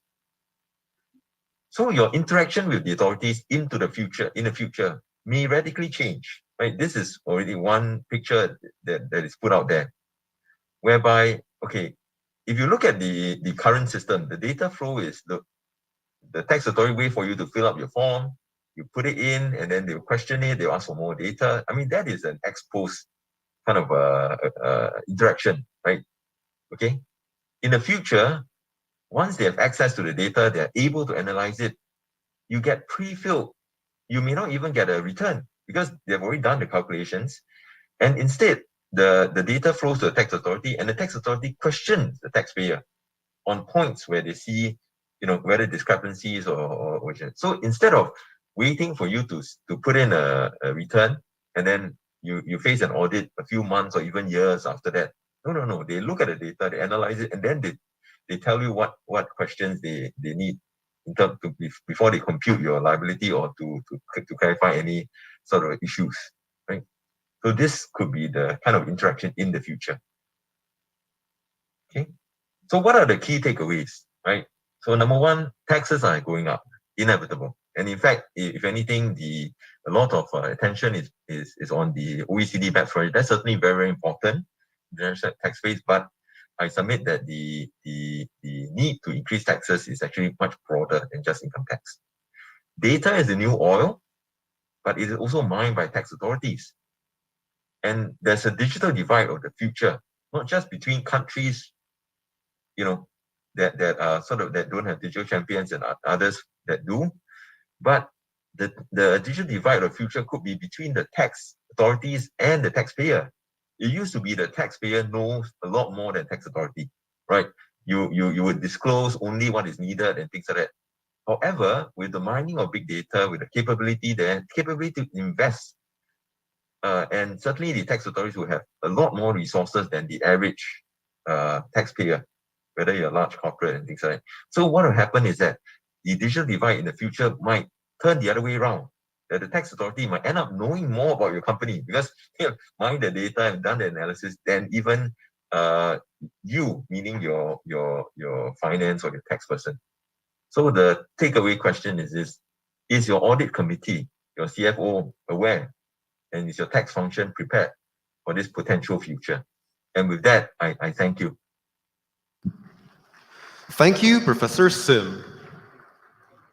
At this point, we will ask our reactors and moderator to come up on stage. Attorney Emmanuel Bonoan, Attorney Alexander Cabrera, and Attorney Vic Du Baladad.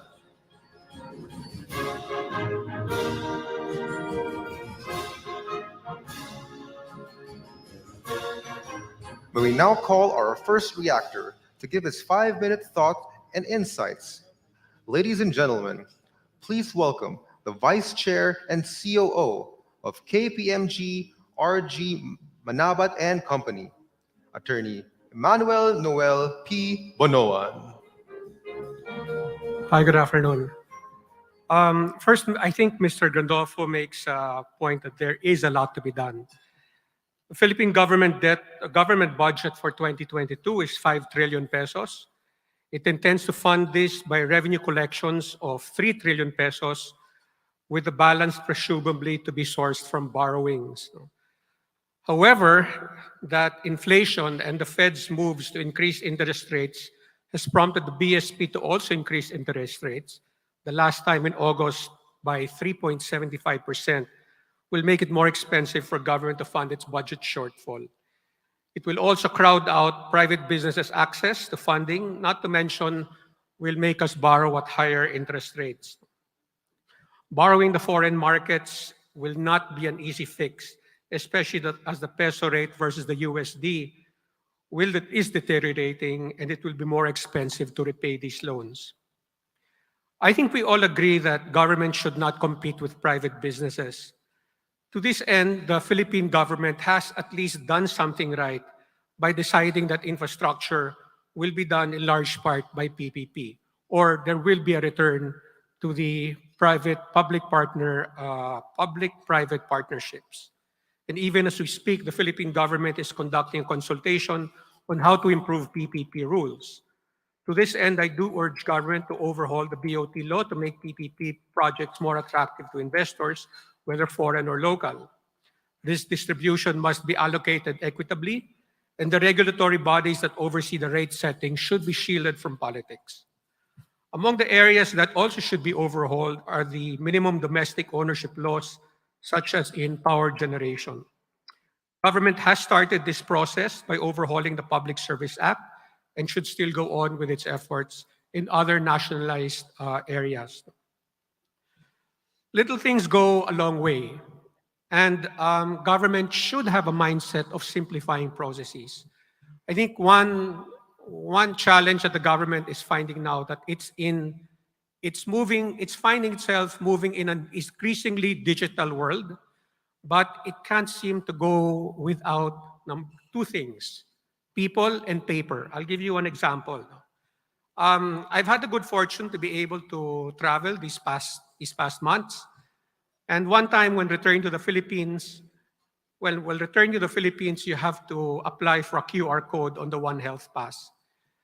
Now, I applied for the QR code. I got my QR code, in fact, and I also checked in through my phone. When I got to NAIA 1, there was a whole long line of people lining up, apparently because the Bureau of Quarantine had to check that you got your QR code. But of course, the thinking is, if you got your QR code, that means you passed the test, right? So why do you still have to check that there is a QR code? The problem that compounded my problem, my problem was compounded by the fact that I did not have a physical boarding pass. And when I showed the Bureau of Quarantine officer my phone, he said that I should have a paper pass, because how will they stamp it to say that I already have my QR code? So there was an argument that we were having. Everyone was scratching their heads. No one seemed to know what to do, until someone decided 10 minutes later to get a blank piece of paper, scratch paper, cut it up, and write that I have my QR code, and show it at the exit to the airport. So if you were a first-time visitor to the Philippines, you'll be wondering what's going on, but of course, we're used to it, right? Okay, moving on. So point being, adopt full digitization. It's supposed to shorten processes and simplify them, so let's simplify that. Moving on, we've heard a lot about digitization. Now, long before the pandemic, we at KPMG building our digital business. Prior to the pandemic, I always found myself evangelizing to clients about why they should adopt intelligent automation. The pandemic has ceased my evangelizing efforts. Now our clients ask us for our digital services without me having to sell it to them. And this is great. We've also moved to a business model of servicing a global market for automation and low-code, no-code processes. The only thing holding us back is the growing lack of programmers. Digitalization is one area where we can compete if our educational system gives us, the private sector, the people in the right skills. To this end, government should reassess its strategy of education. For example, are 4-year college programs really preparing our youth for the job market? If not, then focus on the skills that are needed and graduate them earlier. So I would think that this strategy would also benefit government as well as private businesses as they seek to digitize government. So as our speaker, Mr. Gandolfo, did mention, there are a lot to be done. And I think 5 minutes of reaction is not enough to even start with that list of what has to be done. So I'll end here. Thank you very much. Thank you, Attorney Bonoan. Our next reactor is the Governor in charge of the MAP Tax Committee and Chairman Emeritus and ESG leader of PwC Philippines, Isla Lipana and Company, Attorney Alexander Alex B. Cabrera. Good afternoon, officers of MAP and our friends in MAP. Really a short time for me to react, and I was told to react to the two speakers. So I'll choose my reactions. Um, there was really no good news from the first speaker, Attorney James. And I guess we can also feel it now here in the Philippines. Um, Inflation, as Jade reported earlier, 5.4%. But oil inflation, the fat oil that we use for cooking, it's around 20%. And flour bread, 8%. Eggs, 6.5%. Of course, fuel increased by 47%. And diesel, even worse. Interest rates are going up. That's contributing to all the downside of doing business, and also the general market environment. That's why people don't want to borrow, and people don't want to list either because of this environment. In fact, if you look at the listing notices in the SEC, there are only 26 in that list, and more than a dozen are about stock rights, and the others are just additional listing with one or two IPOs. So how do you raise funds in this kind of environment? Let me shortcut it. If you don't want to borrow, if you don't want to list because it's not ideal, then the way to raise funds is really through partnerships. Admittedly, it's going to be a buyer's market now because businesses which are financially challenged are also challenged in terms of their valuation, and other things are now considered in valuation, such as the ESG practices of that company. And because of that challenge, that's why I said it's a buyer's market now. So don't sell completely. Enter into joint ventures so that you can harness and take advantage also of the recovery of your business. And how do you find investors? Well, so short plugging, PwC has that group led by my partner Jade, and we're very happy to help. The government must also heed the call of partnerships, and as our colleague Noel mentioned, PPP, which is a form of partnership, is very important to harness funds from the private sector. And if the government is going to encourage partnerships, it should also not discourage it. And so acts such as that discouraging the partnership between these two media companies that was discouraged politically should also be avoided. Now, let me quickly comment also on the tax presentation of our colleagues from Singapore. He mentioned, interestingly, North and South, and then the digital divide. So my friends in MAP, just so that everybody's on the same page. No? What they're saying, what he's saying actually is the tax treaties. If you don't have a presence here, you don't get taxed here. So you can sell goods here, and if you don't have a branch here, you don't get taxed here. Now, under Pillar 1 of the OECD Globe, which is the Global Anti-Base Erosion rules or proposed rules, the local country where the multinational has no permanent establishment will be able to tax or should be able to tax the income that is generated here.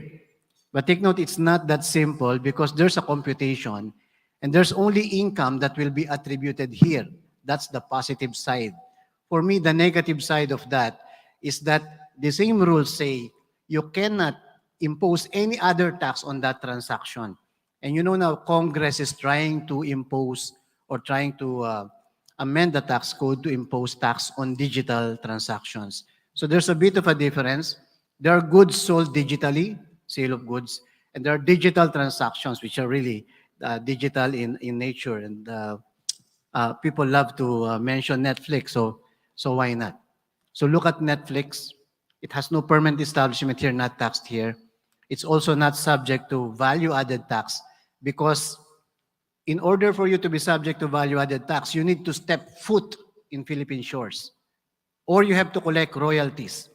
And that's not royalty, that's just access. That's why they're trying to they're trying to amend the law in order for to tax digital transactions like that. Um, as I said, it's not all favorable because of the VAT element, which we may not be able to impose if the law is amended. Now, briefly on Pillar 2, which was meant to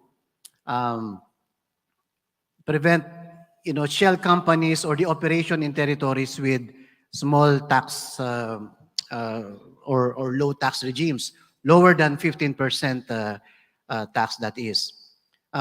I'd like to tell you that this is going to impact on our registered enterprises, on PESA registered enterprises, on BOA registered enterprises that are enjoying income tax holiday and the special tax regime. What the OECD rules is trying to do is if you're operating in that territory where they don't tax you enough, you will pay tax to your home country. The Philippines will not get it. In other words, this development is actually a development for me, in my view, a development which is favorable to the global country, to the global economies, to those developed countries, but unfavorable to developing economies. Why? Because we needed those incentives to attract people to come to us. And they won't come to us because we don't have sufficient infrastructure. The governance is not quite there. In fact, the evidence of the PwC survey also shows we rank really low in ease of doing business. We are laggards in foreign investments. We need to attract foreign investments here. And the CEOs say that there are three things that they're quite worried about. Um, um, Transparency, corruption, and attracting foreign investments. And the way these rules are coming out, it is actually discouraging people to come to a place like the Philippines that offers incentives, because if they offer you incentives there, will tax you anyway in your home country. Now, is that North and South, digital or non-digital? I call it rich versus poor economies. Thank you. Thank you, Attorney Cabrera. As we proceed to our Q&A segment, Professor Sim regrets to inform us that he will no longer be able to join us. Moving forward, may I now call on our Q&A moderator for this session, the Managing Partner and CEO of Du Baladad and Associates, or BDB Law, and co-chair of the Capital Market Development Council of Phoenix. Please welcome Attorney Dick Du Baladad. Again, please be brief. Please refrain from making a speech. We are now ready for the Q&A. Take it away, Attorney Du Baladad. Thank you. Do I have the sound? Thank you very much and good afternoon. Do we have James still here with us? I'm still here if you can hear me. Oh, hi, James. Okay. So we Hi. actually have an all tax lawyer cast here in front. Plus, of course, we welcome James. Now, let me just focus on that slide that was presented by Sam a while ago about what is the tax administration in the future. When he was saying you will no longer be filing your tax return, the tax administrator will file it for you, because they will soon be analyzing the data out there and they will get all your transactions. And when they have the capability to do that, they can actually determine your tax income. So be very careful. That's scary, actually. And why do you think we have the national ID? That's one of the purposes of the national ID, to be able to identify and capture your transactions. Now, I just have a reaction and a question for you, actually, on what you said, about, which is also what I read in the IBFD criticizing the minimum global tax of 15% as being, it should be developing countries focused. and not, of course, the other way around is it still focused on developed countries, or should the focus be on developing countries to make sure that developing countries will get their own fair share? The reason for that is most of these digital companies are with the developed countries. And as it is now, they get all the revenue. They are able to sell services, digital services, goods, online, etc. And the developing countries don't get any share at all. Now, I think that's the reason for the minimum global corporate income tax of 15%, making sure that even developing countries, to the extent that they participate in the online transactions, should get at least a share in the country. What is your comment?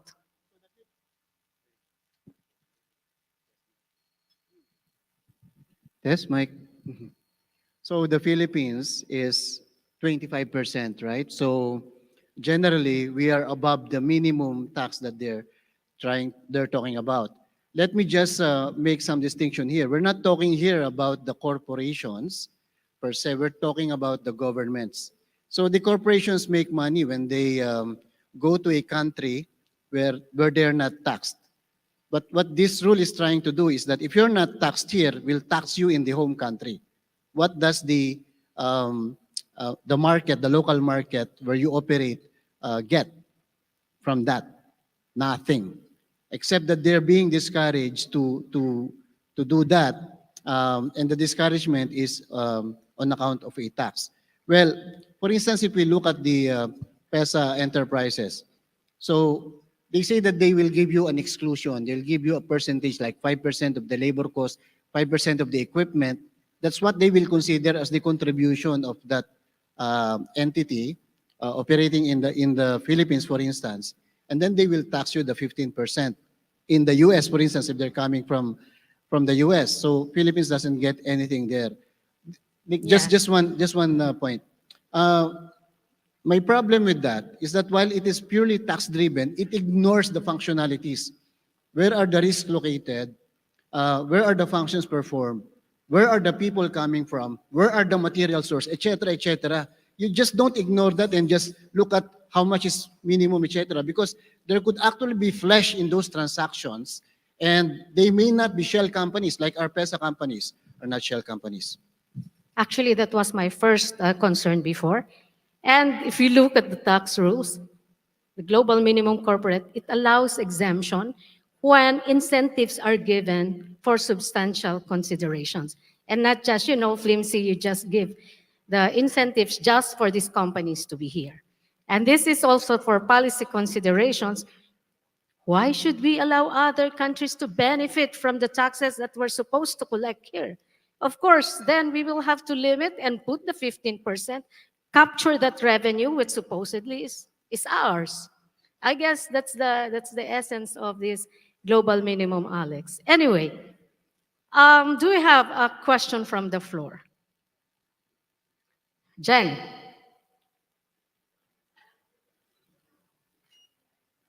Hi, good afternoon, Jeng Pascual.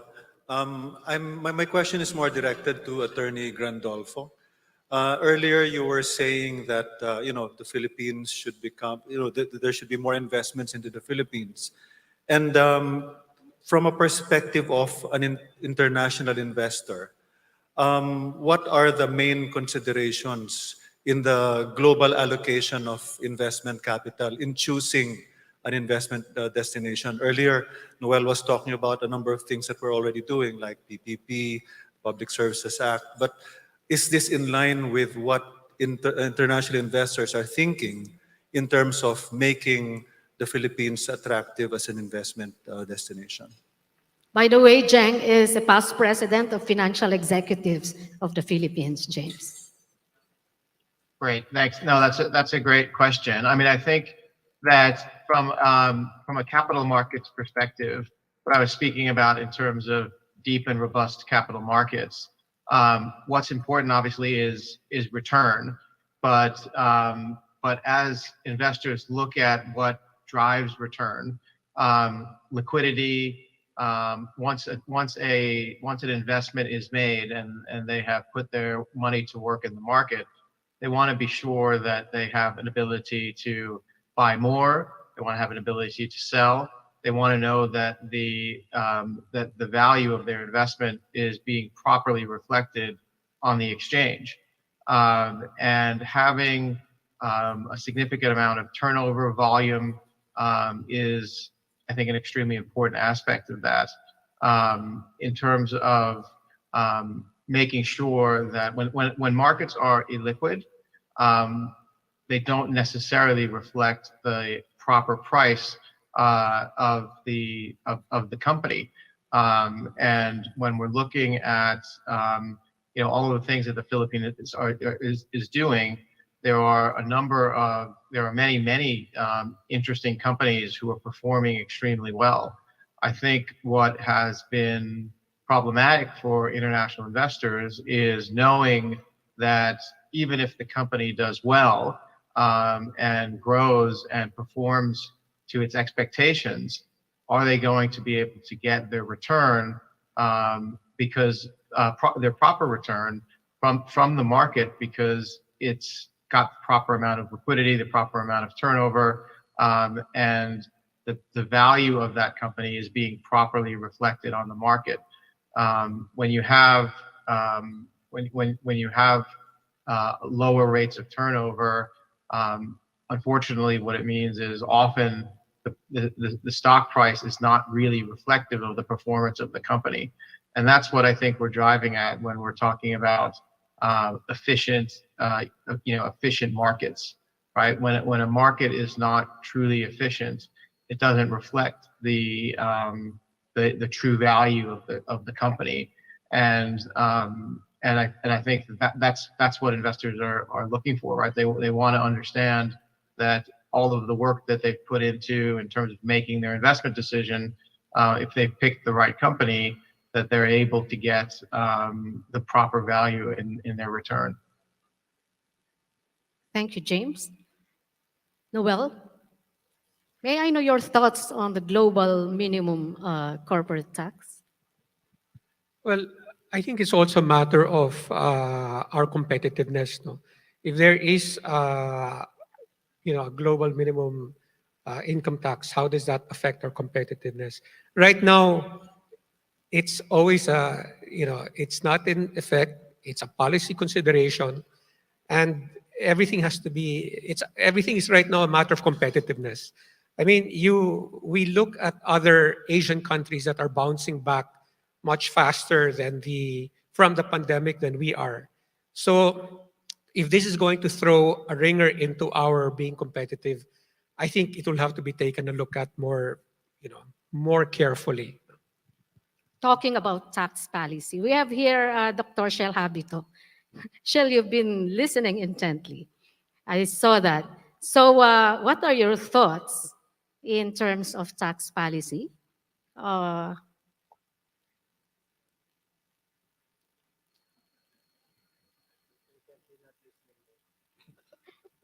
You're intently not listening? Okay, anyway. So, yes, Riza has.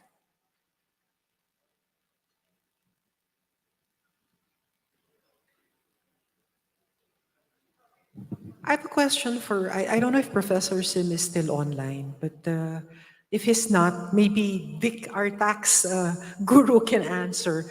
One of the things about the digital tax that I've always wondered about is how will you implement it? Because most of these companies overseas, for example, where we buy, are not under the jurisdiction of the Philippine government, for one, or any other government. So I can very easily order from Amazon in the US, makeup company in Korea or Japan or so on, and I get it within days. So in terms of implementing the digital tax, do companies or governments have any idea how they can actually impose it? And if the cost of trying to collect will actually be higher than the taxes that they will collect from certain companies or certain countries? Well, those are the issues that were actually tackled by most countries that have imposed VAT on digital transactions. So for example, they have what you call overseas vendor registration. So they will require all overseas companies that are selling things here to register. But if you are using a platform, for example, Lazada, or what are those that are registered here, they will ask the platform itself to collect the taxes for them. I think in Singapore they have that overseas vendor registration. The same is true with Malaysia. In Indonesia, I'm not so sure what they do, but there are already best practices on how to implement this. Now, there's also a question about, paano mo alam na dyan ibebenta ang bumibili ay galing sa Pilipinas? Yeah. So they're talking about IP, they are talking about address, they're talking about something from the IT. But you can word use that I can't. you can use Yes. VPN to mask Yeah, where you also are. VPN, sure. VPN is one of those that's identified. So I think we can just go through those countries, pick up the best practice, and let's go for it. Because the reason is our domestic guys cannot compete fairly with all those that are being sold here without being taxed. Then there's a question about, how about MSMEs, the small ones that are just the startup and all those, and therefore we are pushing that there should be a threshold, which is higher than the 3%, the 3 million threshold. I hope they will consider that. We're trying to reach out to our legislators to increase, in fact, not just for digital, but all transactions where the threshold would be increased from 3 million to at least 5 or 10 million. So that's what we are trying to push. Thank you. I think Alex wanted to react to. Just very quickly. So these foreign suppliers, if they're selling to the Philippines more than like 5 times in a year, that's already doing business. There's a continuity of solicitation of doing business, commercial transactions in the Philippines, and that's their purpose. And I think that there's legal basis already in our law to impose withholding taxes and make the platform providers the withholding tax agents. That's how you catch them from an income tax perspective. Yeah. Insofar as VAT is concerned, that's importation. That should also be subject to VAT. So the legal ammunition is there. It's how the government will execute it. Yeah, it's the implementation actually that I was wondering about, because it's very easy to Yeah, bypass. the implementation is, if you're selling you use the platform provider. So if you're selling here, are you registered? No. And they have in their data how many times they sold. So they can tell whether they're already doing business in the Philippines. And then we decide on what withholding tax. Let's not be anti-trade. Even a small withholding tax will do. And we decide that what that rate is, withhold tax. And then, just let them be, because they don't have presence in the Philippines anyway. Thank you. Thank you. We are asked to wrap up already. So as you know, from this session, that the tax reform is not just here locally or nationally. The reform internationally for international tax is a lot more active and bigger. So with that, thank you very much. A round of applause, please, for Attorney James Grandolfo Jr., Attorney Emmanuel Bonoan, Attorney Alexander Cabrera, and Attorney Dick Du Baladad. Ladies and gentlemen, we will now have our third question for the 2022 PwC MAP Philippines CEO Survey.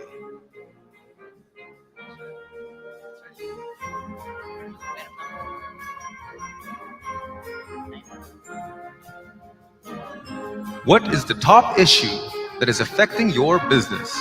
Select up to 3. Once again, to answer the questions, for our on-site audience, please input the provided link that you see on screen. And for our online participants, just click the link that will be posted on the comment section. Answer the poll by choosing and clicking your preferred choice. And just click Submit. We will give you everyone 2 minutes to accomplish the poll, and we will reveal the results after.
You have 1 minute left to place your answers for this question.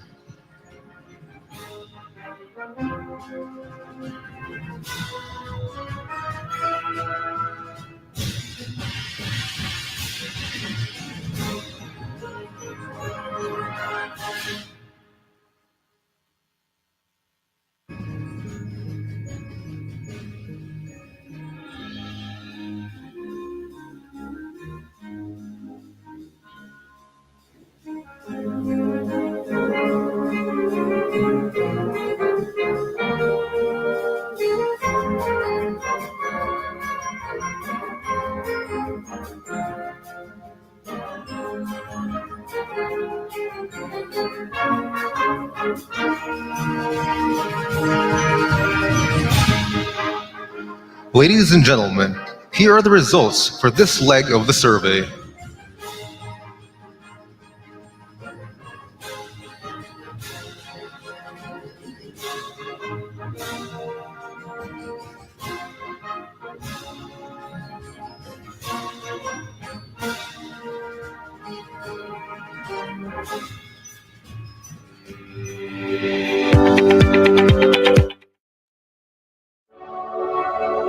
All life on Earth, from ecosystems to human civilization, is vulnerable to a changing climate.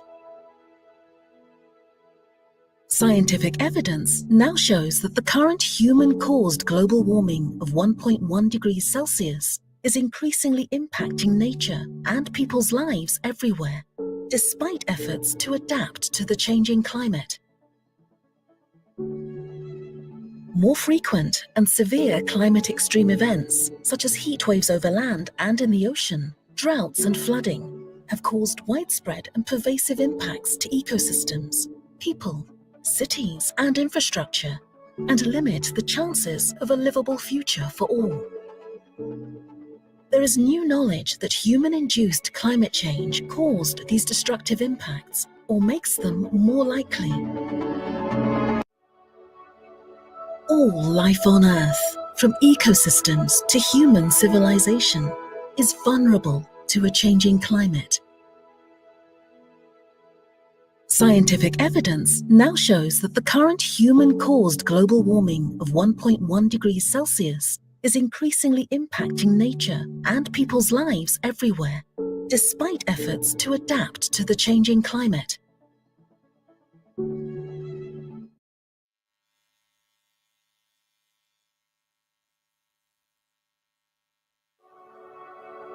All life on Earth, from ecosystems to human civilization. All life on Earth, from ecosystems to human civilization, is vulnerable to a changing climate. Scientific evidence now shows that the current human-caused global warming of 1.1 degrees Celsius is increasingly impacting nature and people's lives everywhere, despite efforts to adapt to the changing climate. More frequent and severe climate extreme events, such as heat waves over land and in the ocean, droughts and flooding, have caused widespread and pervasive impacts to ecosystems, people, cities, and infrastructure, and limit the chances of a livable future for all.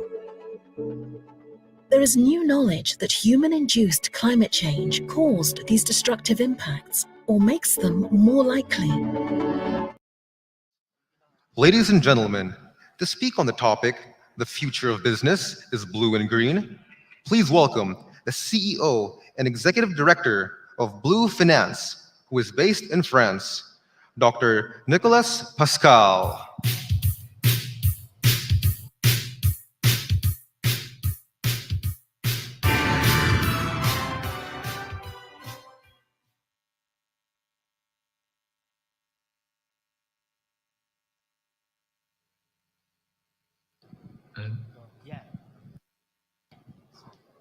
Sir, we can hear you loud and clear.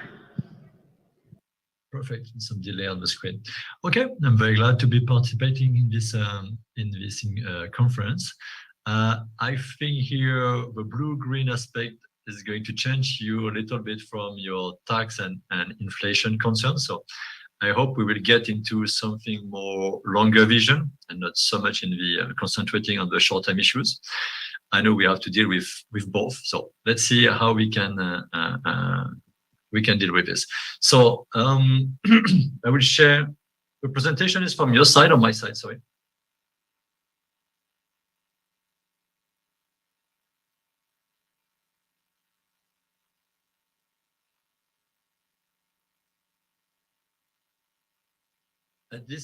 At this point, okay, so let's be very clear. What we are, Blue Finance, we are social enterprise.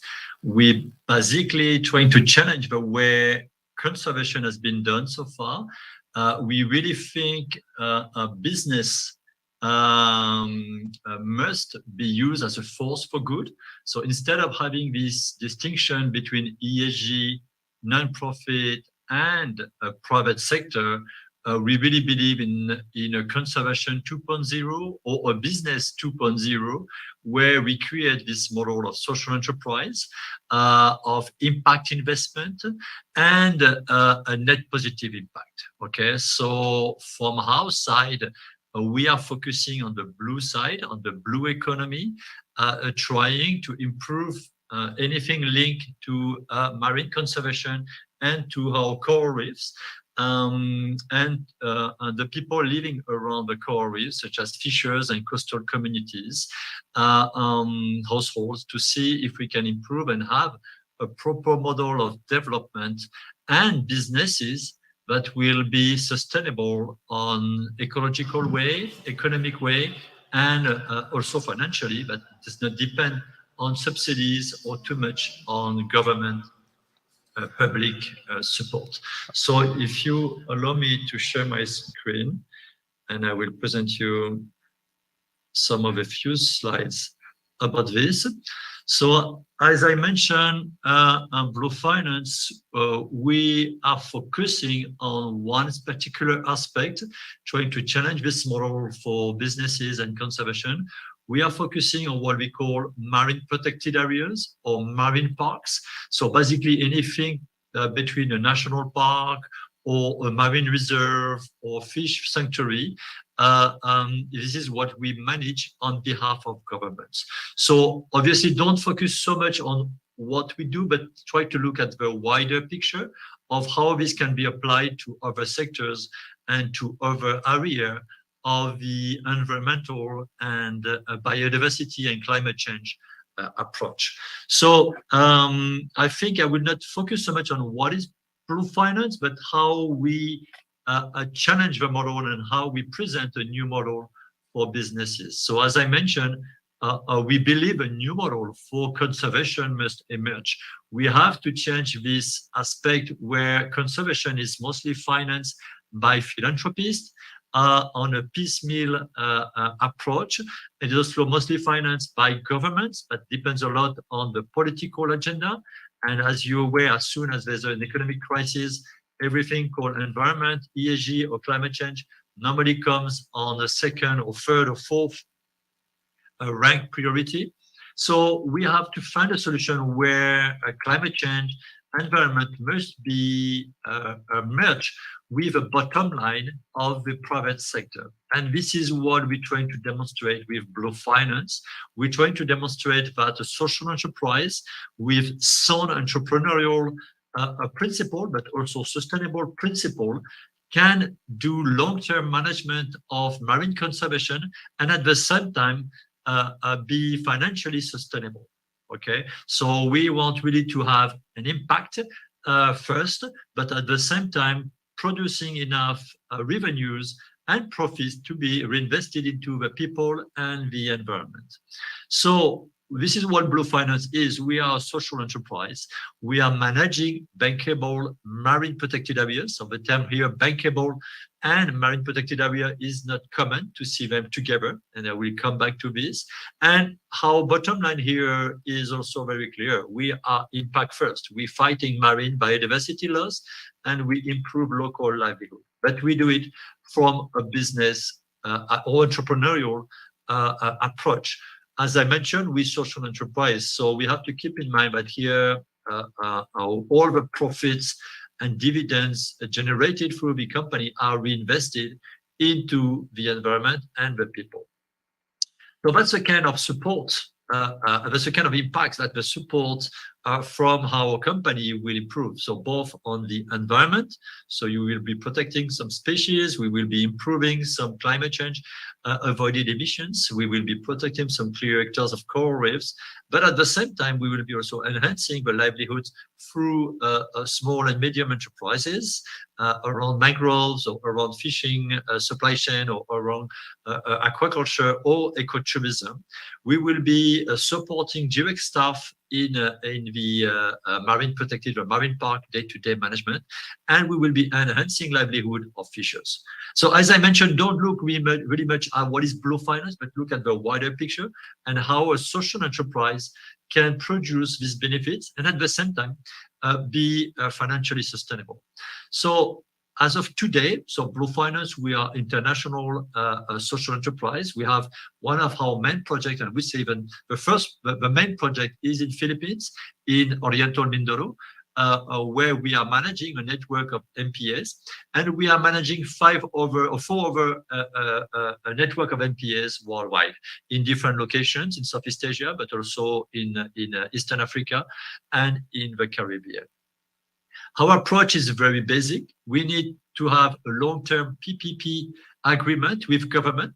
So that can be with central government or with local government, so LGUs in the case of Philippines. And this is what we have today in Oriental Mindoro with 4 LGUs, and that we are also upscaling in other places in Calamian.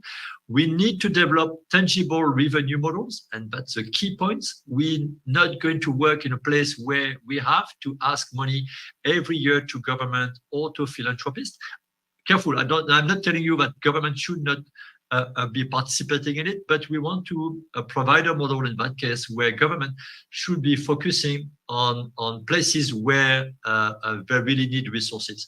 In some of the MPA, most of the MPAs that we are managing, we're proving and we are convinced that they can be managed with a little, very little support from the LGUs or central government.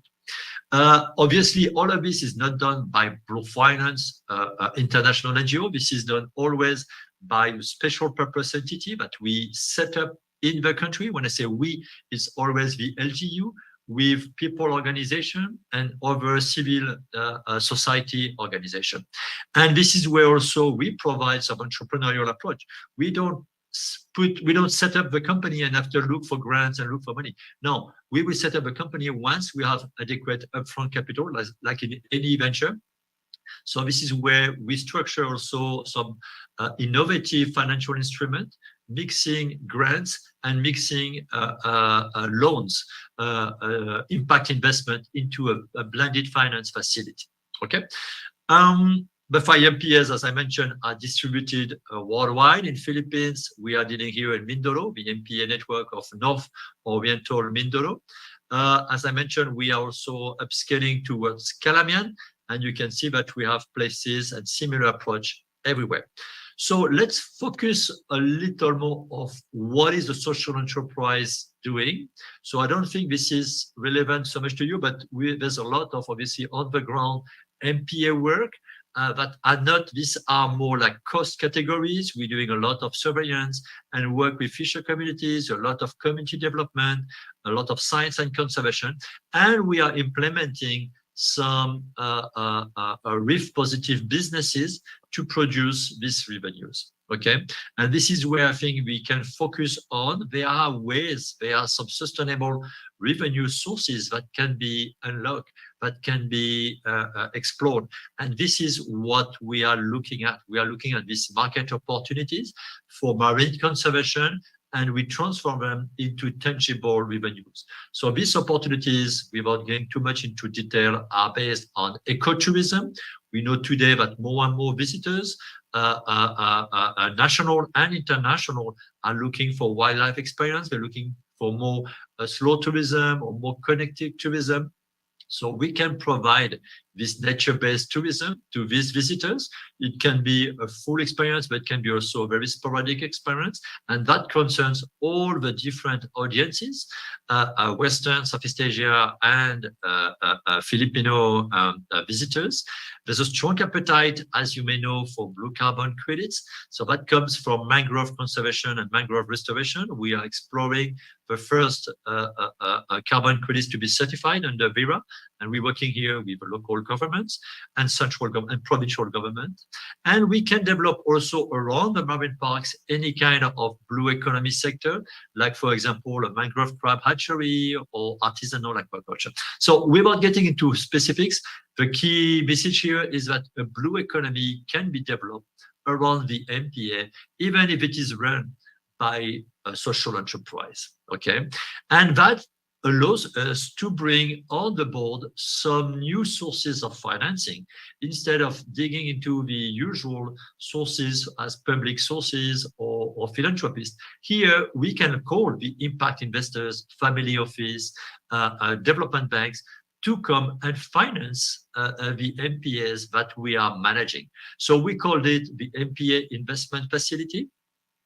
Very briefly, it's a mix of grants, so non-refundable money that we receive from donors and government, and a mix of a debt instrument coming from long-term concessional debt to more commercial debt that we can structure for the facility. And this facility will have to provide support for the CapEx and early stage OpEx of the MPAs. Okay, so here we can be a bit innovative. For example, we have some of the impact investors that are providing a long-term debt with a coupon linked to some KPIs, key performance indicators. So the more impact we have, the less coupon we pay. Okay, so that's a kind of approach where I think we are challenging the model. We are bringing a new way of doing business, and that responds to a real market need. We can compare from 5 years to now, the increase and the demand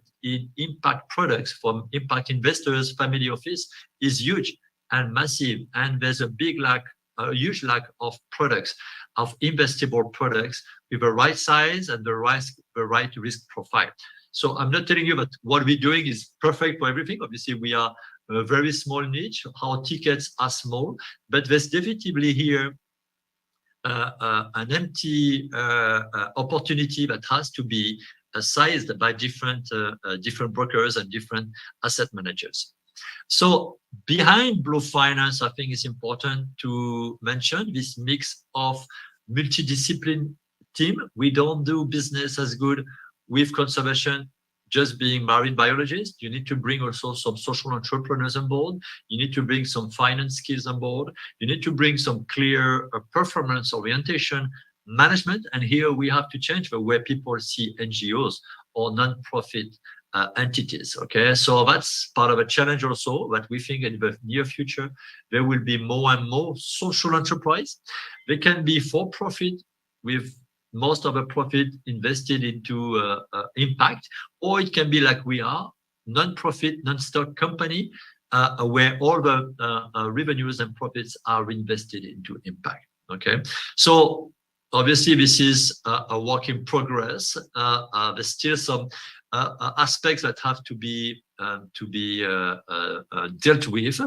And it's not easy neither. For example, you can see this complexity in the investment flow we have for the Blue Finance facility. We mix, as I mentioned, we put a lot of different stakeholders around the table just for the facility. So we have foundations, family offices, corporates, but we have also impact investment fund, impact investors, mixed with philanthropists and development agencies. And believe me, this is here we're talking about silos. Even inside the same bank, one of the big investors we have is a big bank. The bank asset management side does not speak with the impact investment side, or doesn't speak with the foundation side. So there's a lot of silos that we're trying to manage and we're trying to deal with to structure this kind of blended finance facility. And we did it because the blended finance facility has been set up. We have been able to structure US $3.4 million US investment for Philippines and other MPAs.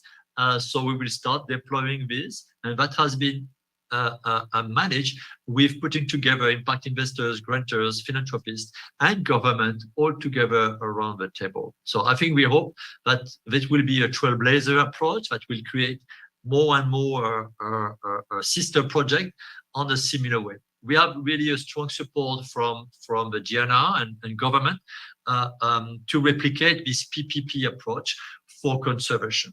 Okay, I think there's a clear demand both from government and private sector side to change the way NGOs are run and the way we're doing also marine conservation at small scale. Okay, so what's the kind of partners we're dealing with? Just a small sample of them. So you can see big names like United Nations or some specific firm from the United Nations, mixed with philanthropists and mixed with impact investors specialized in the conservation side. Obviously, behind it, there's a lot of technical partners in and around MPAs. We need to build up everything from a sustainable point of view. We cannot rush neither the revenue side. We have to be very clear with the impact investors. We are impact first. This is passion capital. We need to build up the trust with communities. We need to build up the trust with everyone. So you don't do the and don't wait any returns before 2 years. So that's obviously a ramp up in the approach with a lot of partnership around it. I think what is important here from your point of view also is, okay, this is what you say, but how do we monitor? How do we secure that your impacts are real? So this is where we have developed a real monitoring, a key performance indicators, a framework specific for Blue Finance and how marine protected areas, where we're going to monitor a mix of several KPIs on ecological recovery or regeneration, on protection of species, and also livelihood enhancement and social impacts. Okay, and this will be certified, but will be monitored a very transparent way, quantitative and semi-quantitative, to be sure that we don't lose and we're not losing inside the performance of the investment of our donors and investors. Okay, and that's the impact side. Okay, the impact is very clear. We will be recovering marine mammals and some specific species. We will be reducing some of the threats on marine life, like overfishing and destructive fishing or marine pollution. So we will recover our coral reefs. For the long term, we will have more resilient ecosystem, so more resilient to climate change, and that will obviously generate long-term benefits for local communities in and around the marine protected areas. So I think time is running. I will be brief also, but to give you an example of what we're doing in Oriental Mindoro, the local special purpose entity is called the Blue Alliance. Today they have more than 15 staff, all Filipino. They are running on behalf, they're co-managing on behalf of government the different MPAs. So it's a network of marine protected areas between Puerto Galera, San Teodoro, Baco, and Calapan City. These protected areas have been established by government. We signed a PPP agreement for 10 years, renewable, where we're sharing some activities, and we provide them a turnkey solution for the co-management of these marine protected areas. We really work hand in hand on the patrolling. We are working hand in hand on financing some of the activities of the LGUs, but also implementing directly some of these activities on community work, patrolling, and also scientific monitoring. The business model in Philippines is very interesting because we are mixing mostly all the blue economy sectors. We will be depending on MPA tourism, ecotourism revenues. So we have more than 50K visitors per year in this MPS. So this is well under carrying capacity. So we're not affecting here anything about sustainability of the ecosystem, but at the same time, we have to improve the revenue per visitor of this 50K visitors per year. We have to implement some innovative visitor center using digital technologies and any kind of interactive technologies, both to educate, but also to entertain and to create revenues. We will be, as I mentioned, generating blue carbon credits on the voluntary carbon credit on the voluntary market credits for mangrove conservation and avoiding deforestation. I repeat, this is also done with government, and we will be also implementing a mangrove crab hatchery to enhance the livelihood of communities around the MPS and also to produce some more revenues. The idea of the investment here, summing approx $4 million US, is to produce revenues up to $2 million US per year. Okay, I put the figures here for you, but normally we don't share the figures because that creates after a lot of expectations on the field, and suddenly all the prices and quotes are multiplied by 2. But so just to give you an idea of the tickets, and we will be investing into capex for the MPA on ecotourism, on mangrove conservation, on the hatchery, and also all the MPA scientific equipment and monitoring equipment. And I think I will be stopping here. The project in Philippines is really how a trailblazer pilot site for Blue Finance. The local team is extremely good. We're receiving a good support from impact investors and local governments. We will be soon approaching some local corporates to see if they want also to be part of this Conservation 2.0 venture. And from there we stop, and thank you very much.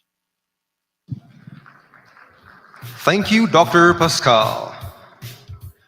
May I now call our Q&A moderator for this session to join our speaker, a member of the MAP CEO Conference Committee and an adjunct professor of Asian Institute of Management, or AIM. Please welcome Dr. Federico Poch Macaranas.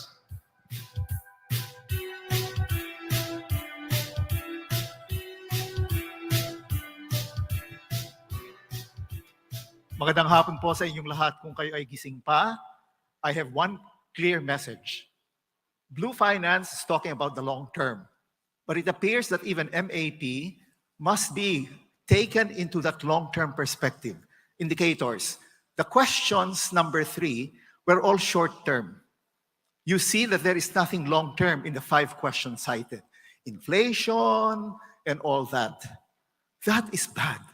For the Management Association to be focused only on the short term is like the Philippines not realizing we are a marine archipelagic state. And we are surrounded by waters, yet we do not care about it. We don't even listen to the messages of climate change advocates that this country is among the worst in the world to be affected by climate change. Sea level rise is going to destroy not only coastal communities of fisher folks, but entire cities. And so the top 4 industries that we worry about, agriculture, fisheries, real estate, and infrastructure, will be damaged by sea level rise. Yet what is MAP doing about it? This is sad. To be the top management advocates of this country, we must go long term.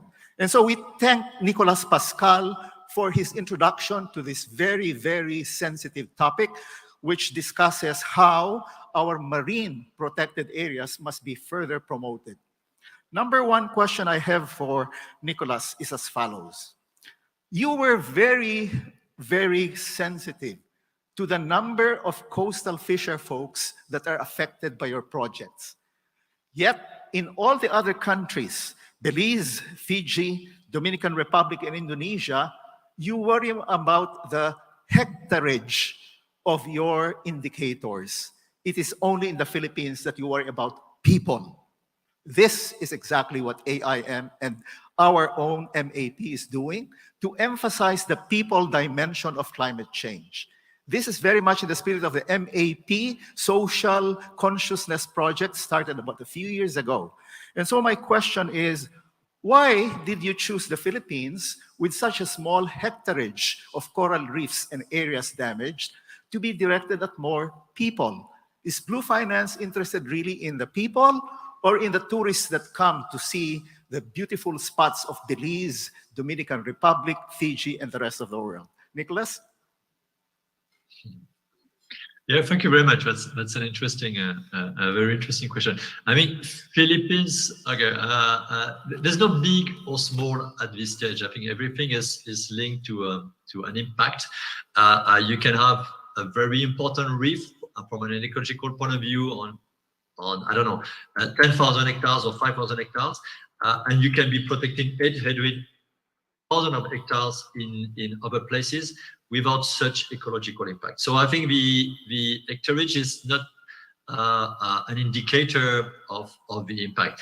I would say in Philippines, we are dealing first with people. We are dealing with very dynamic, decentralized governments also, and a lot of barangays, and a lot of bandai-dagats, and a lot of people around it. So it will be a mistake to focus first on biodiversity or attributes for tourism before not thinking of a local community. So here the approach in Philippines is really much about impact first for people, and we are using tourism, existing tourism, and we're not bringing any new tourism on the site, existing tourism to make it good for the people and good for the conservation. And everything is linked, as you mentioned. A better coral reef or better fishery will be more resilient to climate change, will protect your coast. A larger mangrove will protect your coast against a typhoon or any kind of a tsunami or anything like this. So we are really here dealing also with protection against major climate change events that will come more and more frequent. And we are also dealing for people on the day-to-day livelihood. What happens tomorrow if there's another COVID? And ecotourism is locked down totally. These people need to be able to go back to the reef and fish to get some proteins and to get some revenues. If the fish are depleted, that will be done. So we are removing, if we don't take care of this now, we are removing one important source of revenues for local people in the short term or medium term. Okay. Indeed, fisheries is one of the 4 areas where our private sector is very much concerned about with climate resilience, because 50% of our fish catch have already been dwindled, 50%. And that is a livelihood of millions of Filipinos. That will mean social unrest. Even though you're a real estate dealer in Manila or an infrastructure development firm in Cebu, you will have to be affected by that social realism. So the question is, because our MAP PwC survey says only 25% of firms have committed to a net zero or carbon neutral strategy. Is this a good sign for the kind of advocacies that Blue Finance is working on? Would you like more companies to be committed to net zero so that when you call for next 2 years, you need 4.4 million investment in Mindoro, which is at the heart of the global biodiversity in marine life all over the world, #1. And yet who in this audience know that that is at the heart of what we call the coral triangle, the source of new medicines for the future, of food, and etc. So what do you think should be our corporations doing in order to commit more to net zero? Okay, I have 2 minutes. I'm quite optimistic. I'm the one who see the bottle half full. instead of half empty. So a 25% of companies committing to net zero, I think, is already a progress. I'm coming also from private sector. I know what is it to deal with bottom line, shareholders, competition increasing, turnover in the staff, and all of this. So having a long-term vision and putting and changing the way we're doing business is extremely complex and will take time. From our side, we were lucky enough to start from zero. We didn't do a business and we're trying to green it or blue it. We started from scratch a social enterprise, and we said, okay, this is the role of the philosophy of this enterprise. So from our DNA side, we were very clear that that will be not a big challenge. So I would say 25% is good. We need to accelerate, obviously, this. We need to be aware also of any entrepreneur, CEO is facing many challenges. So we have to make some proper tools and proper approaches that can be more turnkey for them, because today I think it's still very much too much boutique. So that's work in progress. I think we can see more and more people and CEOs and impact investors around. So that's part of the approach. And I think really here for Mindoro, you're right. We are dealing here with a center of marine biodiversity. Does that mean that private companies should come and suddenly finance this $4 million that we are looking for? I don't think so. There must be some alignment in the mission related investment. So not all the companies have a link with the ocean, not all the companies have a link with fishing, not all the companies have a link with tourism or mangrove. So I think here the point is to identify these companies that have a link on their bottom line with marine life, whether it is in Mindoro or in other place in Palawan or close to Manila, and to find a way for them to participate in this effort with a clear monitoring of the impacts, not just giving a check to a philanthropy and waiting for like a nice brochure of what we're doing, but not really doing business for good. Okay. We do have questions from the floor, and I know that Dr. Cora Claudio, who has been very active on the environment scene in the MAP, has some points on your presentation. Dr. Claudio. Good afternoon.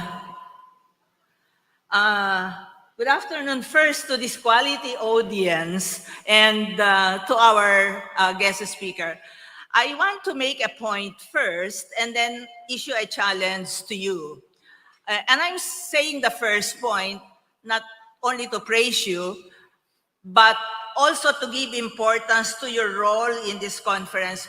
To me, you are the most important speaker in this conference this month, because this month has been covered by a presidential proclamation naming it as Mana Mo, which is, that's Filipino, translated into English is your inheritance. Okay, Mana is, as a country, we are a man, maritime and archipelagic nation, awareness month, because many of us Filipinos are not aware that as a country, we are a man.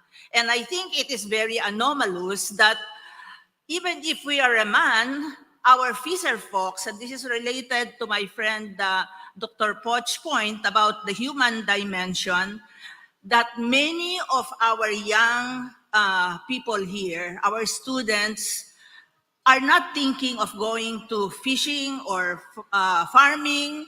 They want to take up nursing, to become policemen, because their parents are fisher folks and farmers, and they're still poor until now.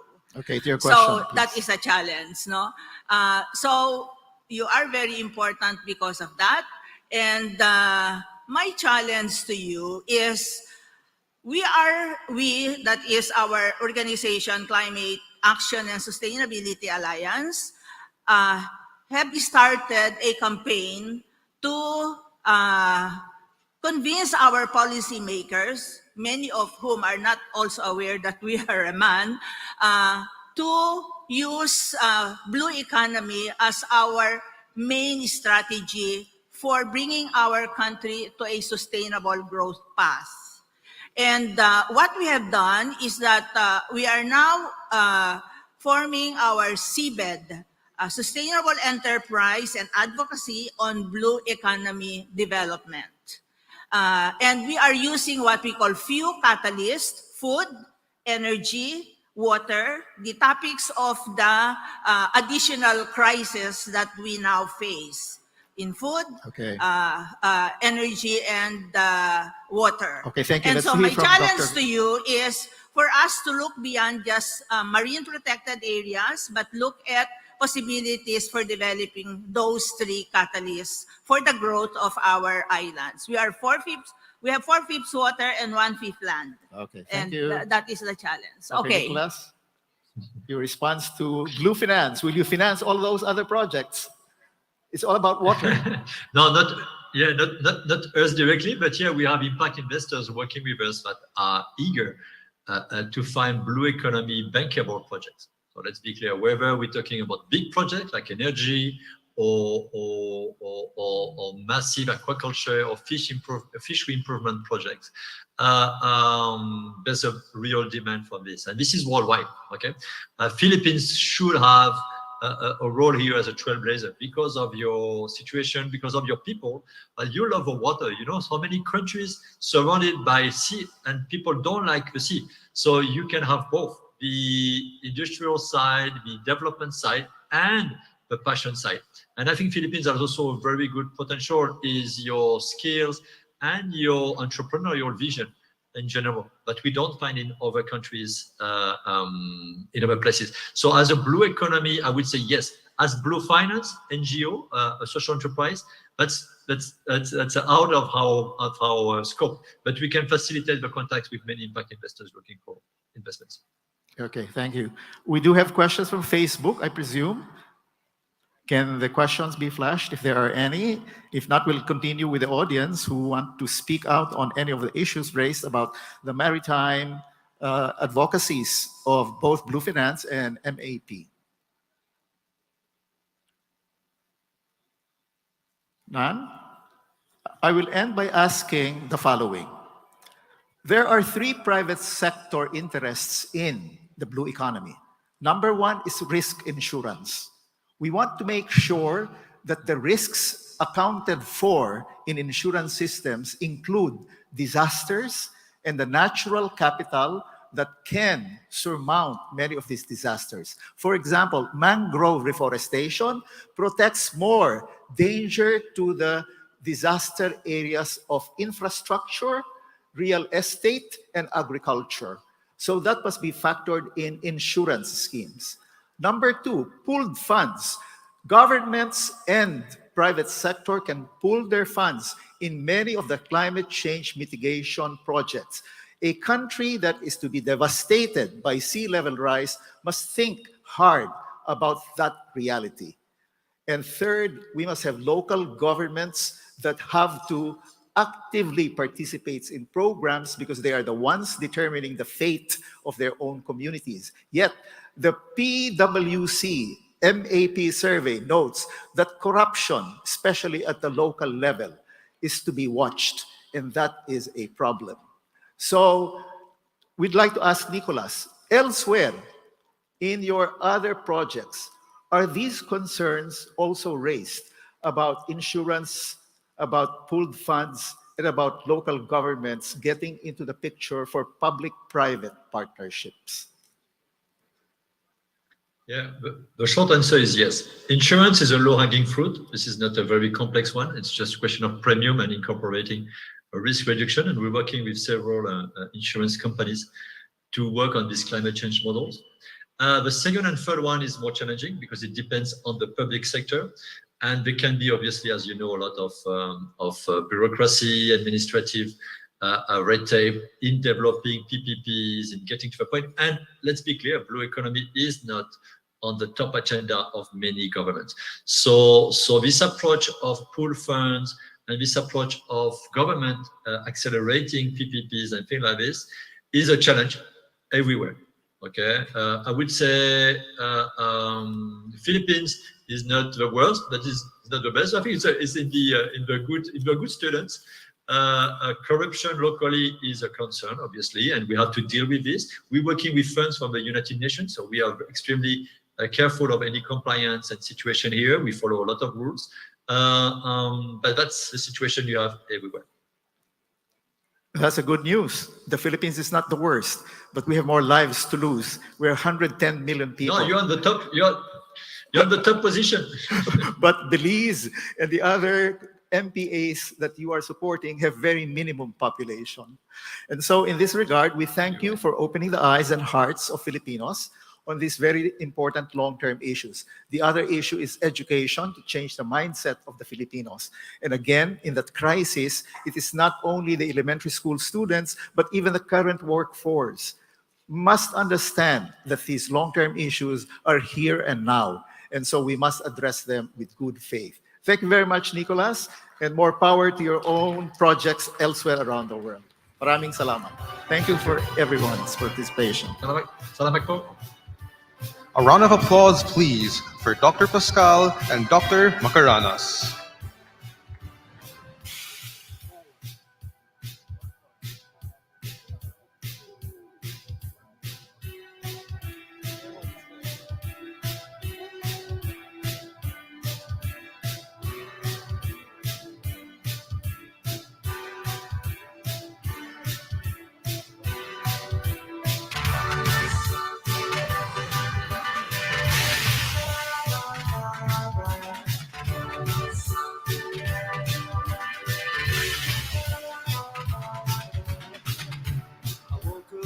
Ladies and gentlemen, we are now at our fourth question for the 2022 PwC MAP CEO Survey.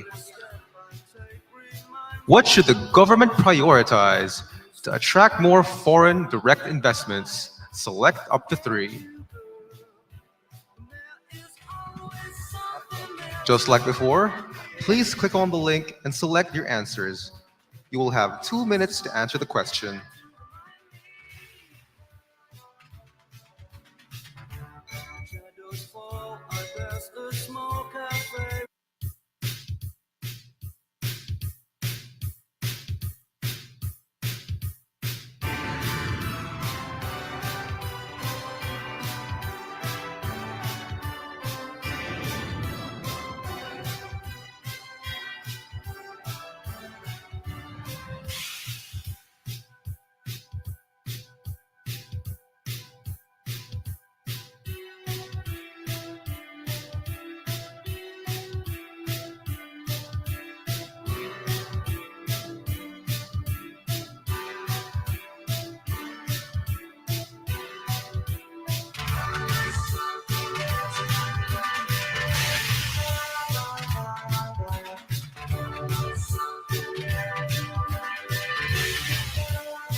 You used to walk along with me, and every step I take reminds me of You have 1 minute left.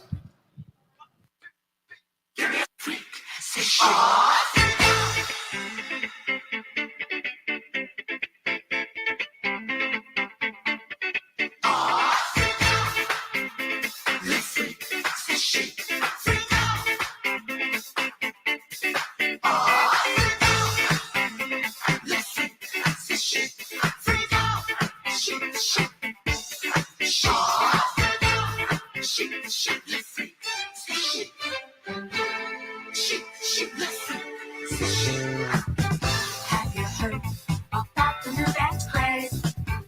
Listen to us, I'm sure you'll be amazed. Big fun to be had by everyone. It's up to you, sure they can be done. Young and old are doing it, I'm told. Just one try, and you too will be sold. Here are the results of this leg of the survey.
Before we continue, may I remind everybody about the raffle at the end of the conference.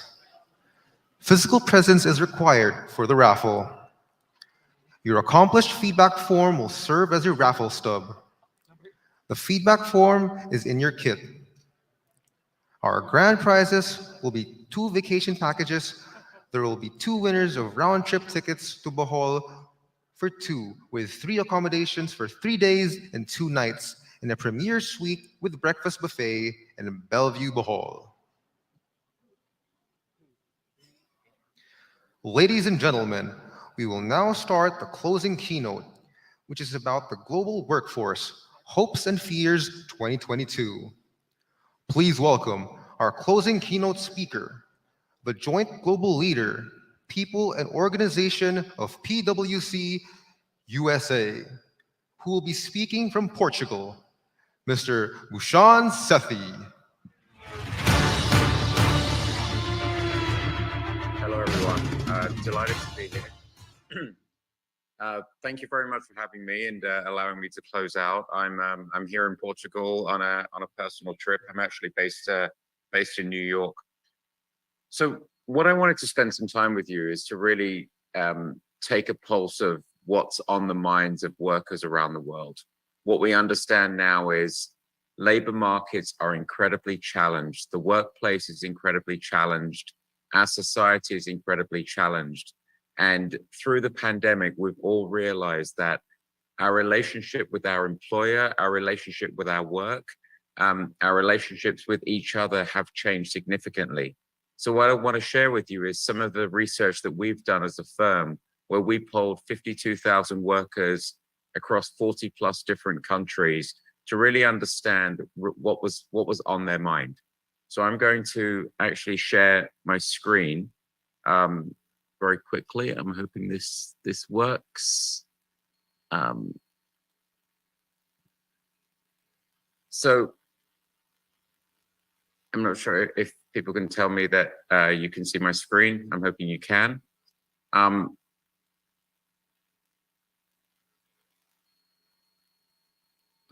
We can see your screen, sir. Thank you. So the first thing that we polled was we basically said to 52,000 people, what is it that you're looking for? And the Great Resignation is something that many people have heard about. We did this survey in March of 2022, and we still see similar results today. So 1 in 5 people globally are looking to change their employer in the next 12 months. That number is higher for younger people. Generation Z, those people aged between 18 to 25, 27% of them are looking to change their employer. We see talent markets being incredibly tight around the world, whether it's in the US, whether it's in the UK, Australia, many places. Talent is looking to be fulfilled. They are looking to get opportunities. And if not, specialist talent is in demand and they are voting with their feet. And so many people are still, even in an inflationary environment, even in a cost-constrained environment, an environment where unemployment potentially increases, GDP is declining around the globe, we still see specialized talent being in demand. And so the real wake-up call for employers is we need to engage and motivate this talent. Many of you have probably heard of the term quiet quitting, which is a term where even before the pandemic, different types of talent are basically reassessing their relationship with their work and putting boundaries to the work that they do. People want to be fulfilled in the work that they do. And quiet quitting is the latest example where we're basically, the worker has power. The worker today, whether you're in technology, whether you're on the factory floor, whether you're in manufacturing, whether you're in banking, talent wants to be fulfilled. They want to be empowered, and they are choosing to go to employers that provide that proposition. So 1 in 5 people are looking for a new role. The other interesting stat is even before the inflation that we're seeing, people want to get paid. Over a third of workers are looking for a salary increase in the next 12 months. That number skewed higher in the technology sector. In the public sector, it was less. But when we look across different industries, people are looking to get paid. Pay is table stakes in that people want to be fairly paid. Around the world, we are seeing much more pay transparency, whether that's on gender, whether that's the ratio of executives to employee pay, or whether in different markets, like in the US, they have to disclose in different states what their pay models are on job applications. So pay is table stakes, pay transparency is increasing, but people are looking to get paid, sometimes because of the strong talent markets, sometimes to keep scale with inflation. But it's, again, an important wake-up call for employers to say, we need a value proposition that is pay, but it needs to have some of the additional propositions that would actually attract people. Another interesting stat is we asked the question because we saw the Great Resignation happening. We saw a record number of quits, voluntary quits from employment from different types of workers. So we really asked the question to say, what is it that would really cause you to resign from your current employer? What would it take to actually lure you into another job? And what was interesting is the number one stat of reasons why people would want to leave an organization was job fulfillment, meaning people want to enjoy their work, they want to have purpose and meaning in their work, they want to have the right technology, they want to have the right work environment. And so, again, this is really important for organizations to say, this is an important point where people want to be fulfilled in the work that they do. They want to enjoy it, it wants to have meaning, they want to have reduced friction, they want to have better relationships. So the number one stat was, we want to be fulfilled. The number two reason was that they can be their authentic, true self at work, that they didn't have to mask, that they could actually share their feelings, that they could say when they're having a bad day, that they could be vulnerable and share when they don't understand something or they want to kind of share. So job fulfillment, the ability to be my authentic self, and then the ability to be fairly paid were the top three. After that, it was about relationships. Do I have relationships with my team? And do I have relationships with my manager? And what's really interesting is if we would have asked this question 10 years ago, the relationship with the boss was number one. Now it feels that in the post-pandemic world, we have flipped this because job fulfillment and the ability to really enjoy my work, have meaning in the work that I do, and have a safe work environment where I can be my authentic self are the number one and two issues. So again, the wake-up call for employers is to say, do I understand what my people are feeling? Are my people fulfilled? Can I reduce friction in the work that they do? Have I engaged them in a discussion to say, how can I actually bring the best out of them in terms of productivity? Is there something that I can improve, whether it's the culture, whether it's the tools, whether it's the work schedules, whether it's the coaching? So this is a fundamental wake-up call for leaders to say, how fulfilled are my people? Can they be their true self at work? Are they fairly paid? And how are their relationships with their team and their manager? The other point and this information is out there in the public domain, so please don't feel that you have to like take pictures of these. We'll make these available to everybody. The very sad fact, and the fact that won't surprise anyone in this physical or this virtual meeting today, is those very same numbers around, do I feel empowered? Does my boss listen to me? Am I feeling comfortable to ask for a raise? Do I feel fairly rewarded? Those numbers are 7 to 8 percentage points lower for women than men. So again, it's a wake-up call because we know that a disproportionate impact and pressure has been on caregivers who are disproportionately female in the workplace. Wherever you are in the world, whether you're an essential worker or a knowledge worker, women have had a tough time because of all the additional responsibilities they have. And again, this is the latest data set that shows that. So again, in your own environments, really asking the question to say, do I understand what my people want? How do my people get fulfilled? Can they be their authentic self? Are they fairly paid? And as I slice and dice that data for different demographics, in this case, women, but you could also look at ethnic minorities, you could look at young people, you could look at people close to retirement. You really need to understand the data to say, are there different demographics that I need to pay more attention on? How do I advance females? How do I give them more agency and flexibility in their schedules? How do I make sure that we don't have a toxic environment that has bias in there in terms of its promotion and its progression? The other interesting data point is specialist talent is in demand. So we analyzed the data where 52,000 workers told us if they had skills that were scarce in their country and skills that were specialized, for example, information security or digital transformation skills or engineering skills or finance skills, those people that on a self-reported basis said, my skills are scarce in my country and my skills are specialized by training, those people are feeling much more empowered than those who don't have specialist skills. So again, this shows the inequity, the imbalance between those people that have specialist skills and those people that do not.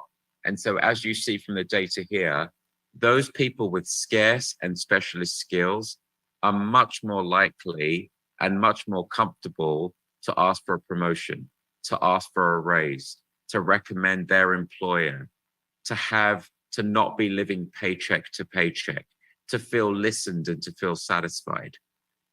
If we also looked at that data for people with scarce skills and specialist skills, and it was the same. 49% of our population actually said that they had specialist skills, 29% said that they had scarce. So when we looked at those people with specialist and scarce skills, they are living their best working life. They are the people that are participating in the Great Resignation. They are the people that employers are fearful of and need to provide lots of accommodations for. Now, when I look at this data, I think that's great. That's great for those people that have specialist skills. It's great for employers to really understand that it's a very competitive market for specialized talent and talent with scarce skills. Employers need to have a value proposition that goes beyond base pay to say, how am I creating the environment where these people can thrive and how am I creating flexibility? But the dark side of this data is, what about all of the other people that feel disempowered? Those people that have less flexibility in their schedule, those people that are essential workers, whether you're in healthcare, whether you're in transportation, whether you're in restaurants, those individuals are at risk of automation. Those individuals are at risk of being left behind wherever you are in the world. So the wake-up call for organizations and governments and education systems and social organizations is, how do we make sure that we give essential workers specialist skills? How do we actually get them to participate in the digital economy? How do we upskill them with learning around how to work digitally and also the future skills of tomorrow, whether it be how to understand climate, how to decarbonize a supply chain, how to lead in a more inclusive way. So again, the lesson here is we need to understand the different demographics in an organization. We also need to segment the data to say who has specialist skills and who has scarce skills. But then how do we raise the bar and bring other people along and give people the opportunity to participate in the digital economy? So that's a really important data set. And sadly, the pandemic has just exacerbated this gap. There has been greater inequity because in our survey, around half of the population cannot work from home. That population is not empowered. That population is not participating in flexible work arrangements. They are working, they are burnt out, they are essential to the economy and to kind of the social structures. And it's incredibly important for organizations and governments and schools to kind of invest in those individuals. The other important demographic to understand around the world is young people are struggling. And many of us, when we started our first job, we obviously did not work virtually. I remember my first job, I got so much important feedback and I learned so much in my first job. I had a great boss, but you learn so much in the office and outside of the office. The data is telling us that younger people are most fearful, Generation Z, so 18 to 25-year-olds, are most fearful that their role will be replaced by technology, so 38%. And that same demographic, Generation Z, are not getting, by the largest proportion, are not getting sufficient upskilling from their employer. This actually surprised me. We think about younger people today. This is the gaming. This is people who grow up gaming. Any of you who have kids know that your kids are probably much more technologically savvy than we are. But younger people are struggling. And whether it's fear around and anxiety around their work, whether it's around relationships, whether it's around mental health, there's a real important point here for employers and those of us who are parents to really engage our younger workers. A couple of other data points that I think are important. So I'm gonna pause here, and we have a polling question. I'd like to kind of pause here and so what I've and lay out our first polling question, if I may. I'm hoping the technology is able to work, but what we wanted to do is really understand how these issues are impacting you. Are we able to go to the polling question?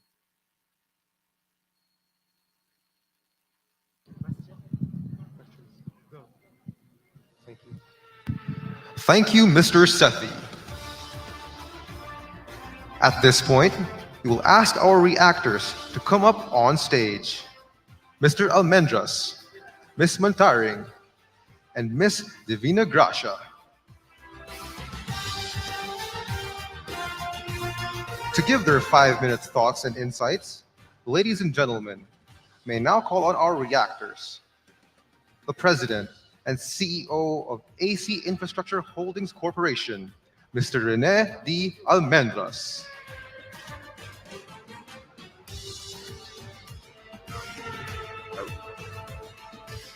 I have about 5 minutes left of my presentation. I was Yes. wondering if there's the polling question.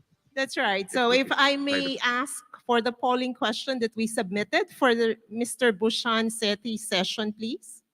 If we can have that, and then he needs to finish his presentation as well. That's okay.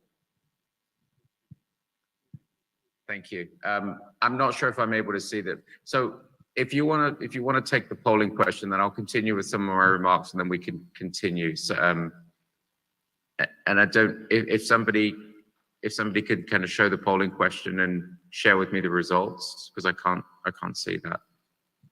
Yeah, hi Bushan, this is Jade. We're just trying to check if the technical booth can actually do the polling. Okay, so I will continue. Apologies for the confusion. So I will continue. If you're able to take the polling question, great. So what we've talked about is scarce skills, specialist skills, people feeling empowered, younger people struggling. The Great Resignation is real, and specialist talent feels very empowered to leave organizations. And the big wake-up call, again, the message to leaders on this call is, how do my people feel? Who's at risk in my organization? How do I bring everybody along? How do I create a value proposition that is competitive so I can attract and retain the specialist talent that I need for my growth agenda.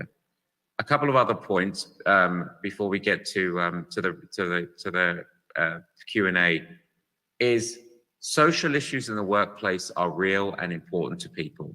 So if you remember the stat where people want to be fulfilled in their work and they want to be their authentic self, they also told us that 2/3 of the people across the world are having discussions about social issues such as immigration, social issues such as abortion in the US, or gun crime, or mental health, or the terrible war in Ukraine. Whatever the social issues are, and there have been many in the last 2 years, people are having discussions about them, whether it's on the factory floor, whether it's in their virtual workplace, whether it's in their hybrid workplace. People are having those discussions. And whether organizations like it or not, because this is a contentious topic, people by and large are having a positive experience when they engage in those discussions. So people are sharing how they feel about safety. They are sharing how they feel about diversity and inclusion. They're sharing how they feel about the war or systemic racism or any issue that's happening to them.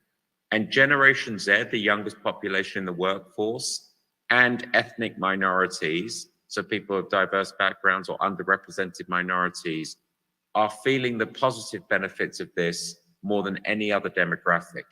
So this is not to be confused with every company needs to take a position on every social issue. This is not that.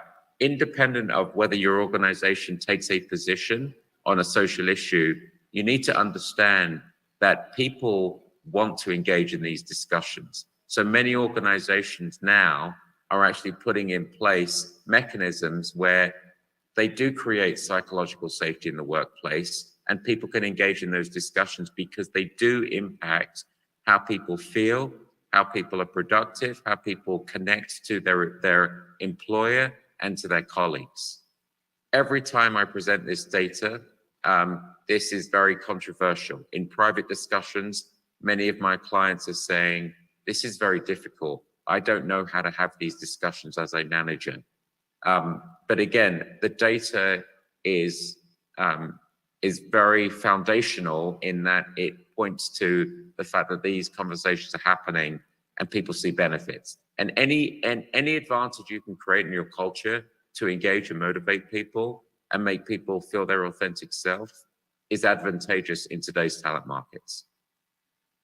The other quick points that I'll provide is around transparency and hybrid work. The bottom line around transparency is workers today want to know what their employers are doing, whether it's around their record on worker health and safety. So am I providing a safe environment in my manufacturing facility? Am I providing a psychologically safe environment? And do I care about the mental health of my people? And am I disclosing that? Am I disclosing kind of my record? Am I disclosing what am I actually doing for the community and the economy? Am I actually providing fair pay? Am I creating jobs? Am I, as many companies look to reduce costs over the next 12 months, am I making layoffs or redundancies in a fair and equitable and transparent way? They also want to understand about diversity and inclusion and about the firm's commitments on climate change.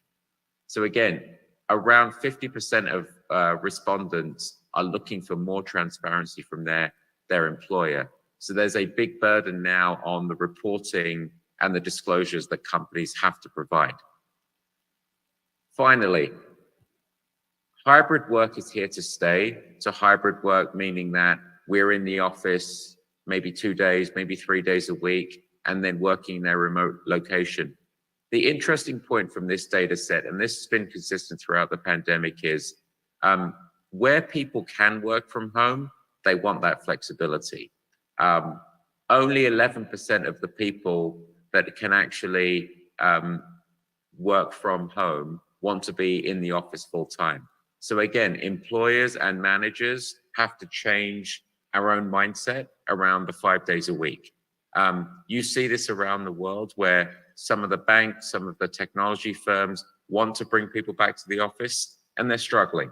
So we're not saying that the workers don't want to have that human connection and don't want to be in the office, but where the work allows, they want to have the flexibility. The other important point here is about essential workers. 45% of the people of the 52,000 people that we polled cannot work from home. And that is a significant number, because everything we hear about hybrid work, return to office, is really for privileged individuals that can actually work from home. And so we really need to understand. In our survey, it's about a half. In many economies, if we look around the world, that number is between 40 to 60% of people who cannot work from home. So we've really got to make sure, back to the earlier point, of those people with specialist skills are feeling very empowered and likely to look for other employment. We need to really make sure that we do not increase inequity between those who have to work in a physical environment, whether it's in transportation, in hospitality, in manufacturing, in oil and gas. They have to actually work in the office or the workplace, and that we don't kind of exacerbate the inequities between them and those people that, like myself, who actually can, work from anywhere. So I'm gonna pause now. I'm gonna stop sharing my screen. I'm not sure if we were able to do any of the polling questions, but now I'm gonna pause and go back for reactions and Q&A. And I'm sorry about the transition. Ladies and gentlemen, before we proceed to the Q&A, we will run through the last 3 poll questions of the CEO survey.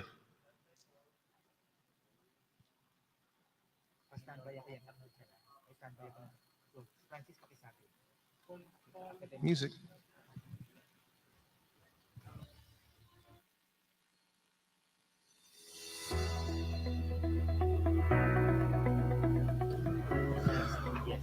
What do you see as the top barrier that could keep you from effectively implementing ESG initiatives in your company?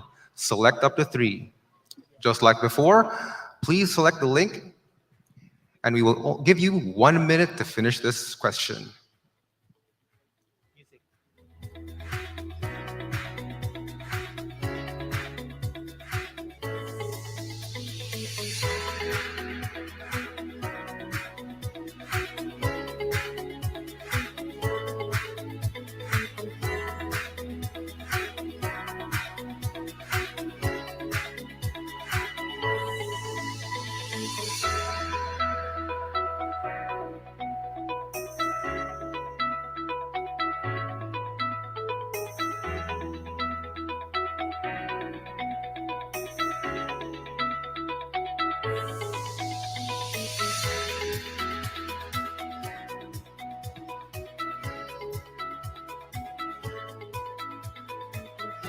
Last 10 seconds for this question.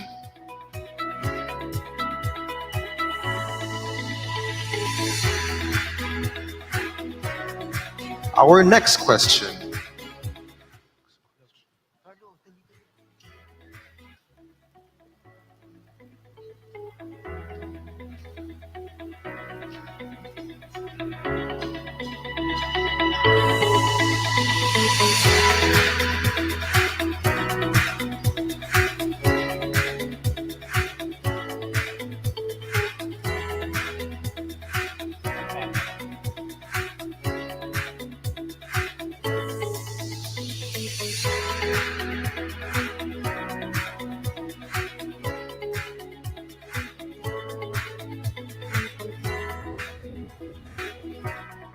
Which of the following do you see as today's highest workforce priority? Select up to 3. You will have 1 minute to finish this question.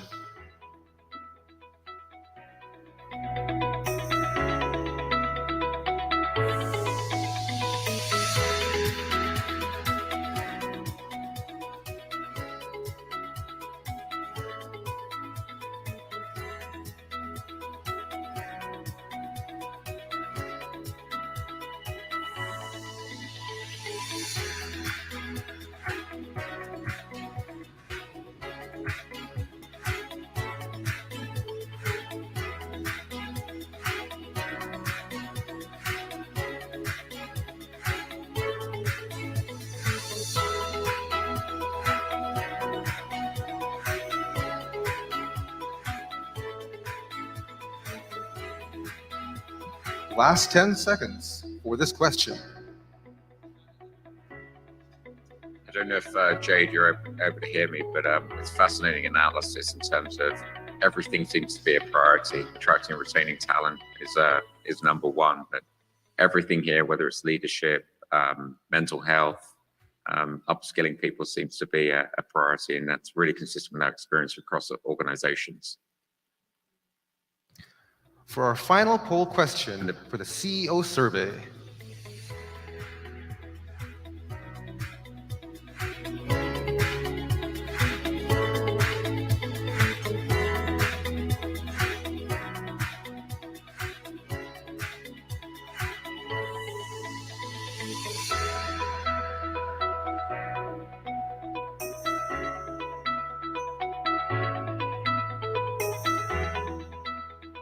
Where should today's leader focus their energy?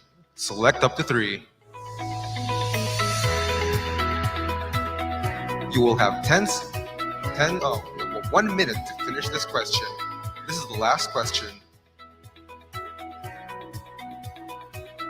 Thank you, everybody, for participating in these polls.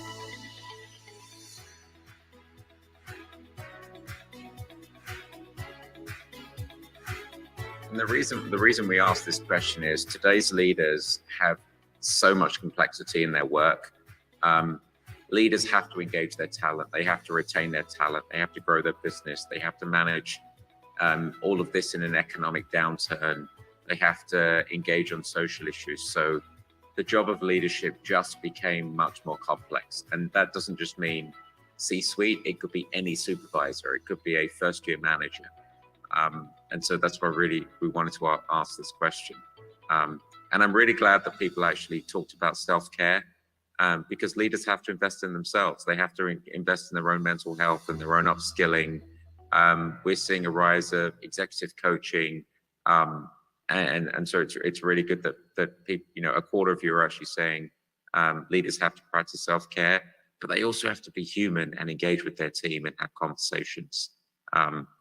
There's some other challenges about redesigning work, which we could talk about in the Q&A, which firms have to do. But the most primal needs are look after yourself and look after your people. So thank you for answering. That concludes all poll questions for the 2022 CEO survey. Once again, to give their 5-minute thoughts and insights, ladies and gentlemen, may I now call on our reactors, the President and CEO of AC Infrastructure Holdings Corporation, Mr. Rene D. Almendras.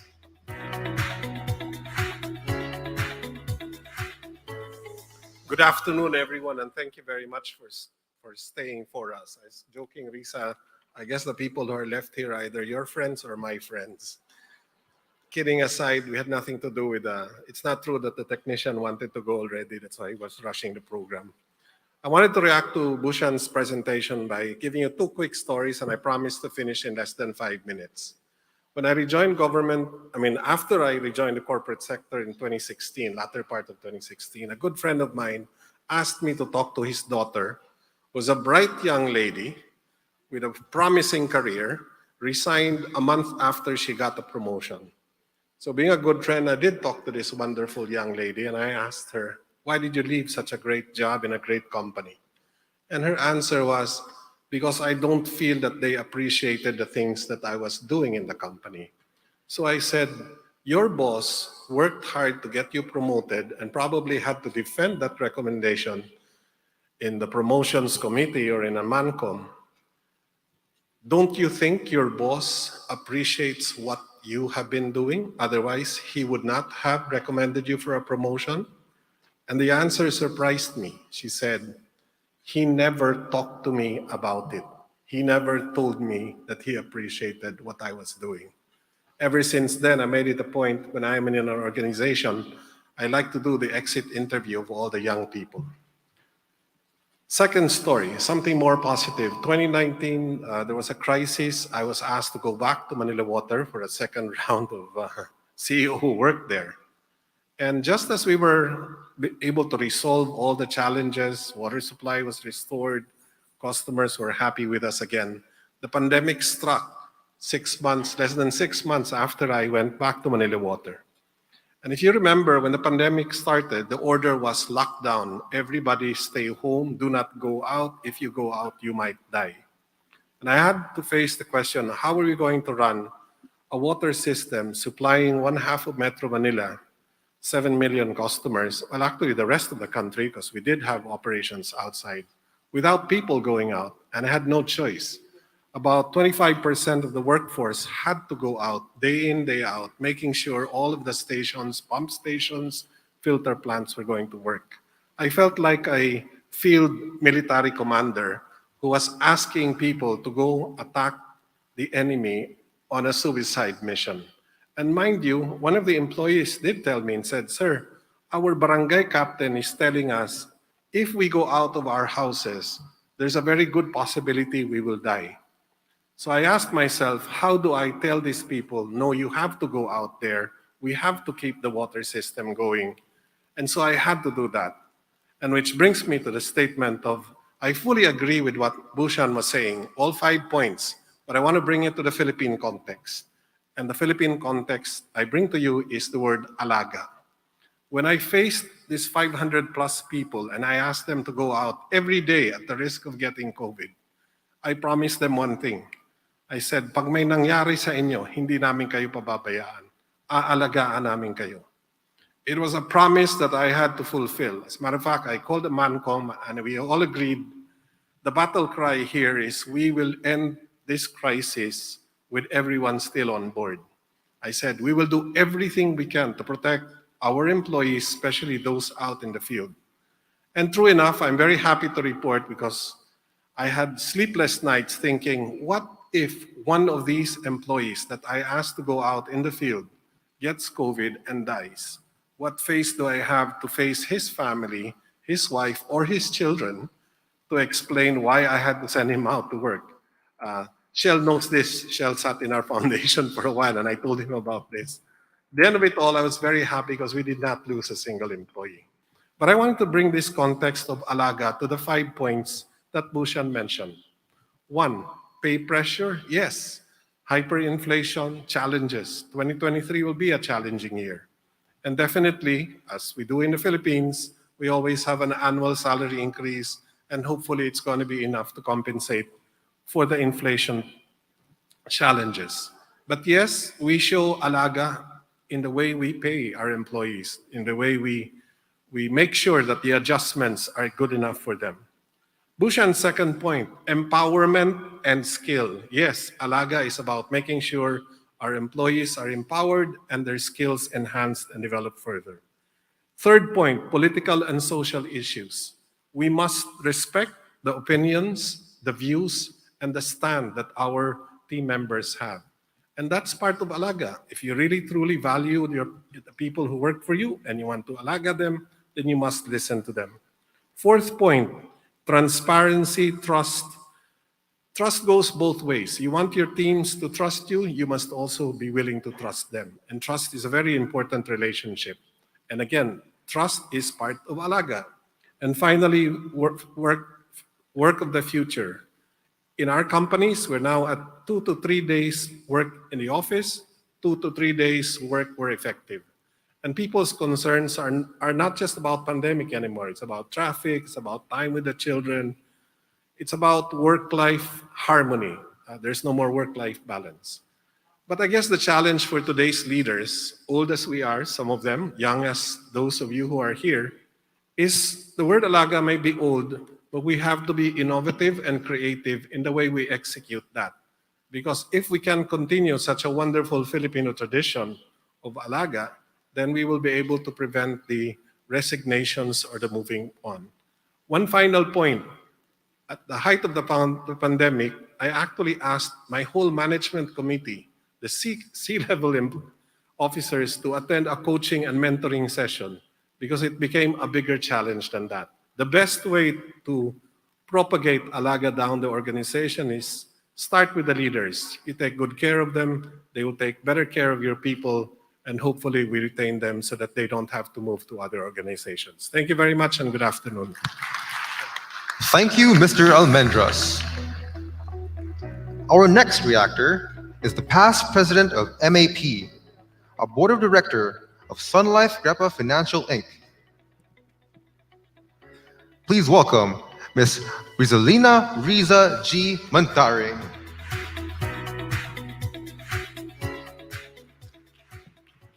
So good afternoon, everyone.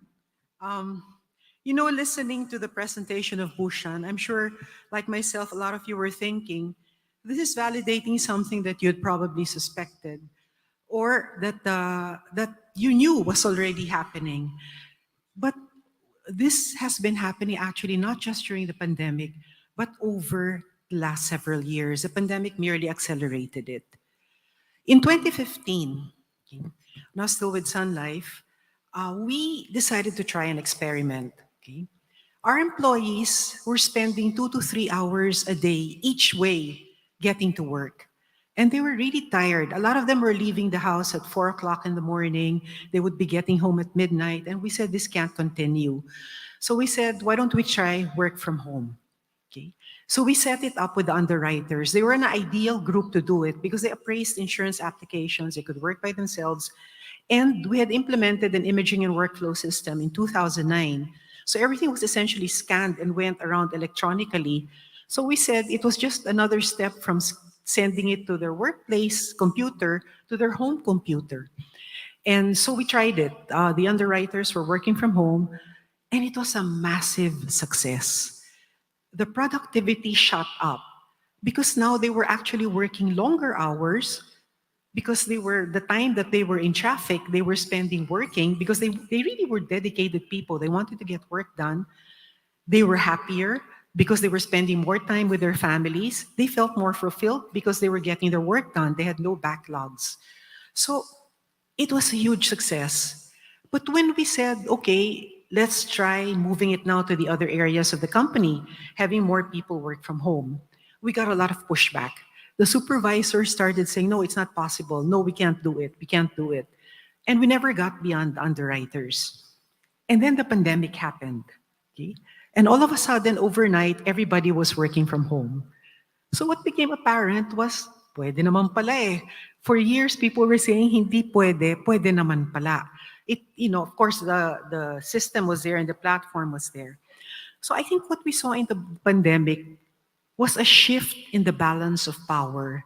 And the slides of Bhushan really, I think, supported that and proved that. The balance of power is shifting as employees realized they can make more demands on the employer. Okay? Sabi nga nila, ito yung woke generation. The pandemic made people realize many things. They realized what they value, okay, became sharper for them. What became more important? When you see people dying, when you see friends, when you see family, when you're faced with your own mortality, your perspective changes. So they realize what they value and what they want from their employers had to support those values. So earlier, Bhushan mentioned greater transparency, respect and care for them as individuals. They really want to feel valued. More flexibility, freedom, autonomy. They wanted to see ethical behavior from their employees. And also, especially for frontline workers, many were tired. Okay? Just simply tired. But in many cases, companies are acting without really understanding why their employees were leaving. One example, they automatically bump up the pay or give bonuses. Of course, that's important, but as Bhushan mentioned earlier, that's table stakes. Of course, people want to get paid more. If they're going to spend the time and the effort for the company, they want to be sure they're properly compensated. But sometimes that's not the issue, and yet that's how companies react. People are leaving, our attrition rate is getting higher, we need to increase the pay. Okay? When in reality, what employees want is more investment in the human aspect of work. What's the purpose of the company? Why am I here doing my work? Beyond profits, what is the social purpose of the company? What is the good that it does for society? Is it worth my time? Because, if you're, like I said, if you're faced with your own mortality, what are you going to leave behind on earth?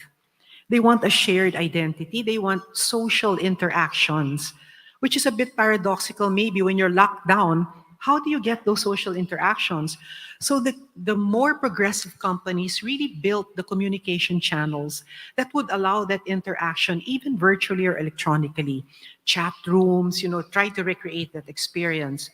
And then the opportunity for advancement, very important, as was mentioned earlier, and a sense of community. McKinsey found that how a company behaves in society is very important. 80% of employees would remember which companies did the right thing by their employees during the pandemic. What did they do about health and safety, mental health support? Did they try to avoid layoffs? Okay. So when an employee now, of course, there's a great resignation, there will be a great rehire. When employees consider what company they would work for in the future, 80% would take into account what they did during the pandemic. And 75% would not forget those that took missteps. So as you can see, all of this, the demands of leadership have also changed. Whereas the perspective before was a strong leader, the expectation was he would be decisive, he would be strong, he would have vision. Now, there are two words that are most often associated with good leadership. It's empathy and compassion. Because what employees want is not just a transactional relationship with their leaders and with the company, but one that is more on an emotional level. And the work environment obviously has to support remote work because, as was mentioned earlier, hybrid work is here to stay. If your company does not have a good platform for supporting remote work, you're going to have a lot of difficulty in the future. Our experiment with underwriters worked because the technology was there, the platform was there. I was asked by somebody earlier, how do we make sure that they're actually working? Well, everything is time-stamped. The whole thing, everything's time-stamped, the throughput's measured. So we were really in good position to be able to manage people who were working remotely. So lastly, I'd just like to share, what else are good companies doing to try to prevent employees from leaving and perhaps to retain those that they actually have? They're actually quite simple. One, have good exit interviews. Really understand why they are leaving and what needs to be fixed. Many companies have exit interviews as a matter of course, but don't really pay attention to the results. How many of you as leaders have ever seen the results of the exit interviews done on employees who left? That will help you understand why. Secondly, help your team develop a work-life balance strategy that actually works for them. Sabi nga, it's a harmonization, it's not just balance. What actually works for them? And this is individualized because the needs of people are different. You might have an employee that has to work around the dining table with 5 other members of the family. You might have an employee that has an air-conditioned room all to himself. Third, and this is what many of us often forget, talk with employees who are happy and satisfied with their jobs. Because it's also important to understand why they stay. So encourage them to talk about where they want to grow and make sure you develop their skills, invest in training and reskilling. Now, that fear of the young that they would be replaced by automation is not misplaced because a World Economic Forum study showed that 70% of jobs in 2030 do not exist today. So think about that. 70% of the jobs in 2030 do not exist today. So a lot of your workforce will have to really be retrained, reskilled, upskilled, so that they can continue to work into the future. And they have to see that you're doing that for them. You're making sure that they're prepared for the future. And then fourth, examine where toxic cultures or environments exist. People often leave because of other people. So it's not necessarily managers, it can be particular employees. I found this more than once. No?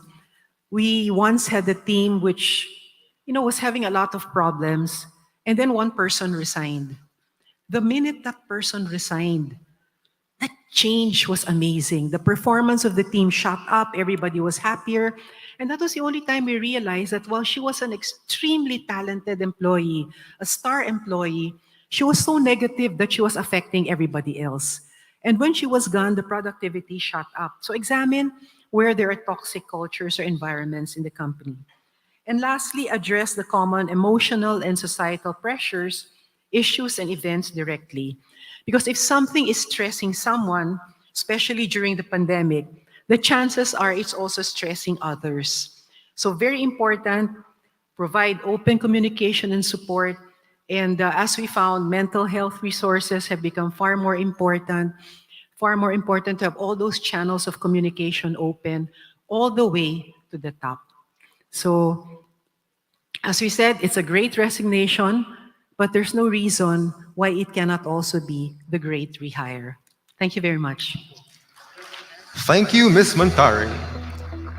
May I call on our Q&A moderator, the managing partner for Deals and Corporate Finance of PwC Philippines, Isla Lipana and Company. Please welcome Ms. Mary Jade T. Rojas Divina Gracia.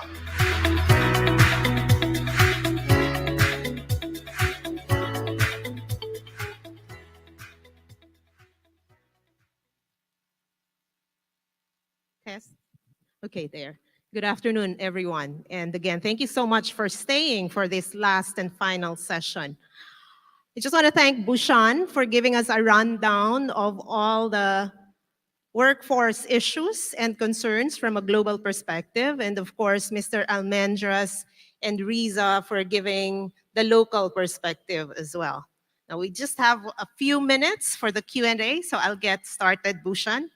Certainly, as we were having a side huddle there earlier, Mr. Almendras noted that this is going to be the next great economic crisis. And in fact, it's already starting now. And I think we can all agree that here in the Philippines, we're experiencing that because of the skills gap that we have mentioned earlier, as well as the deteriorating educational standards. And of course, after the pandemic, we've also seen a reduction in workforce participation. So everything that you said there, particularly the 27% of Gen Z and millennials who are looking to change jobs in the next 12 months is scaring all of us. Now, that is so important. The human factor is now very important, that it's not just the concern of the HR officer, but it's also a big concern for the CEOs.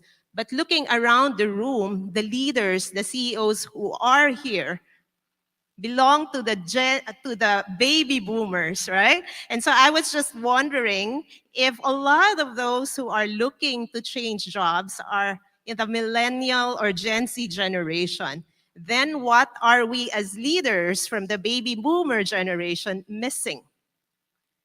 Is that something that you can respond to, Bhushan? Yeah, thanks, Jade. And thank you, Mr. Almendra and Riza, for your comments and localizing some of the research.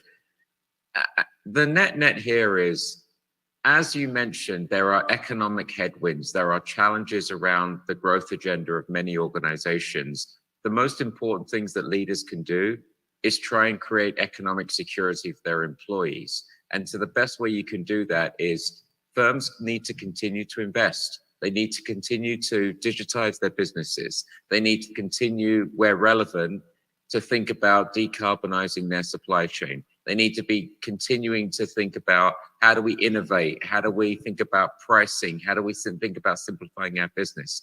So the most important, even though I've talked about lots of things about the human connection and about psychological safety and mental health, the most important thing that leaders can do is get on with the redesign of their business and their growth agenda and optimize their investments in technology. But the only way you optimize those is you've got to bring people along. You've got to give people opportunities to upskill, to participate in the design of new systems. If you're thinking about mergers and acquisitions, to think about all of the human aspects there. So leadership did get more complicated. But again, the most important thing that leaders can do is not just engage people because it's the right thing to do, but still continue growing their business, but thinking about all the human and the connection points that will be there to enable the optimization of those investments. Thank you so much for that, Bushan. I think I've read from the Asia Pacific result of that same survey that there's a sort of like a gap between what CEOs are thinking when it comes to upskilling and what the workforce are actually expecting their employers to do for them. We're lucky in the Philippines, based on the survey that we did, that CEOs here, most of them have actually incorporated digital upskilling in their business plans already. So maybe I can just get some feedback from Mr. Almendras and Riza in terms of the generation gap and what if there's anything that we're missing.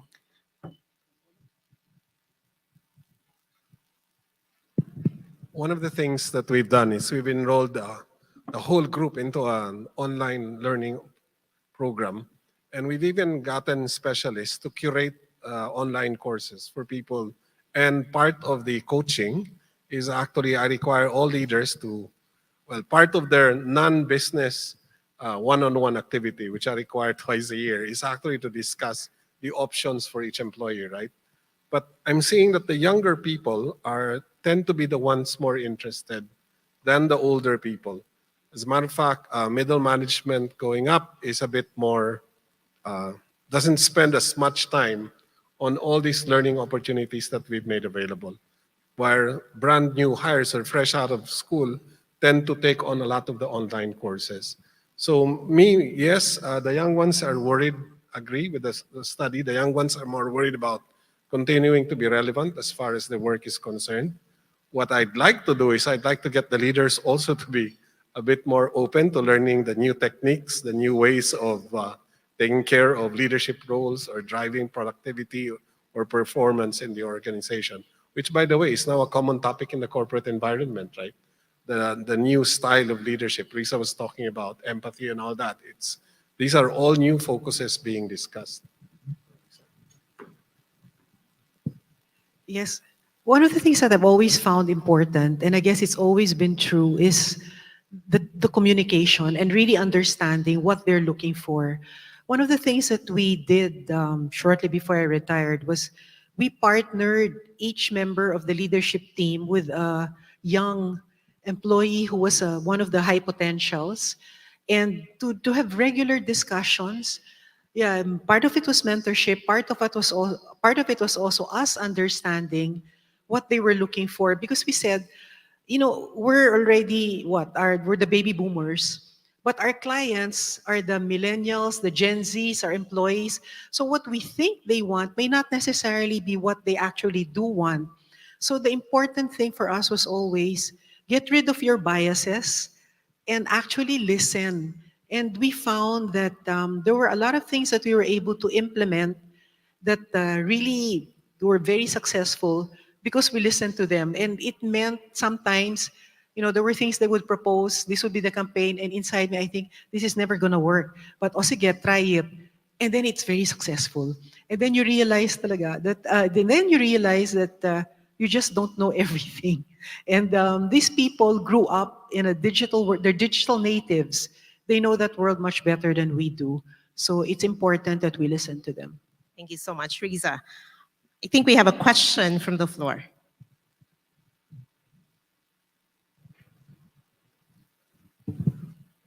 Afternoon. I'm Mons Gisimundo. And Mr. Bushan, thank you for all the concepts that you shared, which obviously could be applied to workplaces, particularly private sector organizations.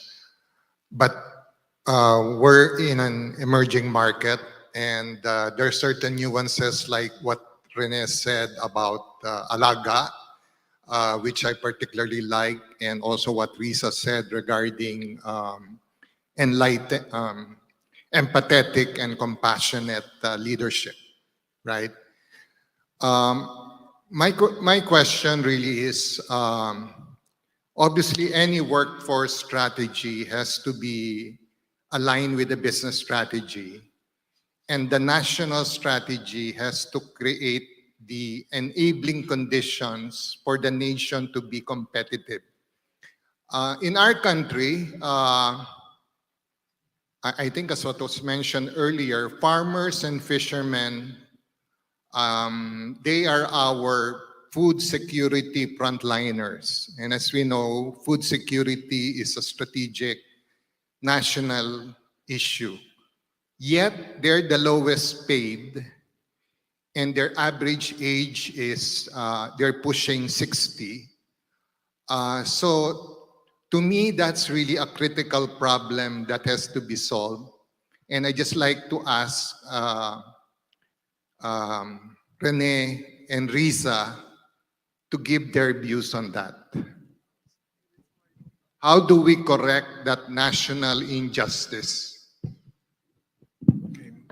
I'll talk a little bit about what we have done and why we have actually, and some of you may have read, we've made some recent investment in logistics.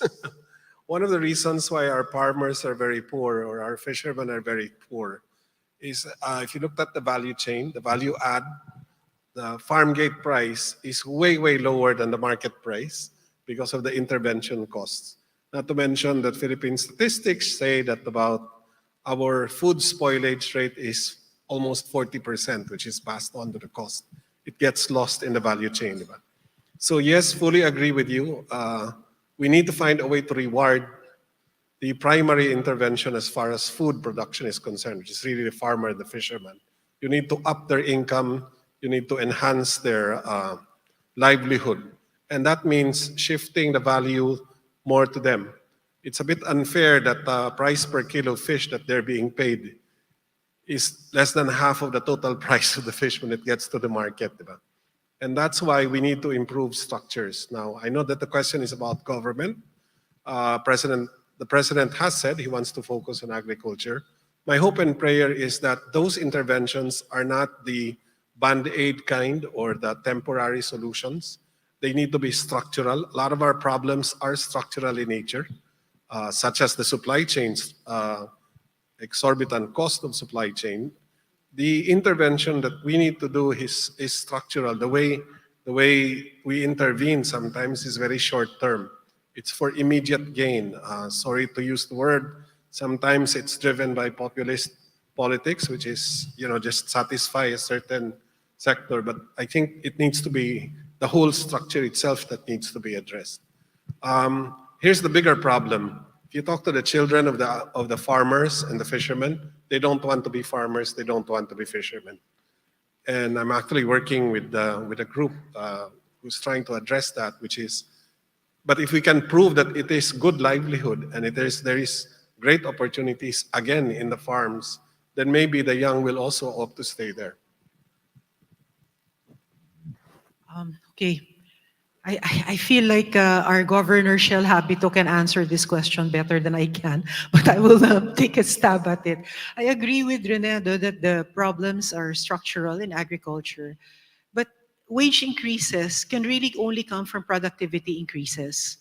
And one of our problems in agriculture over the years is we have not progressed. Our agriculture has not been modernized. The average farm size now is only about 1 hectare. So how do you move to mechanization? How do you modernize when you have a farm size that's 1 hectare? So there are really structural problems that have to be fixed. How do you allow for more consolidation? Is it a corporate structure where farmers can be the shareholders? Is it cooperatives? I don't know the exact problem, but really you need to be able to allow consolidation, to allow modernization, higher productivity, higher yields, so that your farmers in turn can also get more, can also get better wages or better income from farming. But the other problem, like Rene said, which is actually true all over the world, the younger people don't want to become farmers. The farmers are aging. So that's another issue altogether. Thanks, Can I just Mr. add one Almanzos. point to this. When I look at emerging markets around the world and I talk to my clients, investing in education and skills, regardless of industry, is going to be so important. So in Africa, it's about how do you kind of invest and understand kind of ESG. In India, the kids want to understand entrepreneurial skills. So how do we start businesses? So picking the skills and working with your education system to say, how do people understand more about digital? How do they understand more about climate? or climate technology or entrepreneurial skills or the human side of leadership.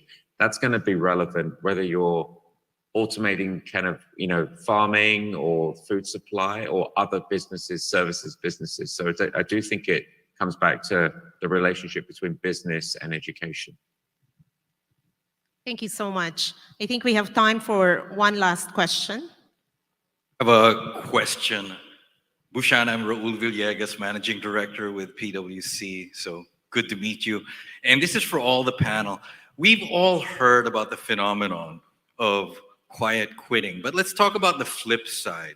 What is your take on the concept of quiet firing, where perhaps the employer does not engage or develop or train or otherwise challenge the employee to become the best version of themselves?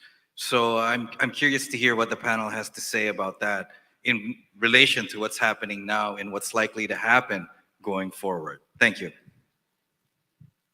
Bushan, maybe we can ask you to respond first.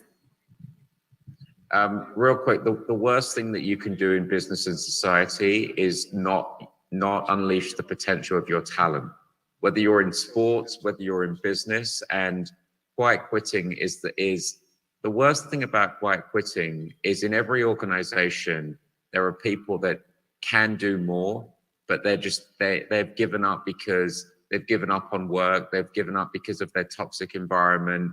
They don't feel the work is meaningful. They don't feel they're going to get progressed.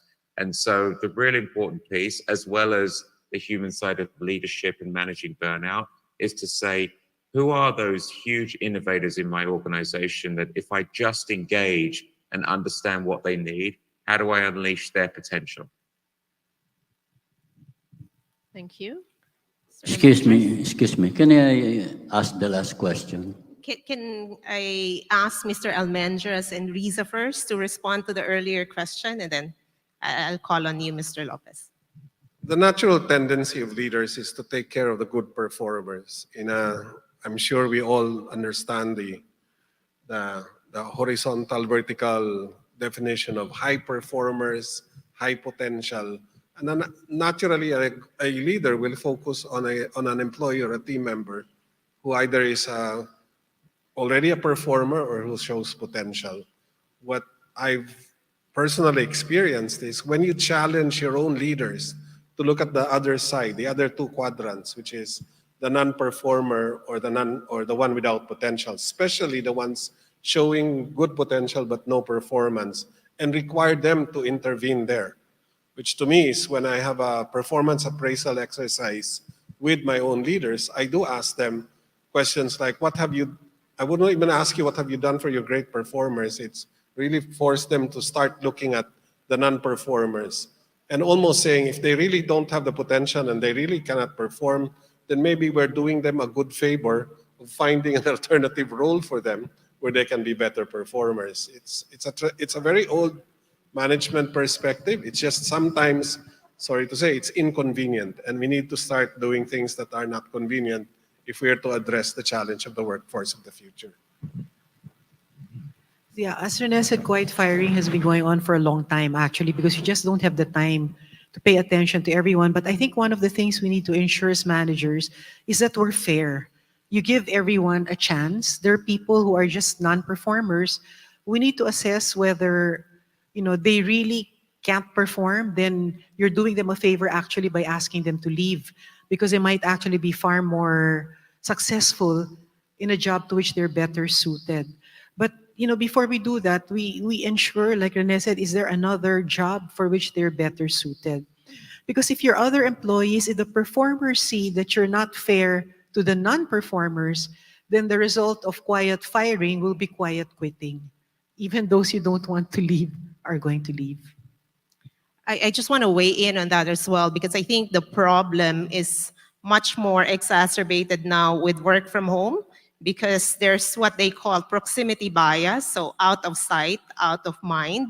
And I think if you have both quiet quitting and quiet firing in the workplace, then it's just unproductive. It's like, why answer something that is wrong with another wrongdoing, right? So Maybe I can ask Mr. Lopez for the last question. I'm Tony Lopez. I'm a journalist. I'm just amazed why it is a problem for people who are 18 to 25. 27% of them want to resign. People are 26 to 23% of them want to resign.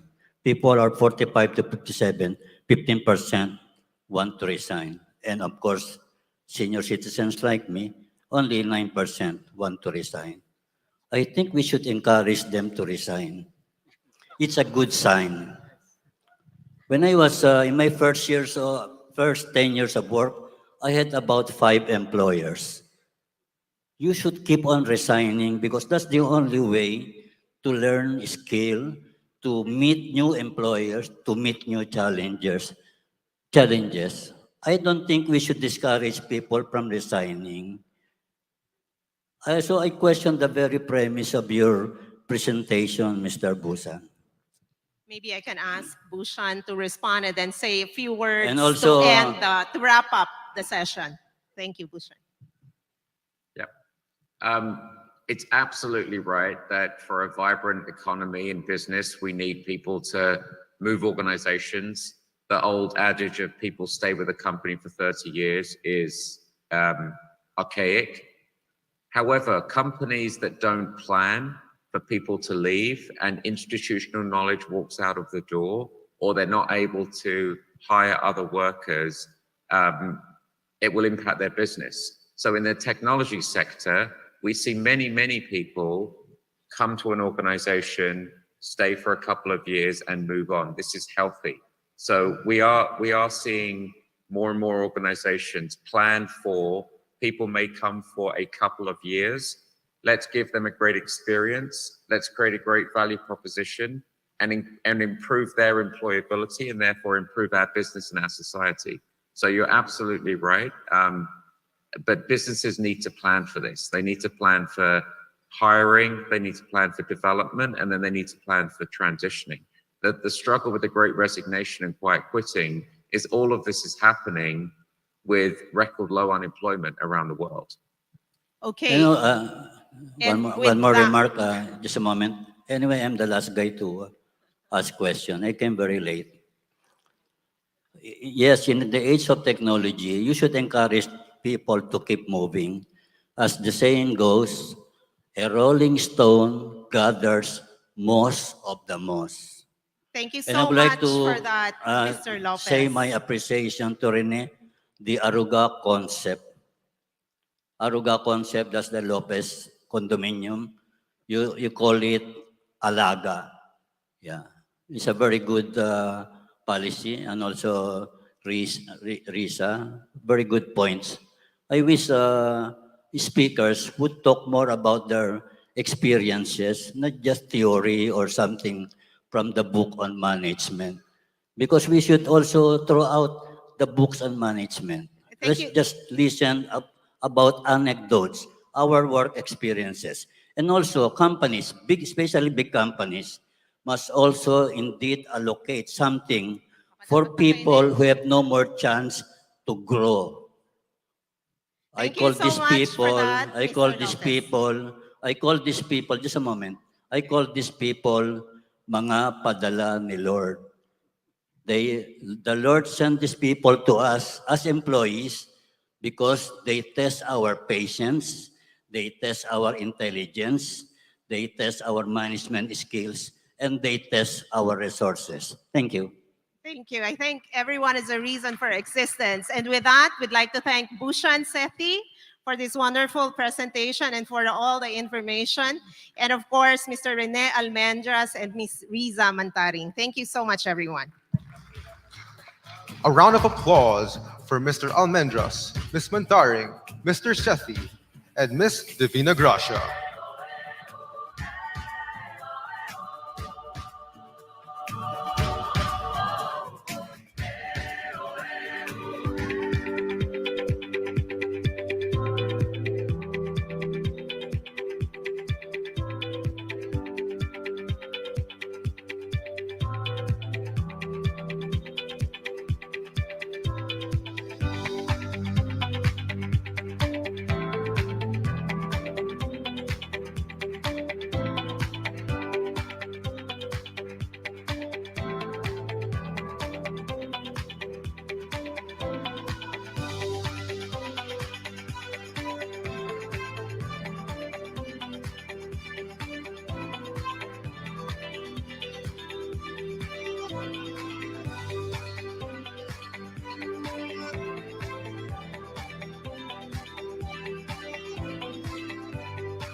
At this point, may I call on Mr. Juni Del Mundo, the Vice Chair of the MAP CEO Conference Committee, to give us the conference summary and highlights.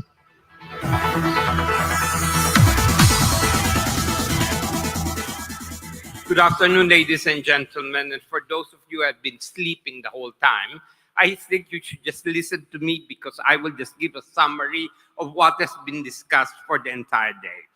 Well, we would like to express our immense gratitude to everyone for making today a very successful CEO conference. Your insights are truly valuable in helping us navigate a world full of in-betweens. You will hear later as I go through the highlights of this conference how the global industry has faced significant setbacks because of the ongoing pandemic. But the most important thing here is that our speakers and guests have provided us with insights on how best we can move forward.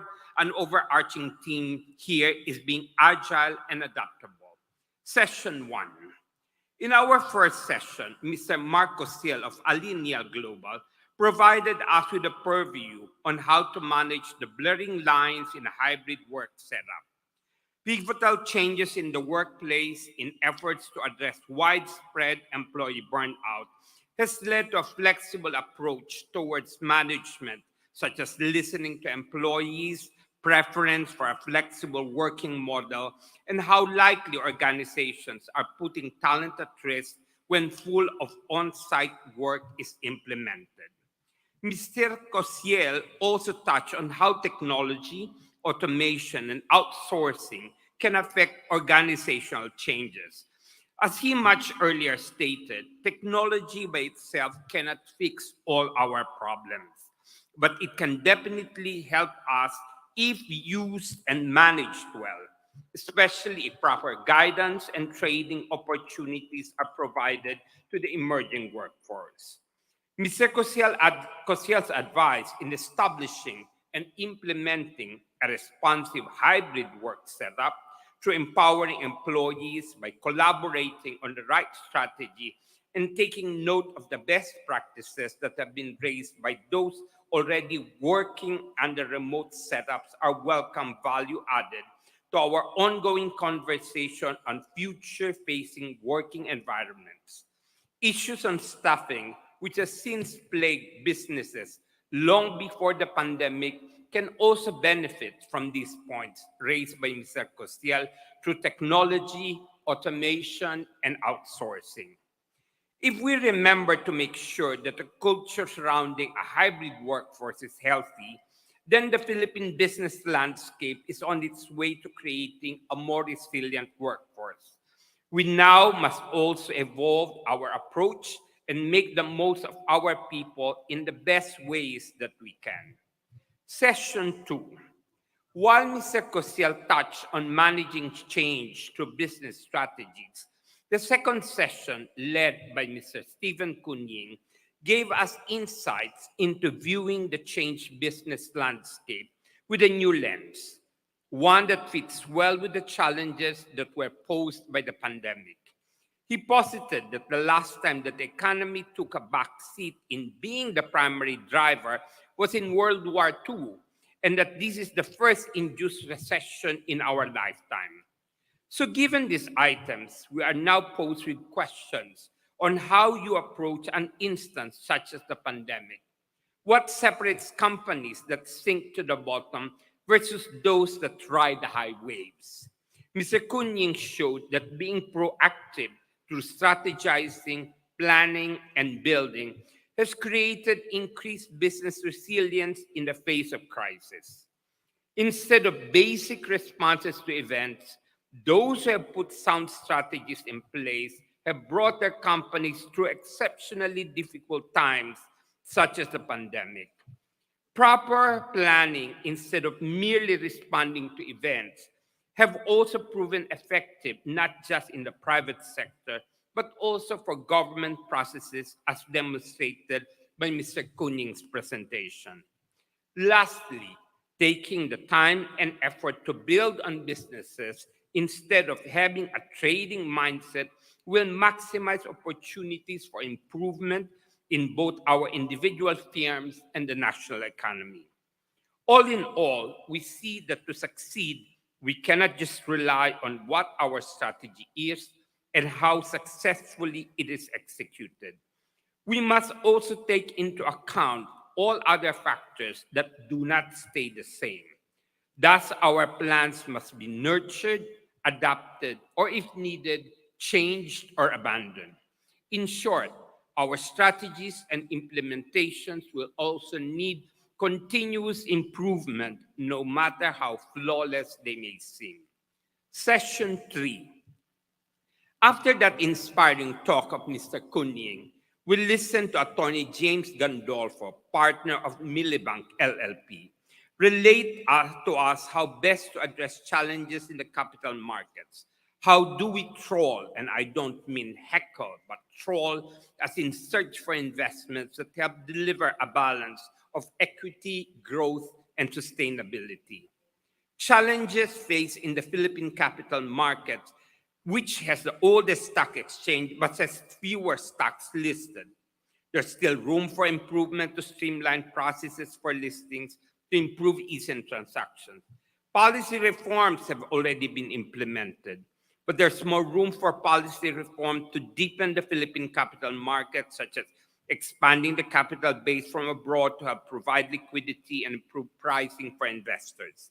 Developing policies to encourage GOCCs to list will also raise needed capital for government, sustainable integration and global markets, development of independent and accountable regulators, and creation of new ones like mortgage regulator, transparent rules and regulations.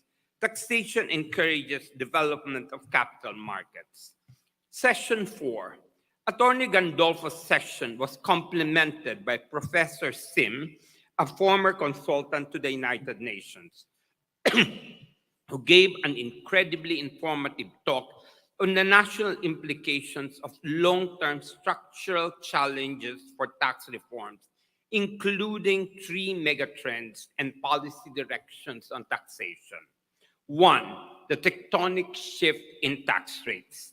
The period of moderation of tax rates appears to be ended. However, the need for higher tax collection has to be met.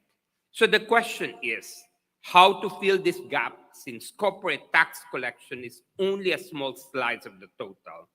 Thus, more of the shortfall will have to come from other tax sources like personal income taxes and consumption taxes.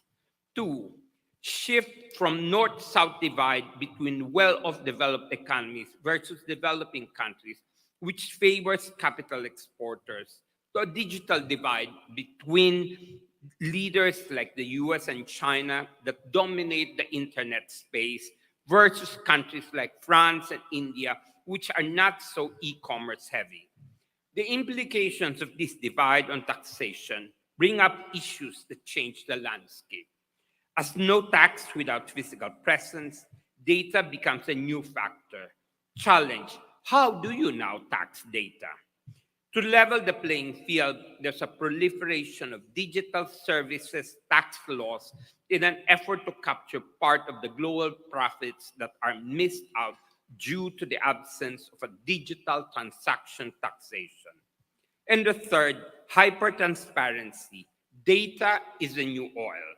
With hypertransparency happening, the likelihood is high that authorities may know more than you about your company. Professor Sim then closed by posing a question to us. Are our audit committees and CFOs aware of these issues and our tax functions prepared? Session 5. Dr. Nicolas Pascual, CEO and Executive Director of Blue Finance, expounded on how the future of business should be blue and green, where a blue economy revolves around anything to improve marine conservation, working with coastal communities and other stakeholders to make it sustainable for a long-term future. He shared in particular their experience as a social enterprise in Mindoro, where they are piloting a business run in a sustainable, ecological way to show that such an enterprise can produce environmental benefits while remaining sustainable as a business. He also shared about how they are funding their enterprise through a blended finance facility, which involves both grants and debt instruments. Managed by a multidisciplinary team of marine scientists, philanthropists, impact investors, and development agency partners and banks, from their experience, what they have seen is that they are able to raise passion capital. It is available. It is possible. Session 6. Our day ended with Mr. Bhushan Sethi, Joint Global Leader for People and Organization at PwC USA, speaking on the global workforce, hopes and fears for 2022. It was reflected that the great resignation is very real and happening right now, with 1 out of 5 employees being likely to switch to a new employer. It was also gleaned that Gen Z workers who are from ages 18 to 25 lead this movement. Following this movement is the pressure to increase pay and what factors make up the mind of an employee who is likely to resign.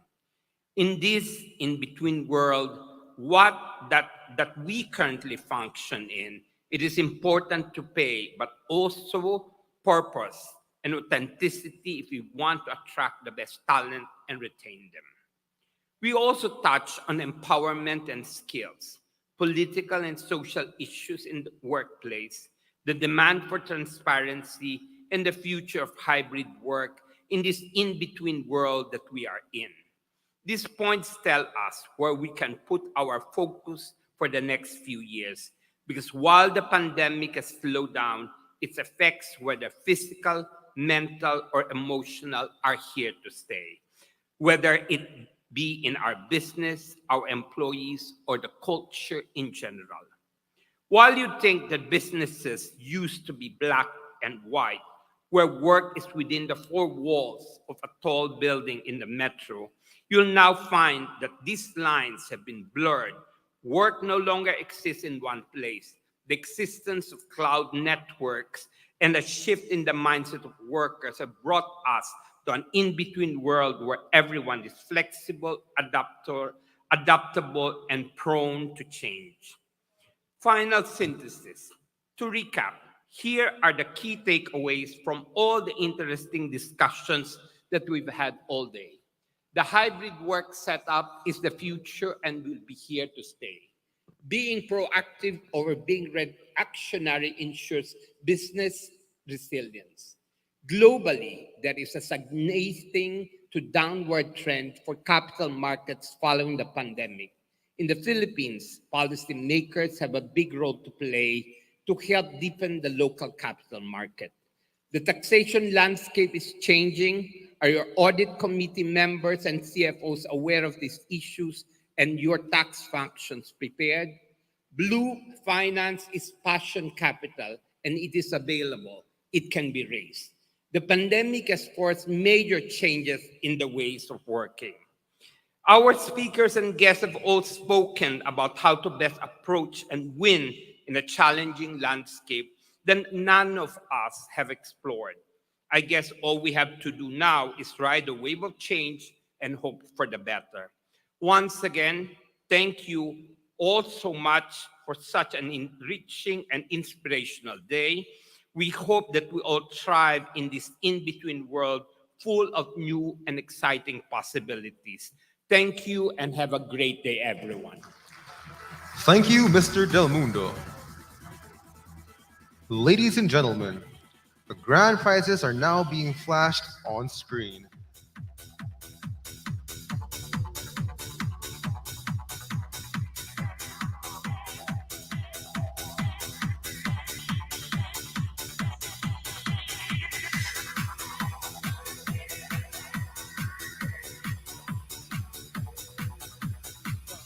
Five winners of 5,000 pesos in cash.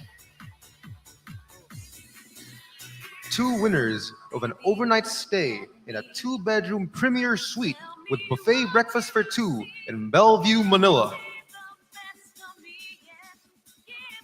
3 winners of a vacation package composed of 2 round-trip tickets to Bohol with free accommodation for 3 days and 2 nights in a premier suite with breakfast buffet in Bellevue, Bohol. The winner must be physically present when their name is announced. Otherwise, a new winner will be drawn.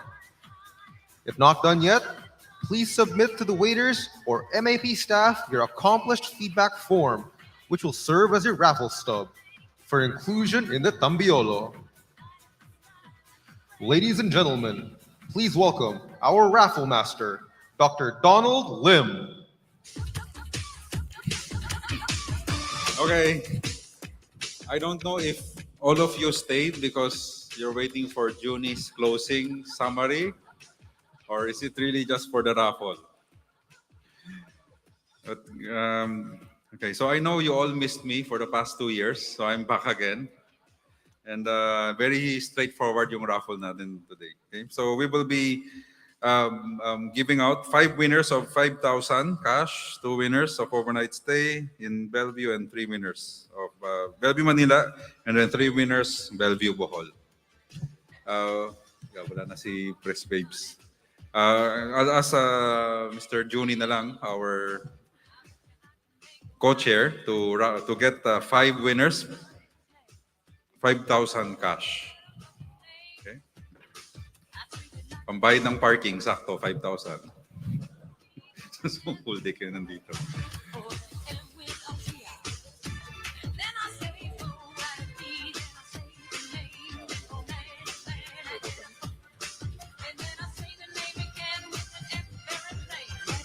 Okay, Juni's looking for his name.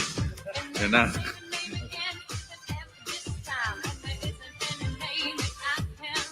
Okay, you have to be here. So based on the odds, I'm sure all of you have a very good odds right now. I'm counting just 100 persons, 100 people here in the room. So you have a 5% chance. Okay, first winner, Camila Kitane, President. Winner na, Camila. Oh, galing ah. See? Very high odds. Come up on stage and we'll have your picture taken. 5,000 more less tax. 4,000. Kukunin ni Junie yung 1. Okay, next. Oh, John Alan Vinta. Ito na si John. Yun. Okay. Katabi nga eh. Okay, next winner. Let's make it quick. Vlad Manuel. Come up on stage. Fourth, Rodelyn Zabat. Manila Times. Rodelyn here. Okay, come up on stage. Good batting average. Fifth, from DTI, Nelly Dilacot. May problema sa sulat eh. Executive Director of DTI PTTC, Melly Diliera. Diliera. Wala na? Okay, one more.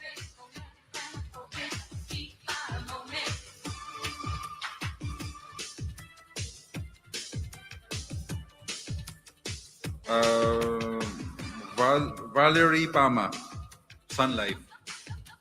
Valerie, are you here? Okay, come up on stage.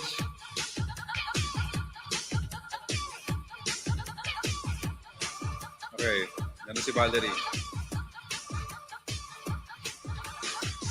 Okay, we have 5 more. So, again, actually tama, no? We have 10 prizes, so 10% chance for all of you. The next I'll be raffling off is 2 winners of overnight stay in a 2-bedroom premier suite with buffet breakfast for 2 in Bellevue, Manila. The catch is that the 2 winners have to be together when you book. Joke lang. Serious, okay. Okay, picture taking. We're now... You see me. I live in the dark. I am the devil. You're jamming. Okay. Can we have our governor na lang? Ding Nera. Ding,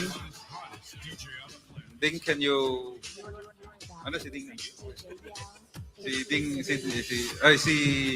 Shell, sorry. Shell Habito. To two winners, overnight stay, 2-bedroom premier suite with buffet breakfast for two. Bilis lang to.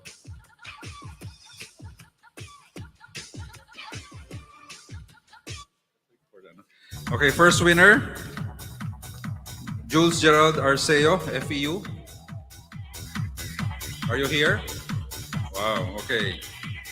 Jules, and then the next winner, okay, I have a problem. The other winner is Shell Habito.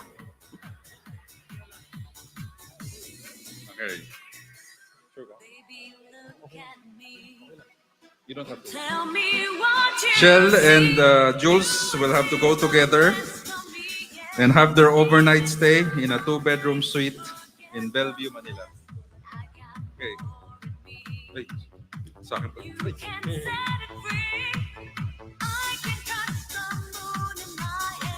Shell gives the award to himself and to his roommate. Okay, last three.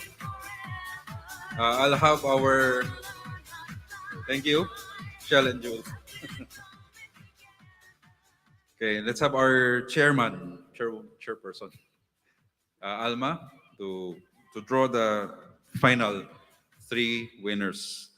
Vacation package. Medyo maganda to kasi 6 kayo, sabay-sabay.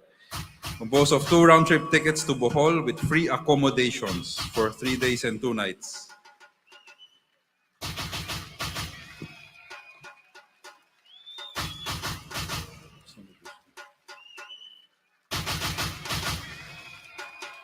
Makuha mo sarili mo.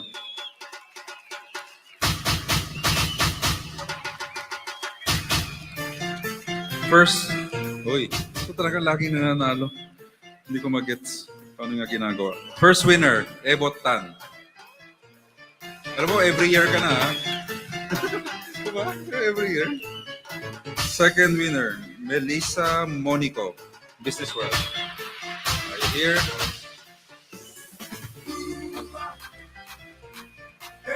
Okay, last winner, you have to be here. Victor Risma, Meralco. Victor here. Victor Risma of Meralco. Okay, congratulations. 100%. Congratulations, everyone. I hope you had a great conference. We're back to planning for the next year's conference. I hope you all learned something. Thank you for coming in our first hybrid conference. Okay, safe trip back to your homes or offices. Thank you. Thank you, ladies and gentlemen.